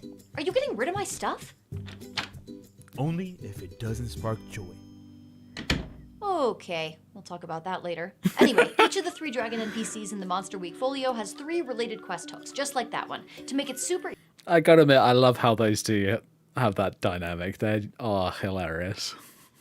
Easy to bring them into your games. Now, I just have one more thing on my dragon wish list, and that is miniature dragons. As a preteen, the dawning realization that I would never have a cat-sized pet dragon made me legitimately angry. I didn't ask to be born into this dragonless hellscape, and yet. This is why my first D&D character was a Pact of the Chain warlock with a pseudo-dragon familiar. Her name is Nightshade, and she likes swimming and pickles, and if anything happens to her, I will kill everyone in this room and then myself. Of course, warlocks are the only class that can get access to a pseudo-dragon familiar with the Find Familiar spell. For everyone else, the only way to get one is by encountering it out in the world and throwing a Pokeball at it. I mean, forming a bond. Although the sidebar about that variant rule is gone in the 2024 Monster Manual, so it's now even more up to the DM's discretion than it already was. I know a lot of DMs don't like pets. In fact, I made a whole video about that with probably the best thumbnail I've ever made. But D&D... Yeah, for a good reason, because let's all be honest, most players get a pet and then within probably 2 or 3 sessions promptly forget that said pet exists. Or they pass them off on the character or NPC.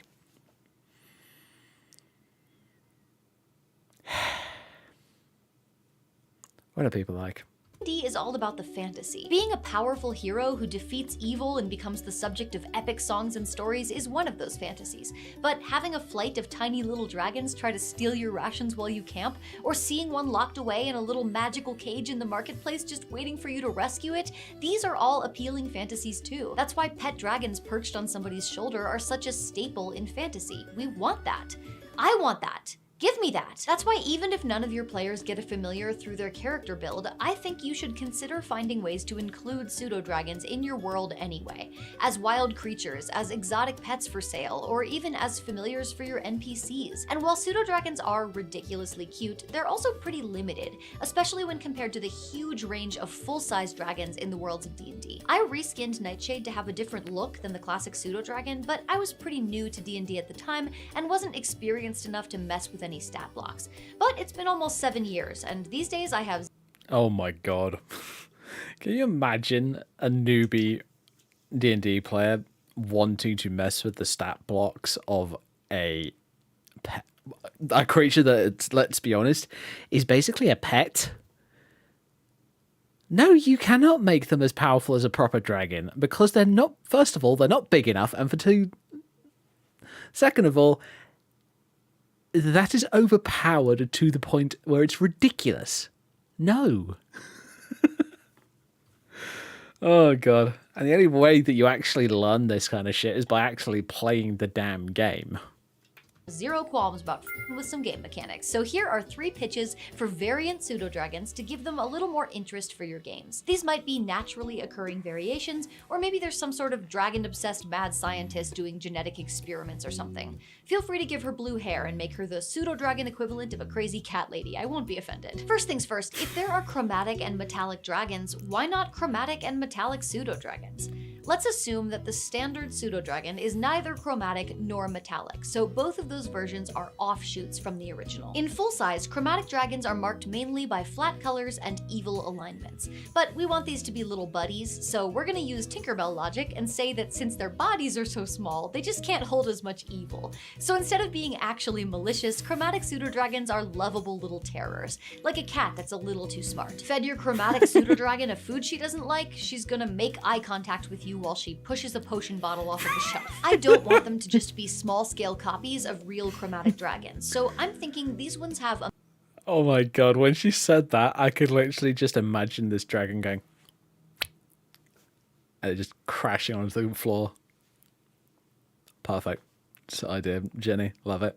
main identifying color, but they also get patterns, stripes, spots, maybe even scale tips. You can go full Neopets OC with this, make it super flashy. And instead of the pseudo-dragon's classic sting, they get a chromatic sting, whose damage type and extra effect is determined by their color. So, for example, a blue pseudo-dragon has a lightning sting that shocks the target so badly they can't take reactions for a round. Meanwhile, metallic pseudo-dragons get fancy frills and spines and whiskers, and instead of a sting, they have their own scaled-down down version of a true metallic dragon's shapeshifting. They can transform at will into a tiny beast. Since full-sized metallics are good, aligned, and intelligent, I'm thinking of metallic pseudo-dragons sort of like working dogs, the kinds of creatures that thrive on structure and having a job, or they get anxious and destroy your furniture. I could have made gem pseudo-dragons next, or aquatic pseudo-dragons like mini dragon turtles, but for my third variant, I wanted to get in touch with my spooky side. Thus, the necrotic pseudo-dragon. This undead creature has been reanimated to create a familiar who has none of the inconvenient behavioral issues and emotional needs of living pseudo-dragons. It might smell disgusting, but at least it'll never piss on your bedroll because you stayed up too late. A necrotic pseudo-dragon deals necrotic damage with its bite and sting, and is sustained by anchoring its life force to a single scale, removed from the corpse and enchanted. This grave scale allows the bearer to command and even resurrect their rotting familiar, should it fall in the line of duty. It's the perfect little zombie. Wait a minute, it's basically a pseudo-dragon lich? I'm sorry, what?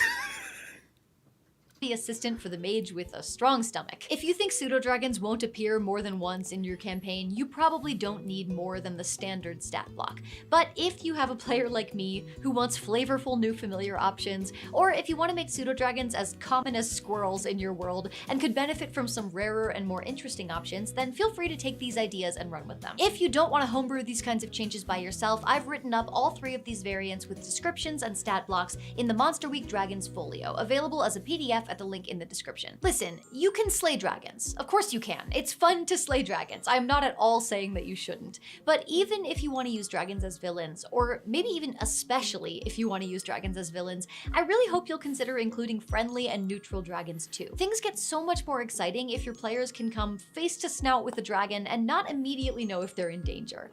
Dragons can make for such interesting NPCs, it seems a shame to not take advantage of that. But if you do want to use dragons as monsters, there are tons of videos being made for Monster Week that talk about exactly that. Tips for running dragons in combat, deep dives into the history and lore of dragons, the best adventures that include dragons, and much more are headed your way for this entire week. Who knows, maybe you'll find some new favorite creators. Check out the playlist in the description to watch all the amazing Dra content being posted today.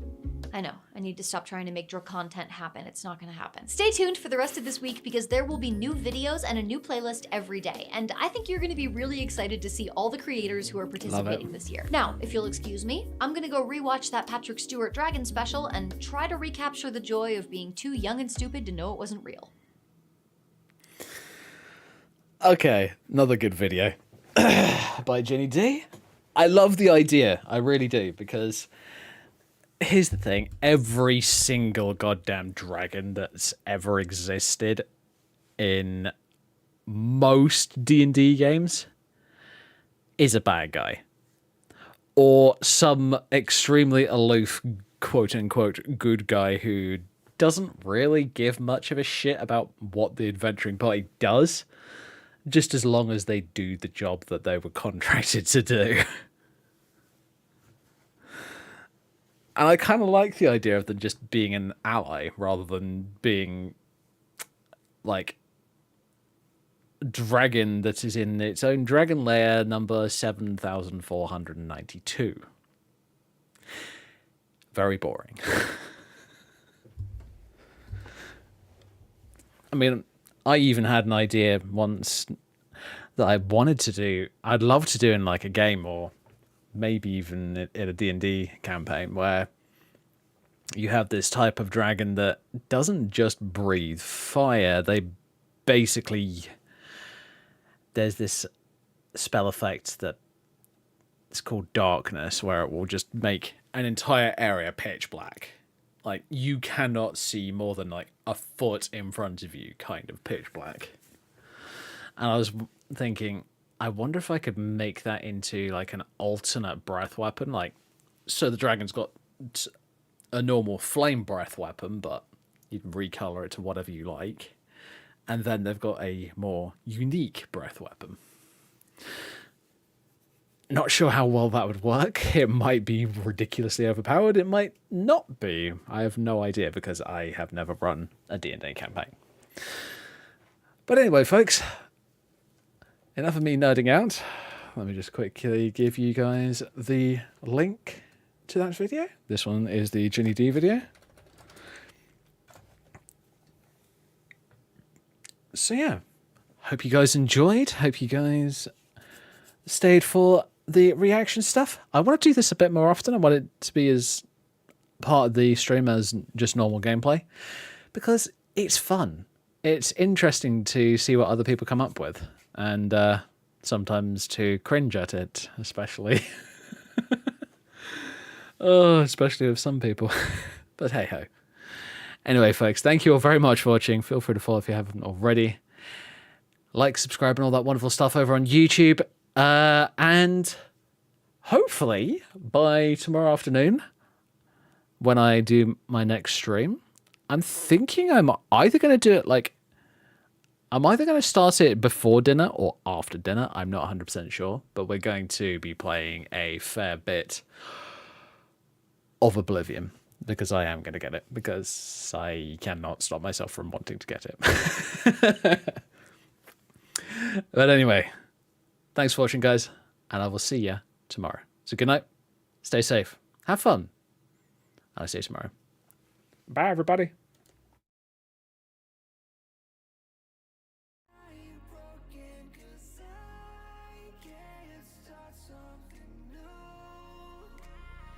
Everyone's counting.